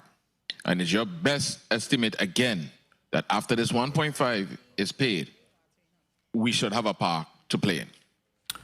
Good afternoon again, Senator Lewis. Based on the documentation that John Wessel has provided, that is accurate. And if that is not accurate, then we have all grounds to take other actions. If that is not accurate, then I think we have to resort to the contractual mechanisms that are in place to hold the contractor accountable. Thank you. Hold on. One moment. Senator Vielle wanted a point, but I think the discussion revolving the 675 and the 1.5, trying to figure out where those funds came from, the 675. Yes, Derek Gabriel, Commissioner for the Department of Public Works. So change order 7, we did change order some items out to allow for that $1.5 million delay claim. And I'm hearing that there's supposed to be some replenishment. So I think the conversation around the replenishment is because the dollar figure for the Polly Joseph is static because again that's been passed by the Senate. Through some negotiations, I made the executive decision to change order out items to allow for the delay claim so that we would not have any further delays. I do anticipate, like I said, coming back before this body at some point, hopefully within the next 30 to 45 days, to have the discussion about what that next $1.5 million looks like. Let me go to Senator Vielle, and then we have to go to Senator Kenneth Gittins. He's been waiting for his line of questions. Please proceed, Senator Vielle. Thank you so much. I had to come back in the well because when we asked the question about the 1.5 million, we were told just now that in order for him to get portions of the $1.5 million, there needed to be substantial completion in certain areas, civil, mechanical, etc. But you have already begun payment of sub $600 and something thousand. So you're saying that he has completed substantial completion in the areas that you listed before? That is correct. So which area is substantially completed? So our first milestone was a deposit. A deposit is, go ahead. Our first milestone was a deposit. He has submitted, and we have confirmed completion of the civil structural with exclusion of certain items. And then, of course, we have the MEP, which he completed also. Commissioner, substantial completion is substantial completion. You can't say completed certain areas with the exclusion of other areas and call it substantial completion. That's first. Second, who gave the authorization for you to begin payment of that agreement that you have with Mr. Wessel from monies that, according to the Act and the way that it was appropriated, were for construction and design costs of the facility? How did you get the authority to pay those monies? Senator Vielle, I made the executive decision to pay that to keep the project moving forward. So I have to own that. But you know that's in violation of all of the bills that we passed? That's a direct violation of the Act because you can't do that. Understood. So the items you took out of change order number 7, what is your plan? To put back in the change order number 7 items and then ask this body to pass it? That is correct. Okay, colleagues, we need to talk. Thank you, Mr. Chair.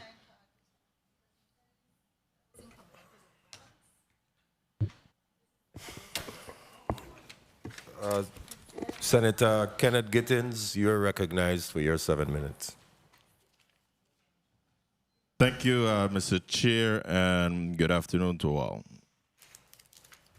I'll say again, like a broken record, this government don't have a money problem. We have a money management problem. This just seems to me to be total incompetence. Because as I sit here, we're talking about contracts. And all these contracts are to be signed off for legal sufficiency. And this contract in particular was signed off for legal sufficiency, correct? Commissioner, Property and Procurement? Lisa Alejandro, yes, Senator. And when these contracts are signed off for legal sufficiency, are there any follow-ups? I'm sorry, Senator. Are there any follow-ups after these contracts have been signed off and approved? So if there's a breach in contract, what happens? What's triggered? Who's looking? Who's checking? Lisa Alejandro, so the department will be notified that there's a breach in contract or a default on either of the parties, and from there the department will get involved. So I'm seeing where, and I've heard colleagues talking from the 32nd and the 33rd and whatnot. I've been at this from the 30th legislature. The junior in here, and I remember talking about this from way back when. So we're looking at a $20 million design build contract from back then. At least 3 years under the DeYoung administration, and then at least another 4 years under the MAP administration. Now at least 6 years under the current administration. So about 13 years, give and take, for a design bill contract. And we haven't even been or near completion. Mr. Wessel? Yes, Senator. John Wessel, GEC. So this design contract that we're talking about, or our Polly Joseph Stadium, is this considered a basic outdoor stadium, a mid-range stadium, or a high-end facility stadium? Senator, I don't know I'm not sure I'm clear on the terminology, but I can tell you this. My daughter went to Auburn University. No, I don't want to know where your daughter went to. I want to know, based on what you told us that we're supposed to be getting, because this is what I was saying from the jump street. We gave that $20 million and we didn't know what we were getting. Senator, so with this, with you saying that it's supposed to be a AAA stadium with 3,500, I mean 35, how much? 3,500 seating? How much is it? Yeah, 3,500 seating. What is it? What is it considered to be? Basic, medium range, or a high-end facility? Senator, it would be medium to high-end and similar to what a Division I college would have. So a medium to high range would cost us between what? In millions? Senator John Wessel, GEC, I believe it's been testified that the current budget is around $32 million, not including the $1.5 million delay cost. So based on my little research, I'm seeing where a mid-range complex with covered seating, locker rooms, and the concessions and press box should have cost between the range of 10 million and 25 million. We're sitting here today where now this contract seemed to have ballooned double.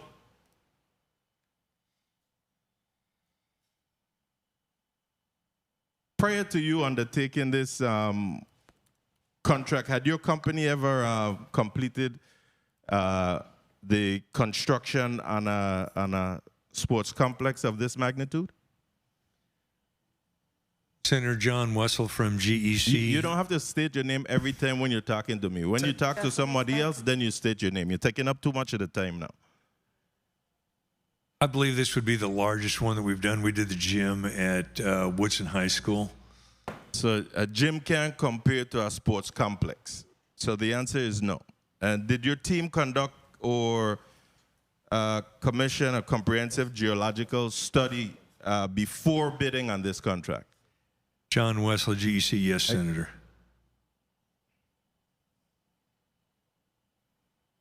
And when was the design for the stadium itself, the whole project, completed and approved? The first design was completed by our design team in late 2014. It was never approved because Governor Mapp changed it. The second design was completed, let me check with my notes, in September of, around September of 2018. And that design was never submitted for permits other than the foundation in order to keep the contract going. So 2014 not approved, 2018 not submitted. Is there a third one? There are actually two more. Or three more. Two more. The one is the... Okay, and of the two more, any completed and approved?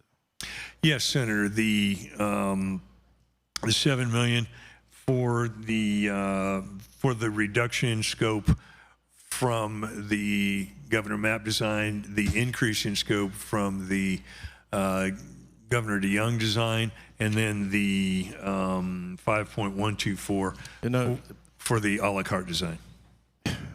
I want to ask you also. I've noticed the you also did the demolition for the stadium. Yes. So the walls that were around the Polly Joseph Stadium,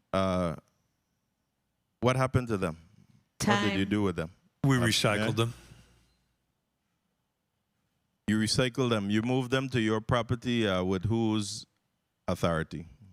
With the government of the Virgin Islands hired us to remove the remove the wall.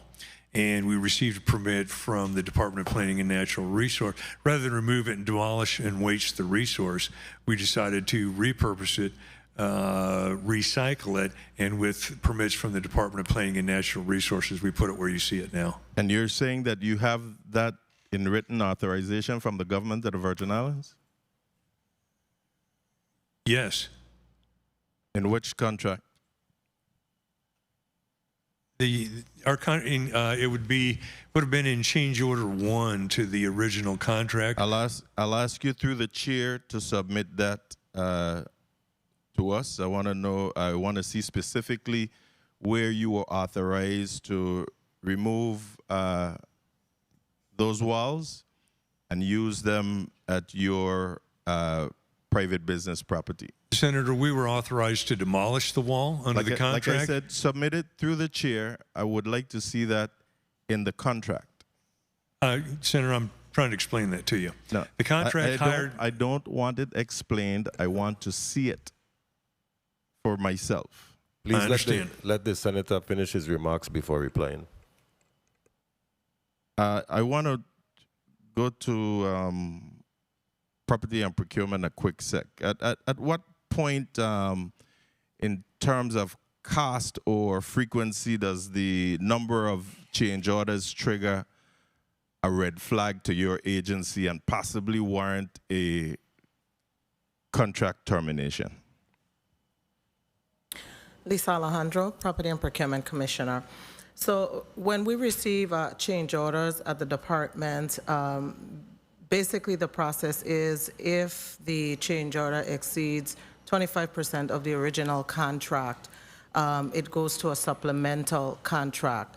Usually when the change orders come, the department checks to ensure that it's in line with the project and that the change order is justified by the engineer of records. So those justification and the request for the change order come in. We do have dialogue. We do collaborate with DPW on each change order, on the change orders that are submitted against the contract. So there's no terms of cost or frequency that will trigger a red flag for your agency? Not necessarily if specifically in the construction area. In some instances, it could be the cost of material where the department or the contractor would provide an industry letter stating steel has increased. So we do get those justification in. We will request from time to time, or is actually submitted with the request that comes into the department.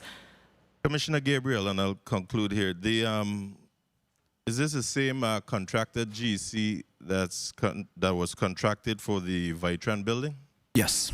And you have since requested to change the contractor? That is correct. What's the reason for that? We were not satisfied with the performance on the project. And in addition to not being satisfied on the project, these were federal funds being used for the build of the Vitran that is correct. That is correct. Okay. And so the difference between that project and the Polly Joseph Stadium project is now that we are using general fund monies. Correct?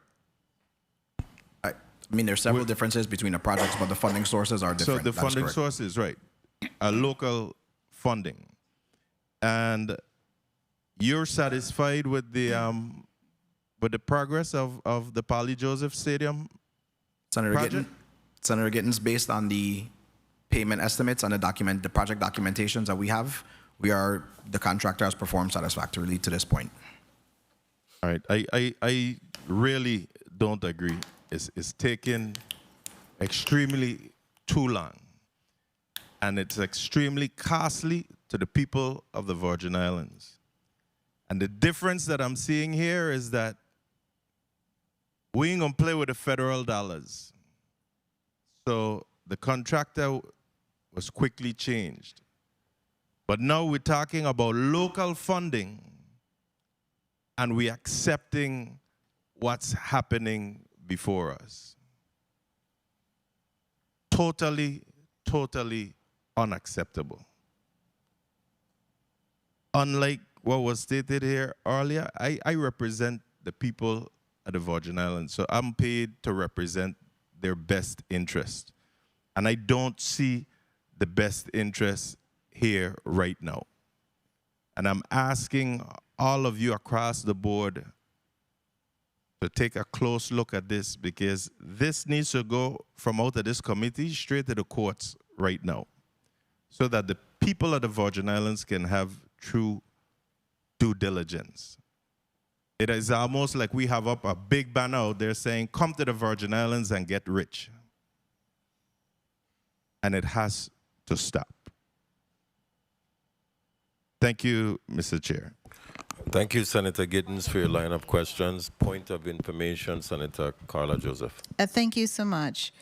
I'm still trying to grasp what you represented, Commissioner Gabriel, that we are going to have to pay $1.5 million an additional, because questions were asked. I asked also with this delayed cost, and I believe the lady from Disha Bird asked and made mention of what our Commissioner of Property and Procurement stated, that even with a lot of the delays, there was no increase in costs.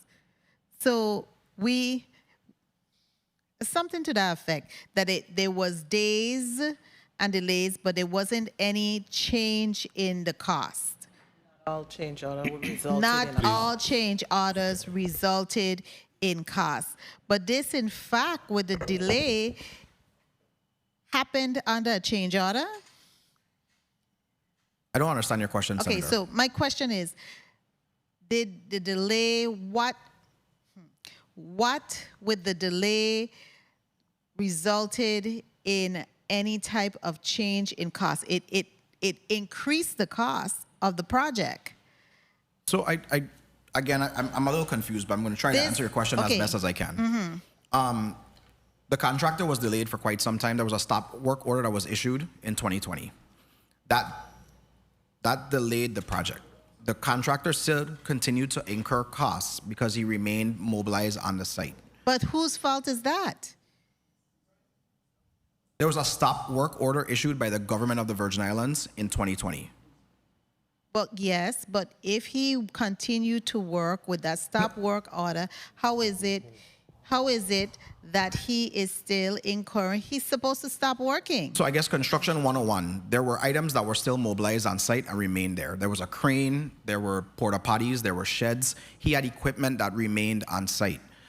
With the contractual documents that we have, we also have what's typically in construction called general conditions. That accounts for the overhead of the project. That continued to toll every day with that stop work order was issued. So there were still items that he was rightfully owed. He provided documentation, and we felt that $1.5 million of what he submitted was justified. And we didn't get any attorneys to go in, take a look at this issue and have a major discussion? We had, so I thank you for that question. It's a full project management team that we have. I mean, it's just not those of us that you see here, not just Mrs. Nicholas and myself. We all looked at it. And we felt, like I said, everybody felt that 1.5 million of what he provided was justifiable. Justifiable. What was the total he had provided? Was 2? It was over $2 million. I want to say the number that's coming is approximately $2.1 million. Is what And you negotiated it down to 1.5. That is correct. And so, unlike what you had stated before, you're going to come back to this body for this 1.5? I think from the beginning, I've said that we were at some point within 30, 45 days, we were coming back for another $1.5 million. I know you just stated it, because I had asked if you were going to use the 6.6 million to absorb the balance, to absorb the 1.5, and you stated yes. We did. Okay, because that's the balance of the monies that this body has appropriated for this project that's remaining. So you, on top of this, you're going to come back for the 1.5. That's what you're saying. That is correct. Okay, thank you. I'm clear. Senator Franklin Johnson, point of information. I'm getting confused here, and I need the commissioner to help me out. You're saying that when you did this stop in November 2020, I can't remember the day, but it was in 2020, late 2020. It was in 2020 you did the stop. Correct. All right. You're saying that he had equipments there, and those equipments being installed on the job, porta pots, crane, whatever, is all what accumulate to this $1.5 million that he's now asking? So, Senator, that is correct. In addition to that, okay, hold on. I wanted to get that clarified, because when Mr. John Wessel talked, Mr. John Wessel is saying the delay was Governor Mapp. I heard him say that more than one time. And now you're telling me that the delay was when you put the stop project in 2020. So let me clarify, right? And I think all things can be true at the same time. Governor Mapp made under the Mapp administration, the decision was made to reposition the stadium. Yes. That decision triggered several things. One of those was the stadium footprint was now in a floodway after the 2017 hurricanes. I understand all of that. The stop work order that was issued was in, I don't want to say conjunction, but it was because of what FEMA required. Mr. Wessel, I mean, there's a lot of documentation, and we can provide it, that Mr. Wessel and his team had to submit in order to receive that conditional letter of map revision. So work continued to go on. He had to engage with additional engineers, additional consultants, so that we could provide the information needed to restart the project. All of that documentation, the payroll that was submitted, the payroll documents that were submitted, there were still administrative costs that GEC continued to rack up. All of that documentation was provided, and we felt that of the approximately $2.1 million that he was asking for, we could substantiate 1.5. And the 1.5 that you could answer for is at the stoppage in 2020. That is correct. Thank you.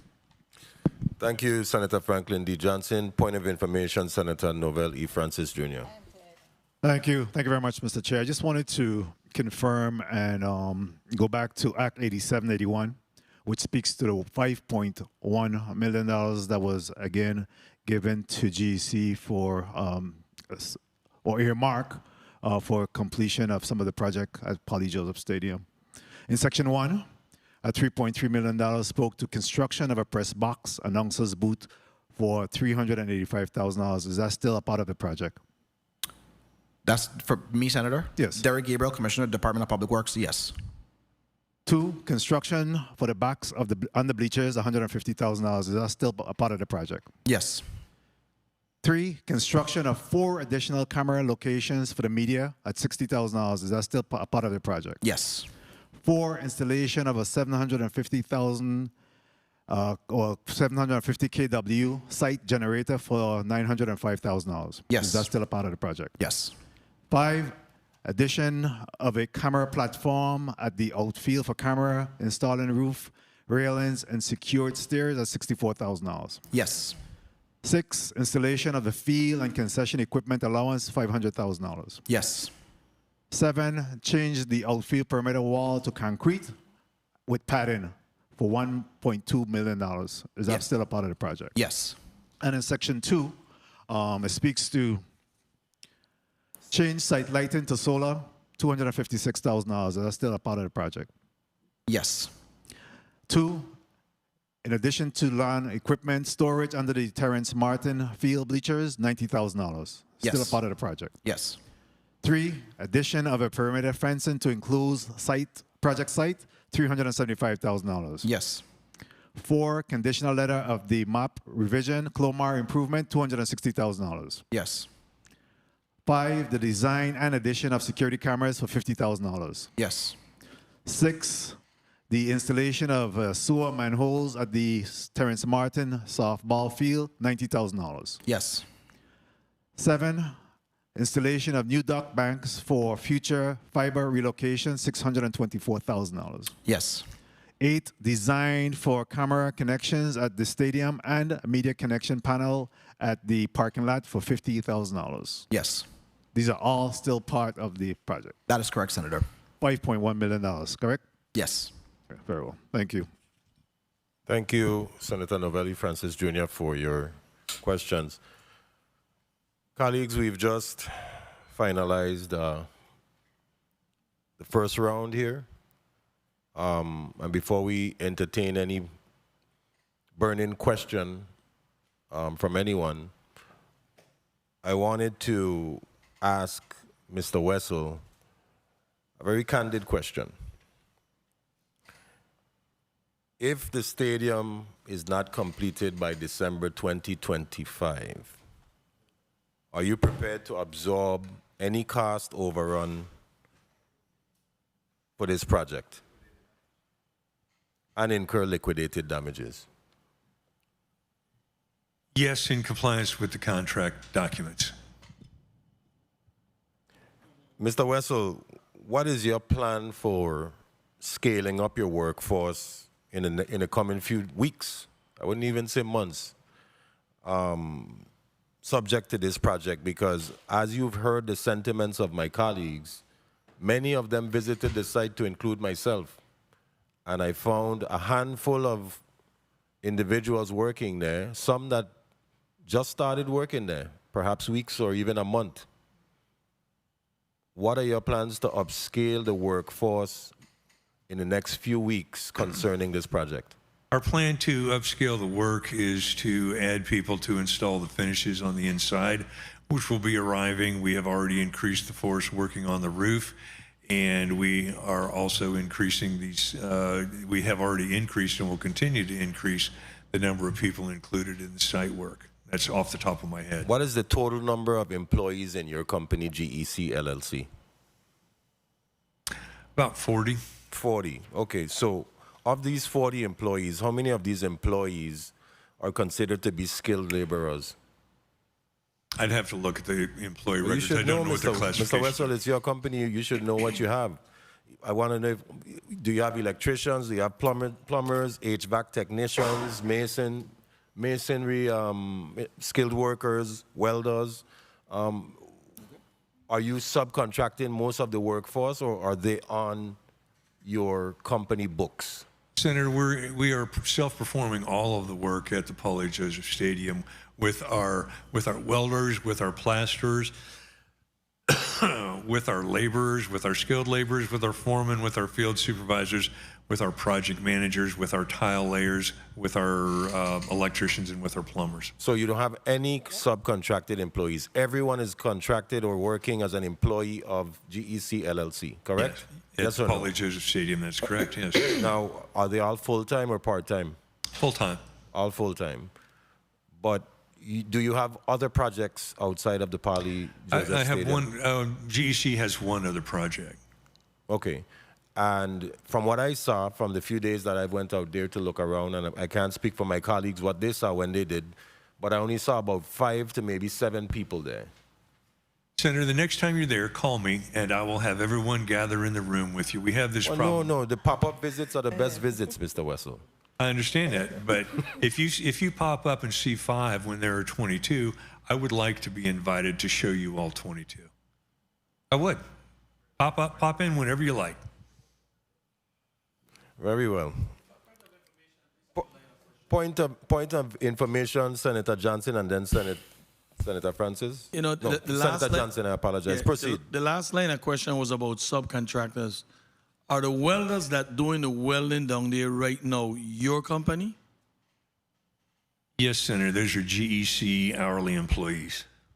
Mr. Wessel, you're under oath inside here today. I'm going to ask you one more time. The company that's there doing that welding and that fabricating of that roof, is that GEC? Everyone working on the fabrication of the roof is GEC LLC employees under oath. Thank you very much, Mr. Chair. We put everyone inside here today to take oath. And your line of questioning to him was about subcontractors. Mm-hmm. Mr. Wessel said to you that everybody that working on that stadium is subcontractors. And I'm going to ask Public Work Department and Engineer Ms. Nicholas, are there subcontractors on the Paulie Joseph project from you guys' knowledge? Tawana Nicholas, project manager for Paulie Joseph Stadium.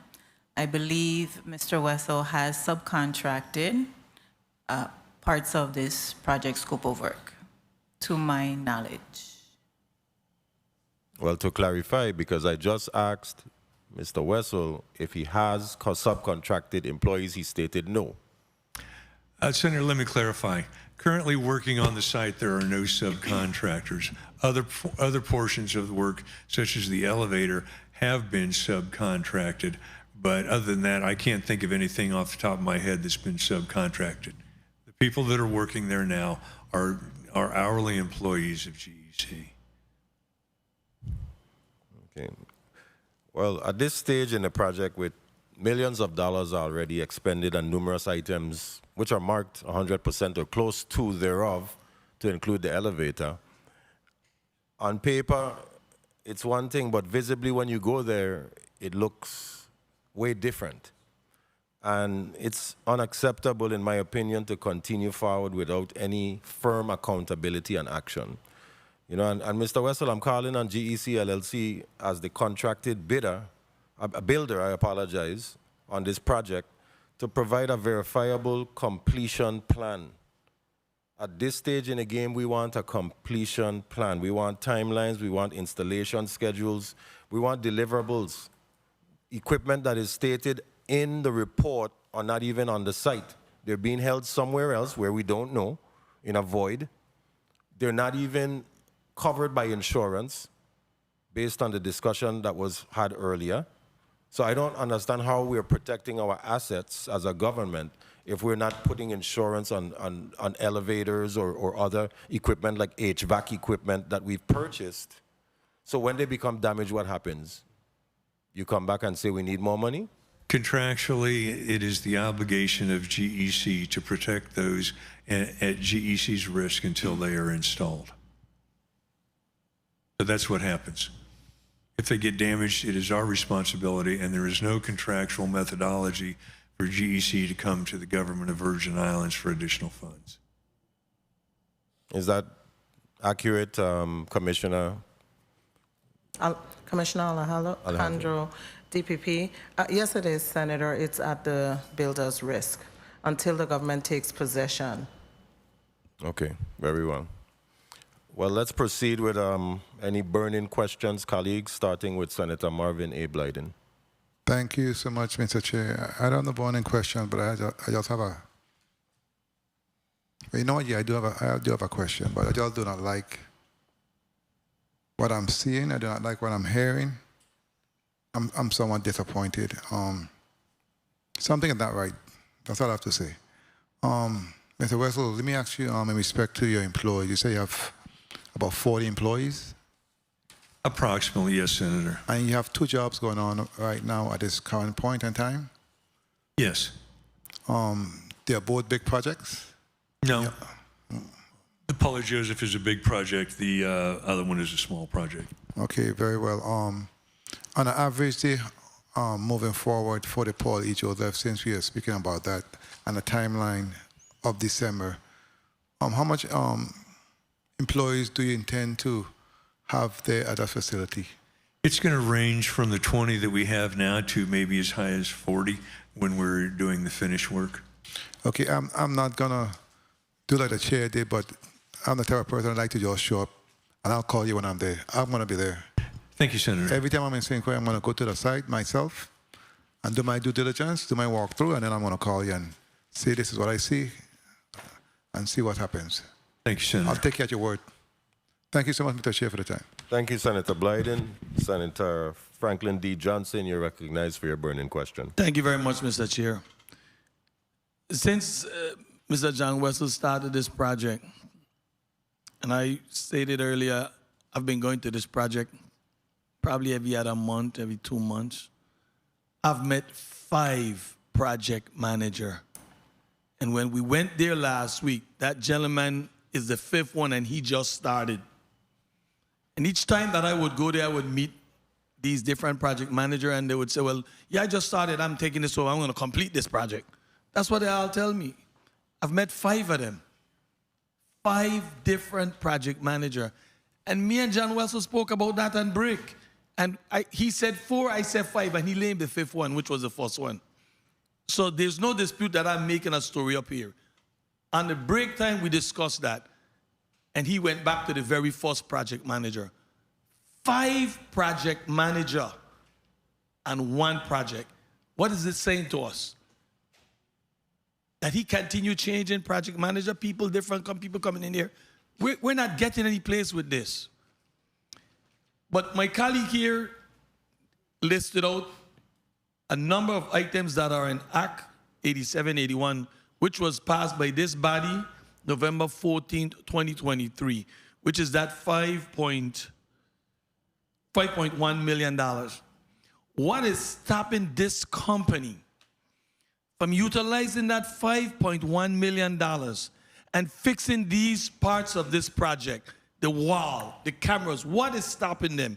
Can anybody from Public Works tell me what's stopping them from using this money that we appropriated from 2023?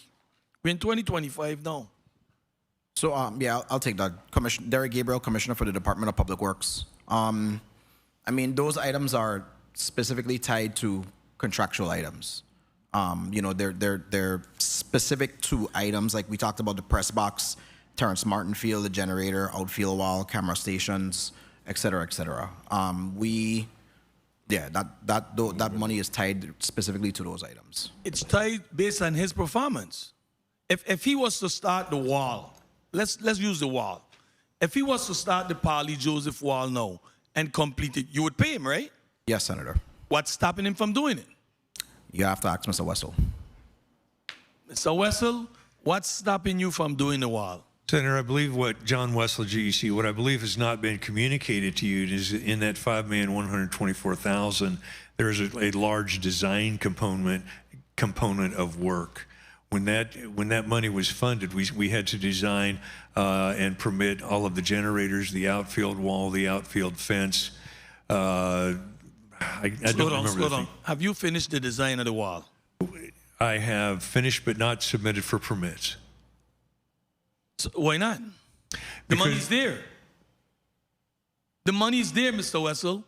So you finish the design, you didn't submit it to planning and for you to go ahead and proceed the work. Why not?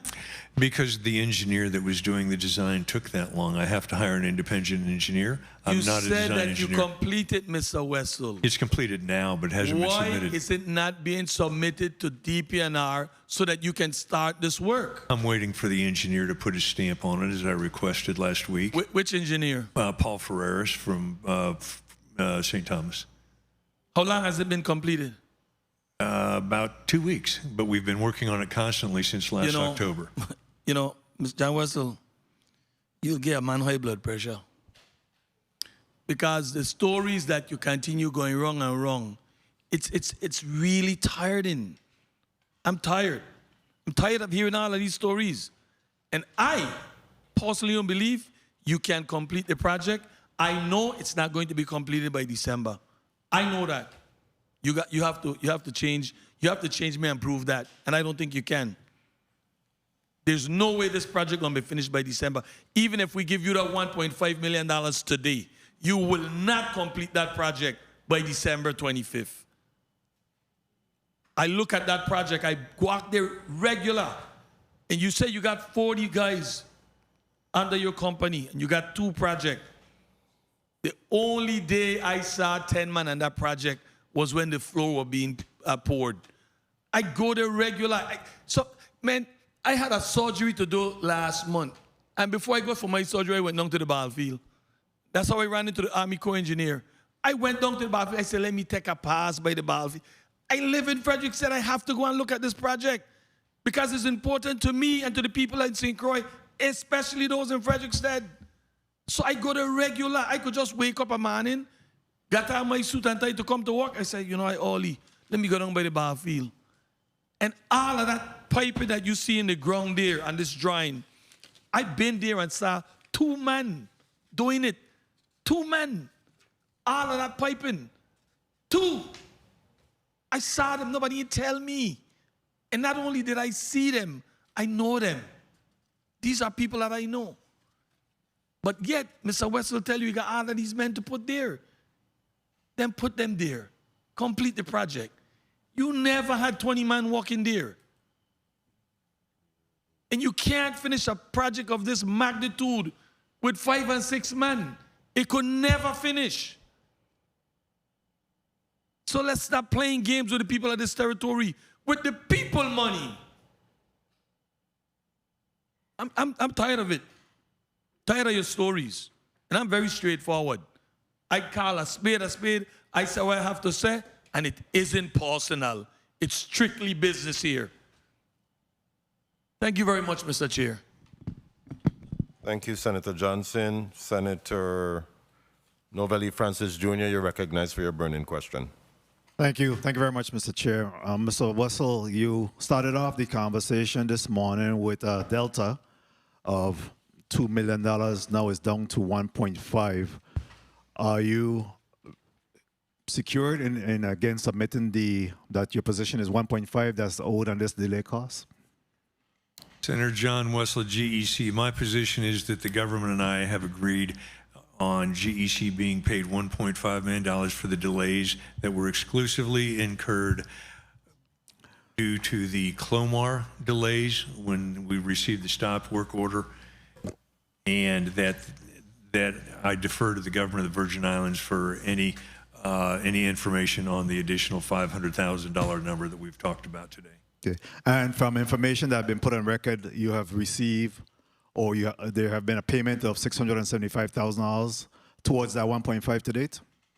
Yes, Senator. So we're still not talking about 1.5 then? That's owed to you?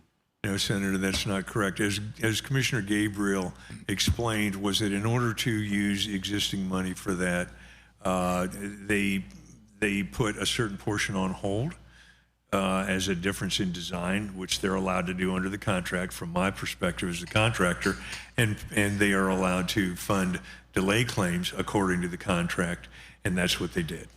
So this 1.5 still needed to pay me out. So the 675,000 had nothing to do with that 1.5. Is that what you're saying? No, sir, that's not what I'm saying. What I'm saying is that certain scopes of work were set aside to not be performed now so that that money could be used to pay me the $675,000. And when the 1.5 million funding is achieved, then that will give enough money to pay me the remainder of the 1.5 million and reinstate the $675,000 worth of work that's been put on hold until funding's available. Okay, so that sounds nice and technical. That is your understanding as well, Commissioner Gabriel? Good afternoon. That's what's been agreed upon? That is correct, Senator Francis. Okay. And what is the projects that have been put on hold in the meantime? You have a list of those? I could get them for you. Please do.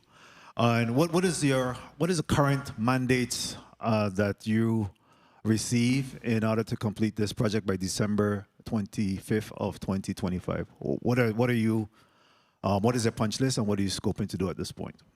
I didn't understand. I heard the mandate, and then after that, I didn't understand. The GVI, what is the government's mandate to you to be able to complete this project by December? That would be change order 24 and change order 8 that extend the contract till December 25th, which is what we agreed on on the same day that we agreed on the 1.5 million. So that's change order 25 and change order 8? 24. 24 on the original contract and change order 8 on the supplemental contract 1, and also change order 1 on supplemental contract 2, which is the $5,124,000. All of those carry a December 25th change order or completion date. How long have you lived on St. Croix? Since August of '82, full time. 76, visited every year before then. And what is your commitment at this point to see this project to the end? 1,000% if that's possible, 100% if we're going by math. Absolutely committed. And at this point, what is your apprehension? What will prevent you from being able to complete this project by December 25th? Lack of funding. Yes, lack of the 1.5 funding would prevent me from finishing it. That's it, just the 1.5? Yes, sir. Right, thank you. And the remainder of the contract balance. That's already there, and the funding is in place. It's simply for you to be able to do the work so that you could draw down on that. Senator, let me clarify. Lack of additional funding of 1.5 million would hinder my capability to complete by December 25th. Very well, thank you. $32 million, but the lack of 1.5 will be the issue for you to complete. While you have 1,000% commitment to the Virgin Islands and to St. Croix. That speaks volume. Thank you very much, Mr. Chair. Thank you, Senator Novelli Francis Jr. Senator Carla Joseph, you're recognized for your burning question. Thank you so much, Mr. Chairman. Based on your executive decision, Commissioner Gabriel, to pay GEC the $675,000 for delayed costs because of the Clomar, what projects was GEC unable to complete? Like I said to a previous speaker, Senator Joseph, I would have to submit those items after the fact. Okay, so I want to, and I'm glad you repeated it, because I have Act number 8326 before me. And you're familiar with this Act, 8326? That's the Act where you have to report in Section 3 to the legislature issues. You have to report bi-monthly, I believe it is, on issues and report to the legislature by monthly project reports to the legislature of the Virgin Islands, which include accounting records. Do you believe your documentation that you provide us have reflected that we were incurring delayed costs and now the legislature must pay an additional and find money to pay an additional $1.5 million? Yes, Senator. It is detailed in change order number 7. Okay, and you spelled it out that in detail in that change order number 7, and even in your transmittal, that this is what you would be expecting in your March 25th report, the last report to the legislature? Was that clearly delineated? It's delineated in the payment documents. It is not in the transmittal letter. And how is it you are not including it in the transmittal letter so that the legislature and being part of your report, and we have to have this hearing to bring it out? Because I don't think anyone here, I know no one here, and it was only under questioning that we were able to identify, and you represented that we now are going to have to pay $1.5 million in delayed cost. This, don't answer yet.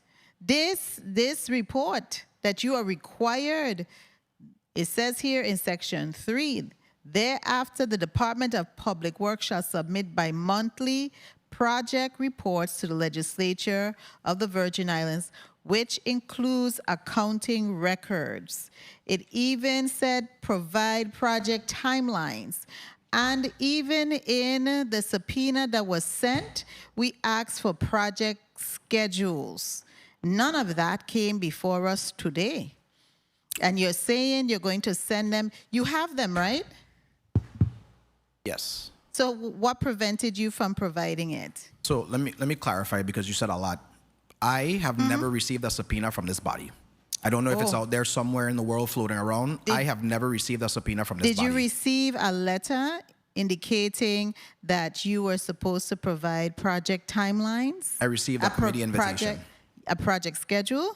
I did receive a committee invitation, and I believe that was one of the items. And what caused you not to comply with the request to provide the project schedule? I guess it was inadvertently omitted. And so when, I'm not going to go and ask when, and this project schedule that you have was supplied to you by the contractor, GEC? Yes. And you approved it? It was. I mean, it's not a matter of approval. I'm just asking, you should approve their project schedule. You don't approve their project schedules? We don't approve a project schedule. You receive it, you review it, and then you provide comments. You don't approve a project schedule. The project schedule. Do you agree with their project schedule? That's what I'm trying to get at. So there are a number of variables that are on the current project schedule that we have, that I know we have to meet certain milestones to meet that project. I could tell you we're still going back and forth on the design modifications for the press box. There's a number of other items. Mr. Wessel talked about the generator. We haven't approved designs or specs for the generator. And then he just talked about, and he's right, we do have to receive the final stamped drawings for the outfield wall. So in order for the project schedule to hold true, those milestones have to be met. And I just one more thing to add. I don't think, and Tawana, correct me if I'm wrong, it was within the last 2 to 3 weeks is when we received the most recent project schedule. Okay. I think in this act, it does say that you have to provide monthly project reports that include staffing reports, accounting records, updated photos, approved plans. Is very detailed, and permits. And so my concern is the project schedule. I'm not looking for the photos. I'm going to tell you the truth. I don't look for the photos because I could just come over here and see. And so based on my background, when we are submitting invoices, we typically have an approved project schedule between the contractor as well as the entity who we are working for. And sometimes there are shifts, but you should have something with some definite benchmarks that you're supposed to be making. What is your next benchmark to make on this project in the next, say, 30 days? So Mr. Wessel and his team are working on finishing the bleacher roof. There is site work, utility relocation, and the end stairs. End stairs, and that's supposed to be completed within That's the time next frame? 30-day look ahead. I think that's a 3-week, 30-day look ahead that we have. 30 days. I look forward. So I want to say one thing. In your bi-monthly report going forward to the legislature body, I would like you to really be in compliance with Act 8326, which does include the project timelines. Because what we receive typically is the invoices, the payments. We don't receive any schedule. We don't receive any project timelines. And this is clearly stated in Act 8326. So please, the next time, because that helps us to see and helps us to make sure that you too are spending the government's money appropriately. Thank you. Mr. Chairman, I don't have any more questions. Thank you, Senator Carla Joseph. Mr. Chair, if I could respond to one thing, I want to clarify something. Proceed. Yeah, thank you. Derek Gabriel, Commissioner for the Department of Public Works. I want to stress this is a design build contract. In order for the contractor to meet the milestones in the schedule, in the project schedule, he has to meet those design benchmarks as well. He is responsible for the design. And so certain things in the schedule, in order for us to meet those milestones, he has to submit those drawings to us. We have to review them and approve them. And that's why I want to stress that, because its schedule changes from month to month as approvals go in, or as I should say, as designs come in for our review and approval.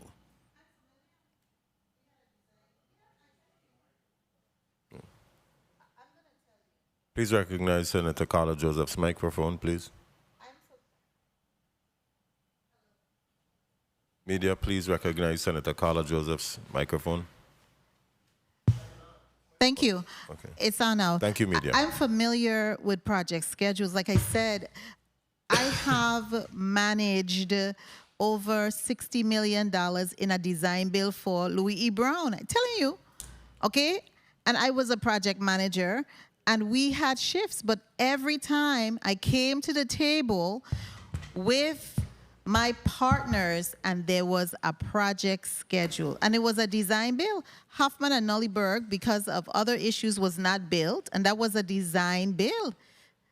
So you're not talking to a novice. So we need to see the project schedule. We need a project schedule with the timelines, because we have to not only hold you accountable, you're managing this project. You're managing this project, which have these escalating costs, and you're not communicating to us that, hey, we have this issue. Till today, I don't know if anybody else knew about it, but it's only today we learned about this delayed cost of $1.5 million. It's only today we learned about it. None of the other reports ever stated it. It's only today. Only today. When you're sending in your reports, you say how much you're having issues, and this is how you address it, and this is what you're going to need. Clear cut. Thank you so much, Mr. Chairman, for the leeway. Thank you, Senator Carla Joseph. Mr. Wessel, has all of the drainage on the field, the subterranean drainage on the field, been installed? Senator, I would answer that there is no subterranean drainage on the field. It's all designed for surface drainage. So everything has been installed for surface drainage? Yes. Let me correct myself. There is one subterranean at the infield wall of the foundation. There is a trench drain that has been dug but hasn't been installed yet. We have the materials in our warehouse and have just been waiting for adequate weather to install that. What kind of turf are you going to be placing on the field? It's specified in the drawings. It is it's a seeded turf with topsoil under it, certain levels of topsoil. There's a difference in the infield and a difference in the outfield. It's all in the drawings. Okay, very well. Senator Avery Lewis, you're recognized for your burning question. Thank you, Mr. Chairman. Good afternoon, colleagues. Good afternoon, people of the Virgin Islands. Is Mr. Commissioner nominee Robert still there? Yes, I am, Senator. Yes, Mr. Roberts, forward looking into the future, have the department did a cost maintenance, yes, of how much it's going to cost to maintain the facility annually when it's up and going? We have not done a cost measure or estimated cost, but we have identified a number of employees that's going to be needed to operate and run the facility. And So that's to the best of basically, your go ahead. Basically, we're going to need about 3 groundskeepers and an additional 3 or 4 recreational staff. And I'm going to incur some more equipment as well to maintain the facility. Yes, definitely. All right. And to maintain the grass, the cutters, as well as the infield. And as you know, we had VIOC here the other day, Virgin Islands Olympic Committee before us, and have you been in any conversation with them as it pertains to the facility? I mean, moving forward when we get it up and running to, you know, bring in individuals to utilize the park professionally, and I mean, even teach our kids teach our children some stuff. I have not entertained any events that is internationally or sports tourism, because most of those things are scheduled two years out. So most of my discussion has been around local events, local activities, local tournaments. Thank you. You know, I'm gonna rest by saying, I think we exhausted every question. One moment, possibly. Senator. We're having some feedback issues over here. Okay, it seems like it cleared up. Please proceed, Senator. I'm saying I think today we have exhausted every question, every possible question that we could have today. So the next thing would be, where do we go from here? And I heard Commissioner Gabriel said in about 30 to 45 days, he's going to come to this body for 1.5 million to continue the work so we could complete this and put this behind of us so we could move on. He made some executive decisions his body wasn't happy with. I guess, you know, we'll address that matter in another time, but time has come now that we need to do something to put this to rest and complete the project.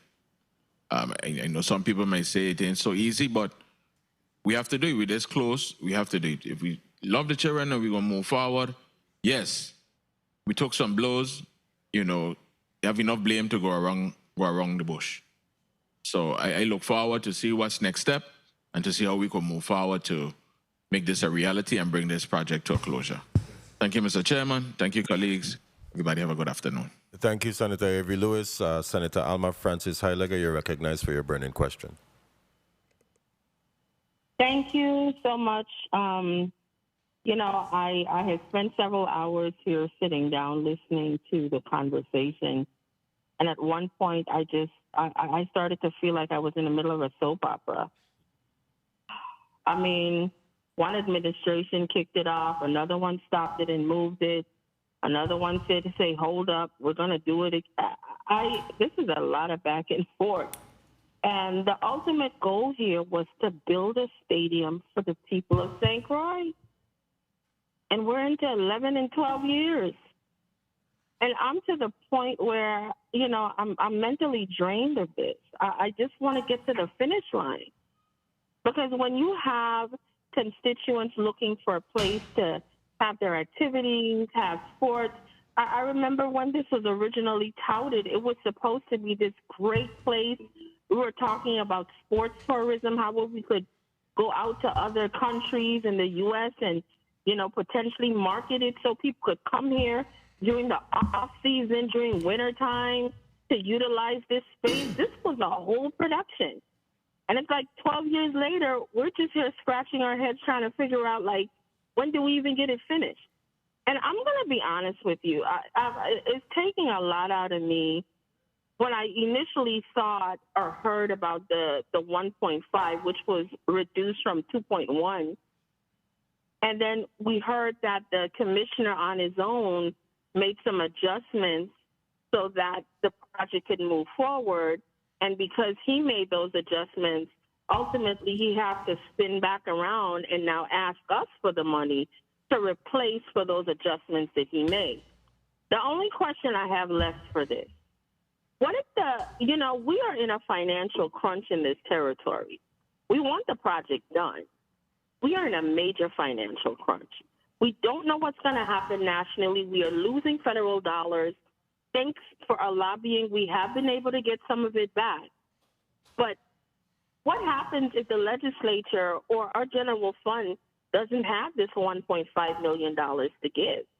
Since you took it upon yourself to make adjustments prior, with the remaining balance, is there any adjustments that can be made to potentially cover the 1.5 so that this project could come to completion, or even part of it if we have to even come up with some of the money, or if none of it is available?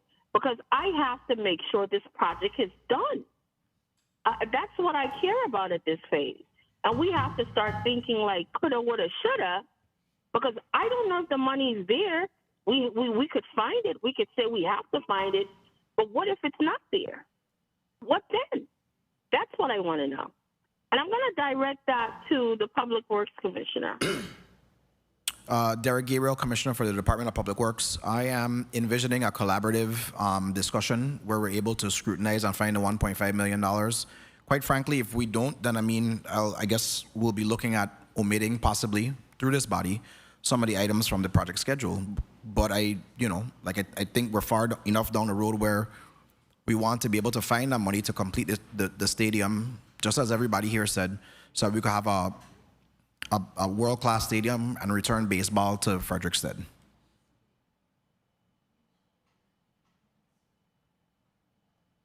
Okay. So your answer is a collaboration conversation. Okay.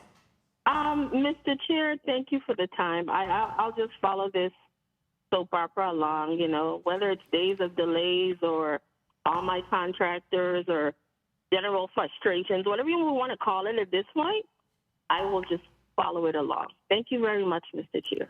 Thank you, Senator Alma Francis Heilega, for your burning questions.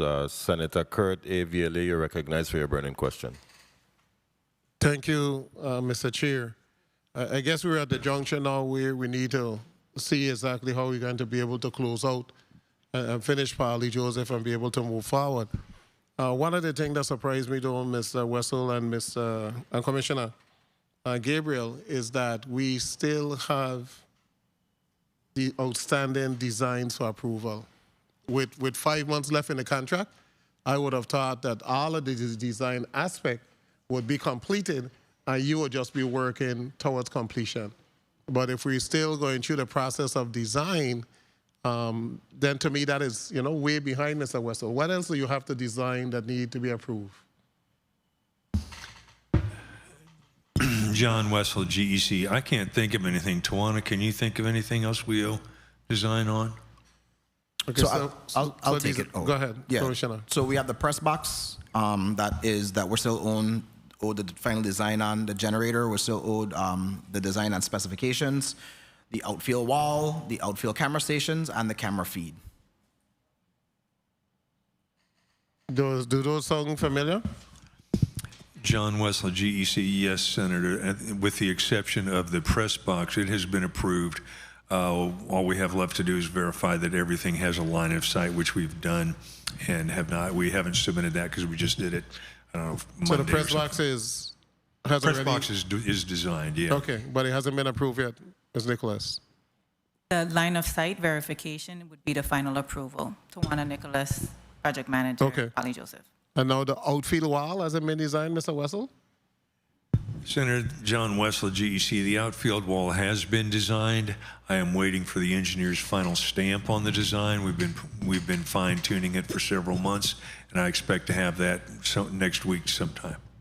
Generator?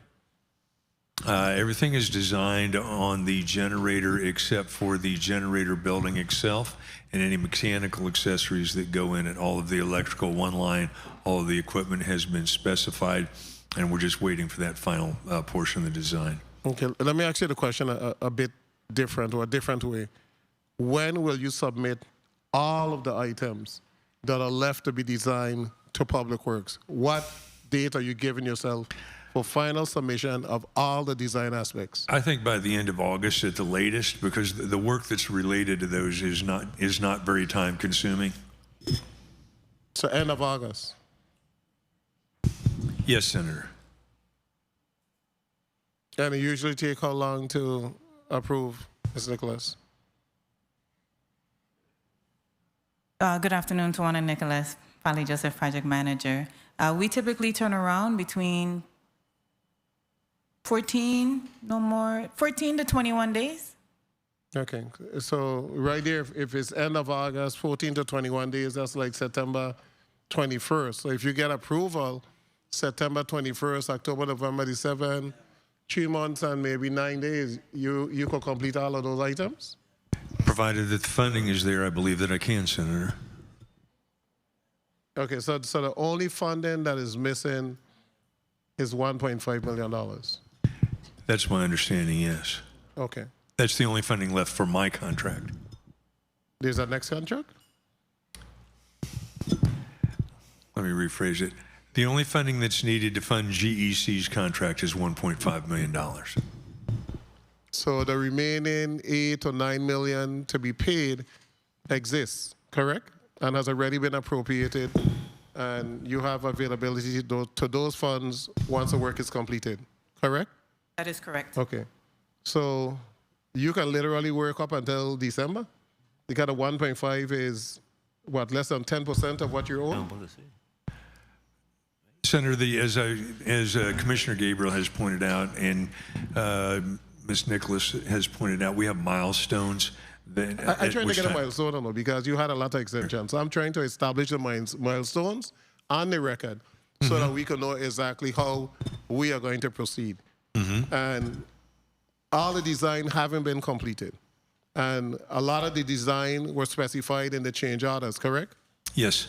And did you have a specific time to complete those designs as specified in the change order? No, sir.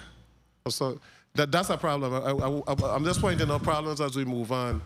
Once they have a change order approved, we should have a specific time for them to complete what is included in that change order.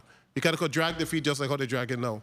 But everybody holds the government to certain dates, you know, but then we are not able to hold the contract. All of that should have been finished. All of that should have been completed. Is it possible for, and I don't know if the final negotiation has been completed, but for Public Works to put specific guidelines or specific timelines for each of the areas that need to be completed?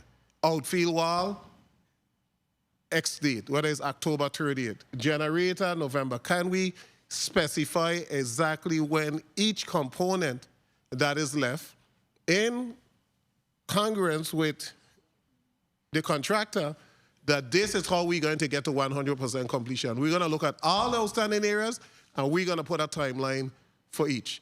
The only thing that is left is a 1.5. You have access to the rest of the money, is correct? Yes, sir. Okay, so the only thing left is a 1.5.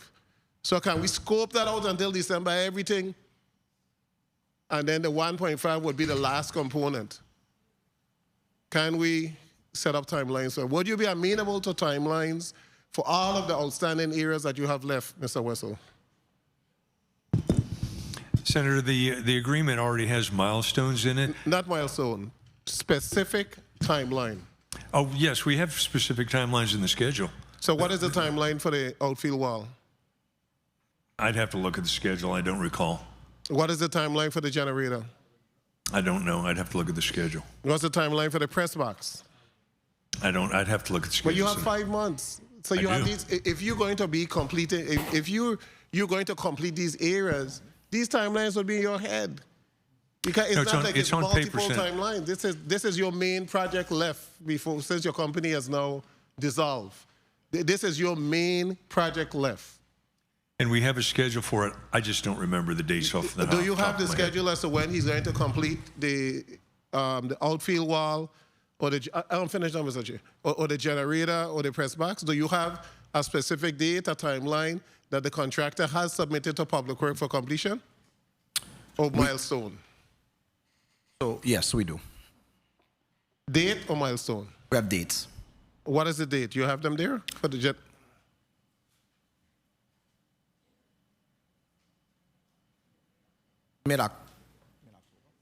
Mid-October. So mid-October for which one? For the generator. I'm gonna be looking. Which one you want? What specific item were you asking about? Okay, let me go with the generator. Mid-October for the generator. The generator was pad or generator installed? Add generator. Duration is 208 days. Start date is March 17th, 2025. And the bar chart takes it to about mid-October. Mid-October. Have you ordered the generator, Mr. Wessel?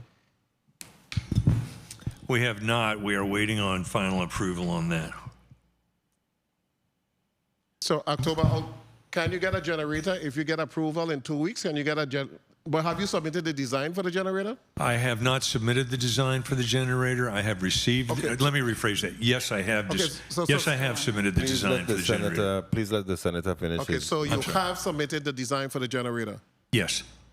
Has it been approved? It has not. It's still under review.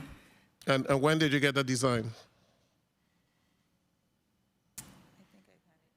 I had it 14 days about. About 14 days? Okay. So you're waiting for approval before you order the generator? Yes. And do you believe ordering the generator within the next 3 weeks, you will be able to have it here on island and installed by October? It may not be October, but certainly by Thanksgiving, yes. Outfield wall, date? Senator, the outfield wall is not a very complicated design. It is about 800 feet of concrete wall, 8 foot tall. Poured concrete? Poured cast in place concrete, yes. And that's something that we have all the forms to do. To build a wall like that is maybe 60 days, maybe less, depends on how many people. Okay, so to build a wall like that might take you 60 days, and you have submitted the design for the generator wall? For the generator wall? I'm sorry, for the outfield wall. No, I have not. I'm waiting for the engineer's stamp on that to submit. So if you're waiting for, you said by the end of August, and then that's 21 days, September, so that's November, 60 days. Roughly, yeah. Roughly. I mean, like I said, we can add more people to do that. Mr. Wessel, you really need to get this done, okay? Yes, sir. Thank you. You live in the community. You have built numerous projects in this community. You don't want to leave construction and your legacy be that you took forever and you did not live up to your obligation to complete Paulie Joseph Stadium. Senator, I agree with you. Try to get everything submitted to Public Works. Public Works, hold him accountable and responsible, and if he's not, liquidated damages. Once December 25th come, we got to make sure that every design that he turned in, we return that to him timely so that there's no excuse. And then come December 25th, we'll begin to eat away at that $1.5 million that we paid you. But then again, that's the problem I have now. Let me tell you, and I'll finish now with this, Mr. Chair. We paying everything in full plus the $1.5 million. But you filed for bankruptcy? I did not understand that, Senator. Did you file for bankruptcy, your company? No. Okay. Has your company been dissolved? No.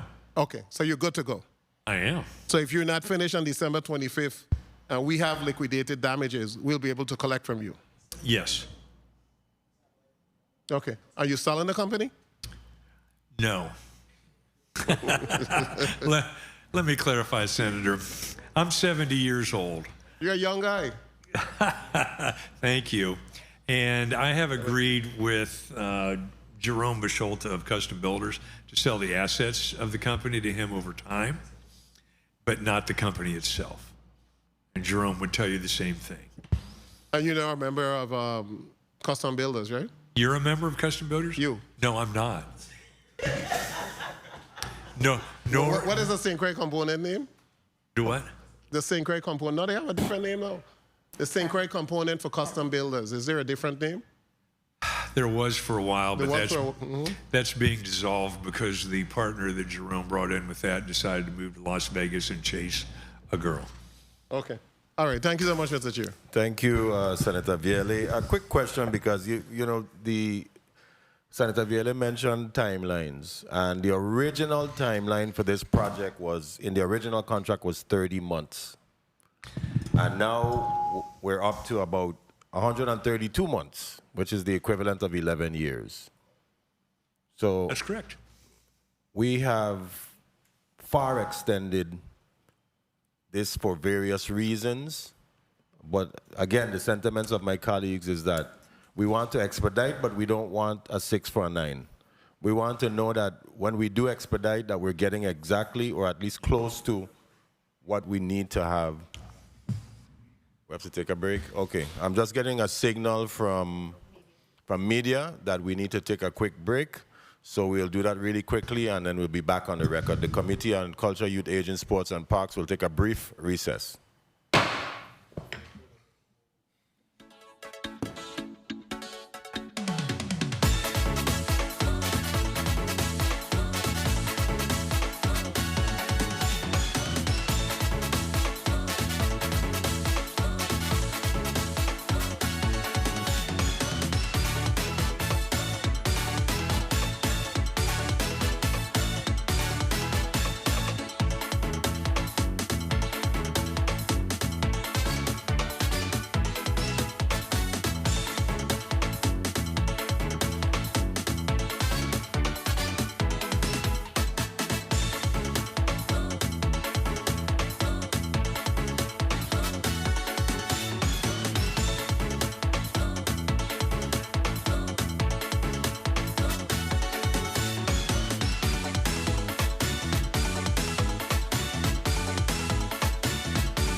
The Committee on Culture, Youth, Aging, Sports, and Parks is back on the record.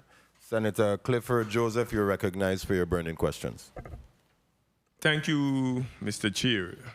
My first question will be to Mr. Wessel. As far as material, I keep hearing you say a lot of material is not on island yet. You haven't ordered them.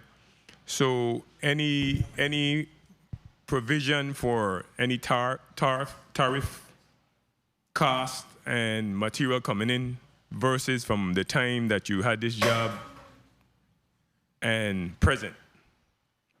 According to the contract, as I understand it, Senator, any risk of additional costs for tariffs are on the contractor, not on the government of the Virgin Islands. So if it costs me more because of the tariffs, it costs me more because of the tariffs. Because I too kind of seen it not, the December date is not going to happen. Basically, if most of your material is not here,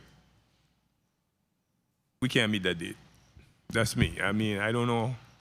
Everybody has got their own take, but you'll have to prove me wrong in time. I just know that if you don't have material here, I don't care how much manpower you have, you just don't have material to do the work. If you don't have the material to do the work, you can't complete the work. So I think you need to make a push too on getting all the material here, because I don't think that's a portion, that's an issue. That they don't have a financial issue between you getting the material. If you order it, I don't think that's a problem. Commissioner Gable, if he orders material, it shouldn't be a problem paying for something forward. We agree. Okay, good. So if all the material is not here, there's no way the work could get done. We agree. That's for sure. I mean, you could set up the wall after the engineers are done. The 60 days that you're saying to do the wall, it's okay, the concrete is here on island. But if you had to order material for the wall, it wouldn't happen. So every other material needs to be already staging to be done at Parley Joseph. Just like how you had the steel pile up there for months until you got the whatever you poured right now, the material needs to be in place so when you bring the workman, they could get the work done. Thank you for the time, Mr. Chair. Yes, thank you, Senator Clifford Joseph, for your burning questions. And I wanted to ask another question to Mr. Wessel. Mr. Wessel, concerning the HVAC systems, those are going to come in later on in the project. But are there, when I visited the site, on the bottom level before you go to the walkway, there were holes going up to where the seating is on the top level. What are those holes for? Senator John Wessel, GEC, those holes are to allow the roof supports for the seating area to go all the way down to the mat foundation that is tied to the 3-foot thick mat foundation and the steel piles below it, so that it has adequate engineering, and those get patched in after it's done. So and those are steel beams that will be bolted down to the foundation of the... Steel columns, yes. Steel columns that will Yes, be sir. bolted down. Yeah, if you look at the third baseline, they're already in there. Okay. One thing I wanted to ask also, the lighting for the field. What I was told is that they have not been fully installed as yet. They're running lines for electricians. The lights have been fully installed. The conduits have been fully installed. We just need to run power and turn them on. Okay. So how much more work on the electrician side of things do we have to do? Because on the visit there during July 1st and 2nd, we did not see any conduits, we didn't see any breakers, we didn't see any actual light fixture lines installed. What is the timeline concerning the electrical work that needs to be done? Senator, the breakers, the two panel boxes that were empty that were in the picture that you showed me earlier are in the area for the food prep and concession stand. And we have all of the guts or innards or breakers and everything for that. We just aren't installing that for theft reasons right now. We want to get the stadium to where we can lock it up completely before we install those high theft items. The wood door that you talked about earlier, it does not have materials in it, as apparently you were told. What it has is all of the main distribution equipment for the stadium, and that's all installed.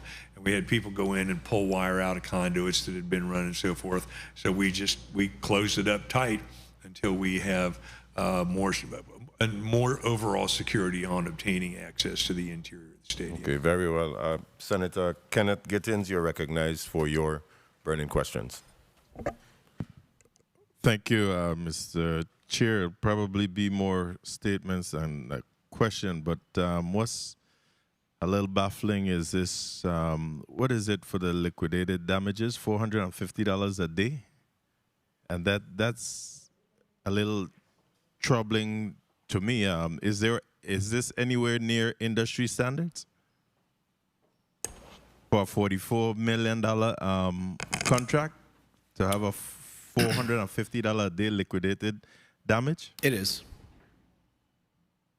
Yeah, I'll take your expertise, but when we did this billing, I believe it was somewhere, and it cost us that amount of millions of dollars, and it was $1,000 a day liquidated damages. So, Senators, to clarify, I do believe our more recent contracts with higher dollar values do have an increased amount for liquidated damages.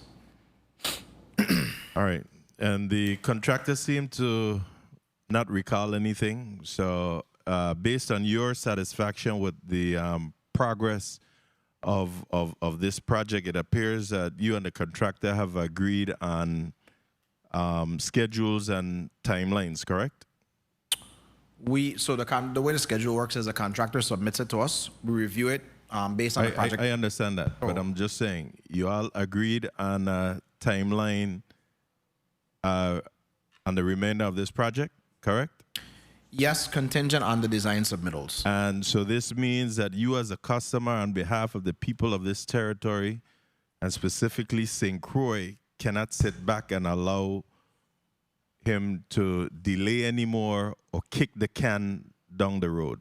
We agree. Okay. Accountability and transparency are key factors here. Now, after 13 years, we still don't have a completed baseball stadium. And we are known to produce some of the best ball players in the territory. And now we have handcuffed and totally restrict our young people from having a good stadium to play ball in all year round, 12 months.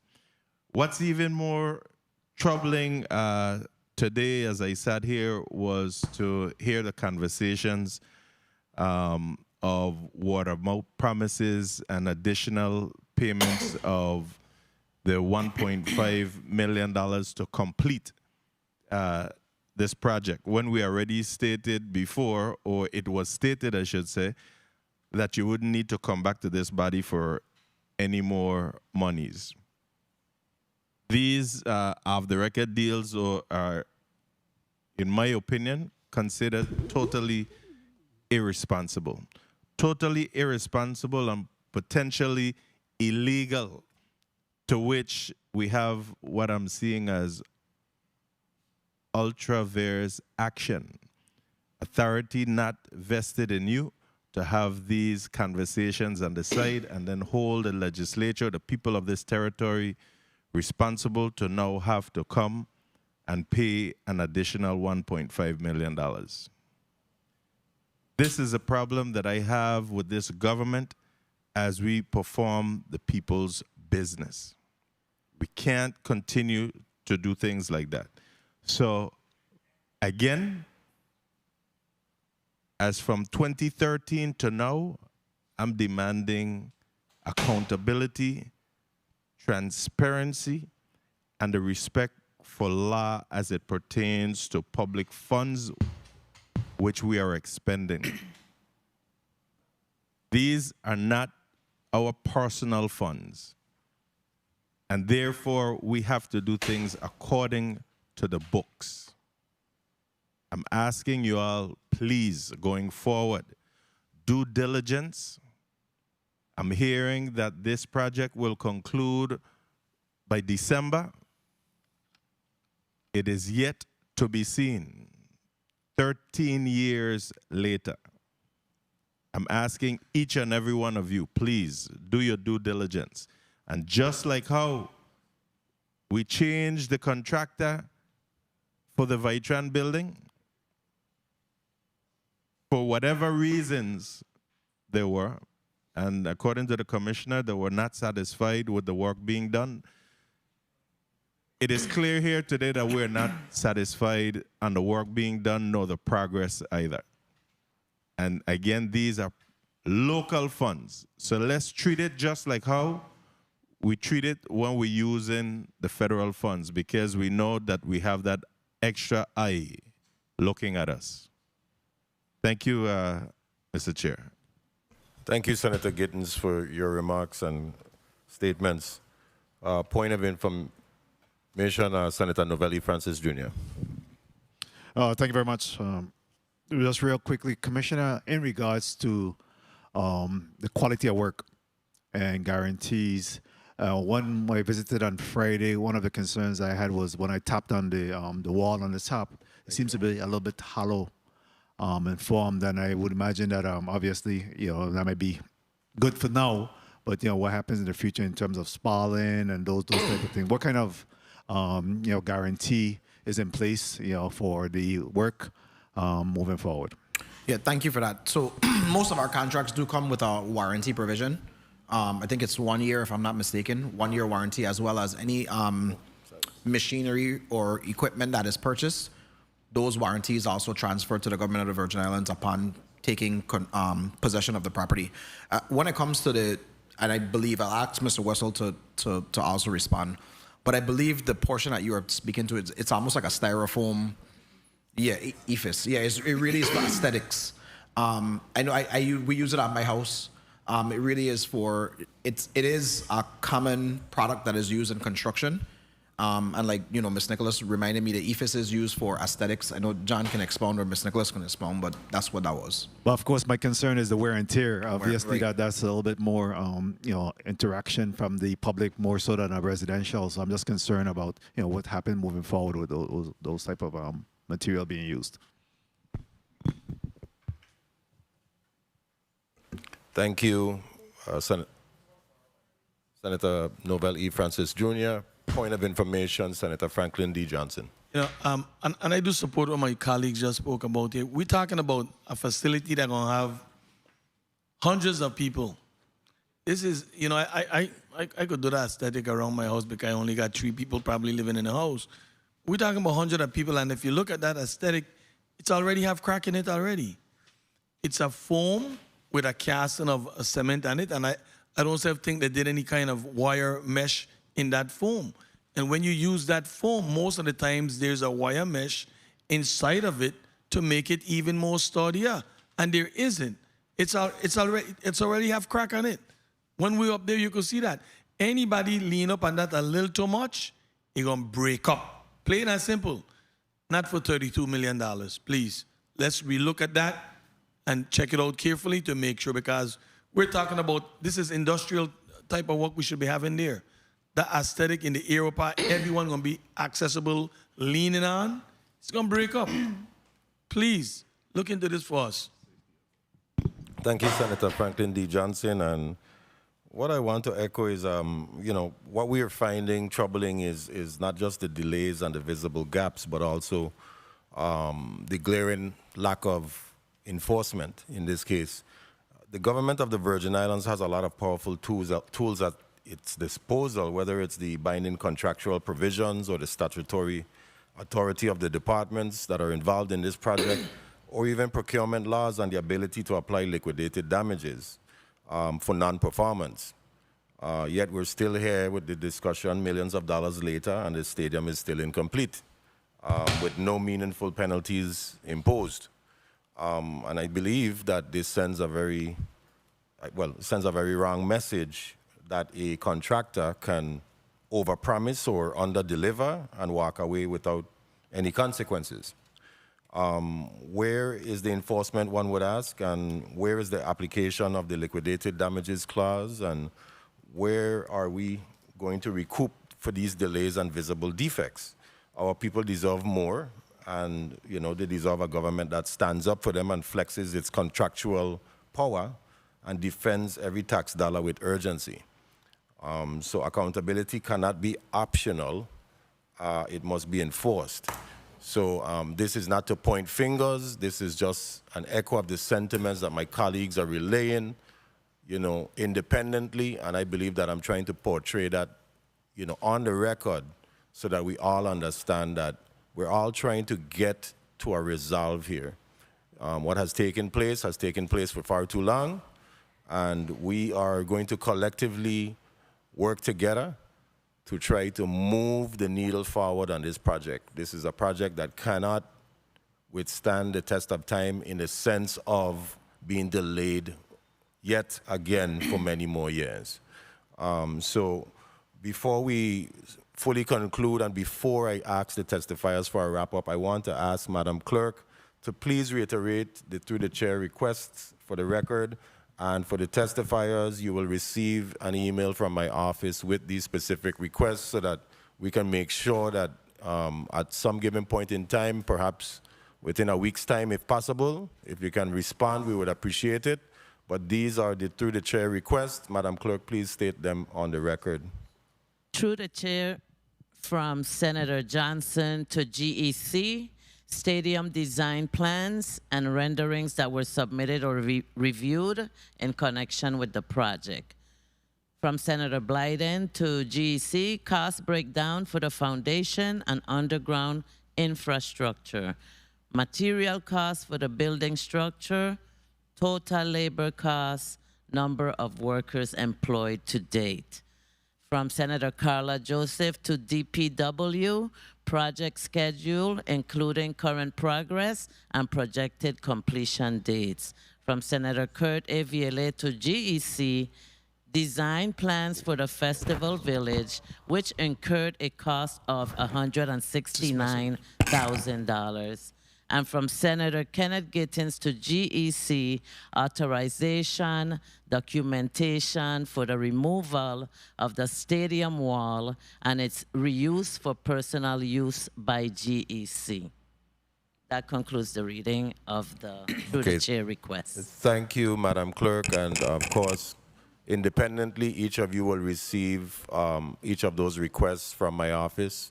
And as soon as we receive a response, it will be shared with the members of the committee. I would like to thank each and every one of you, the testifiers who are here before us, for attending this committee meeting. And I would like to give each of you a 30-second opportunity, perhaps anywhere between 30 seconds to a minute, to provide closing remarks. And I would start off with the Acting Commissioner of the Department of Sports, Parks, and Recreation. Thank you, Chairman Volquez and members of the 36th Legislature for the opportunity to testify on the Paulie Joseph project. I will continue along with my department to work with DPW and our stakeholders to see this project through to the end. Thank you. Thank you. And now I'd like to proceed to Mr. Wessel of GEC LLC for your closing remarks.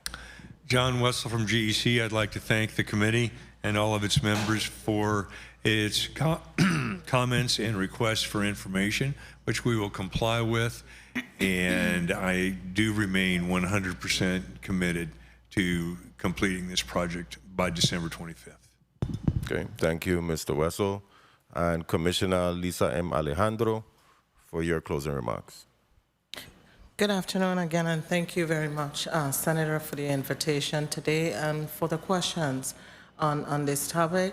I also want to thank the government's team here as we continue to work together to ensure the completion of this project. I mean, our community deserve it, and so we are passionate to ensure that it is a reality. I also would like to thank the Department of Property and Procurement, my team, again, for the efforts towards preparation for today's hearing. Thank you.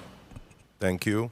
And Commissioner Derek Gabriel, you're recognized for your closing remarks. Yeah, good afternoon again, Senator. Thank you for the opportunity to testify before the body on this important project. I want to reiterate, like I've said, my team and I are committed to remaining transparent and to finishing this project. I do think there are a number of challenges, but personally I can say that Since I've taken the helm of this office in 2021, we've really leaned in and tried to make as much progress as possible to complete this project. I truly, truly believe that this is a crowning jewel. It is a worthwhile project. It's something that we want to bring to fruition, and we are definitely dedicated to that cause. I personally want to thank Mrs. Nicholas for her work, her dedication to this project. I know that it is not easy, but I truly appreciate everything that she does to continue to help us to bring this home. And finally, I just want to say, like I said, that we're committed to remaining transparent, and we look forward to collaborating with this body to bring this project to fruition. Thank you. Thank the people of the Virgin Islands, and looking forward to a ribbon cutting in the near future. Thank you, Commissioner Gabriel, and I know that each one of you, whether it's DPW, DPP, and DSPR, have done great work in this territory. I mean, DSPR has done a lot of projects, so has DPW, but unfortunately, this one seems to be the thorn in your side for the time being, because it is what it is. But again, we came here and we had a very good, candid, full-bodied discussion surrounding the matter, and I believe it will start to shed some good light, and we can continue our efforts to try to reach to the finish line. Before we close out, I wanted to state that tomorrow is Tartwas, the national dessert of the Virgin Islands. We're going to go into Tartwas, and I'm going to tell everybody I'm an old school kind of guy, so I'm a guava berry man. In case anybody wondering, we don't really make it to the fold, but we're just that special, you know. We don't need to compete. So, yes. Guava berry all the way. The legislature of the Virgin Islands conducted its own Tartwas yesterday. Coconut apparently won. I had to call Norman Edwards, who's in our HR division, who was the organizer, amongst the organizers, and I had to express to him I didn't really like those results, but that's all right. And I also want to thank West Girl and their organization for doing what they do and showcasing the national dessert of the Virgin Islands. It has created a very good space for the community to come together and to discuss our culinary history and heritage. So I want to thank them on the record for all of their efforts as well. One last thing, so everyone knows, my office and I are sponsoring the trophies for the Tartwas. So just putting that on the record, we participate and help out where we can. So we sponsored the trophies for the Tartwas, even though I don't have one for guava berry, but that's okay. Outside of that, I want to thank you, my colleagues, for being here today, staying in the paint with us. The testifiers, of course, committee and non-committee members, central staff, our media division, legal counsel, my staff, and last but not least, the listening and viewing audience who are attending virtually or via radio waves. We appreciate your time and listening in on the committee hearing today. And I will say without further ado that the Committee on Culture, Youth, Aging, Sports, and Parks is hereby adjourned.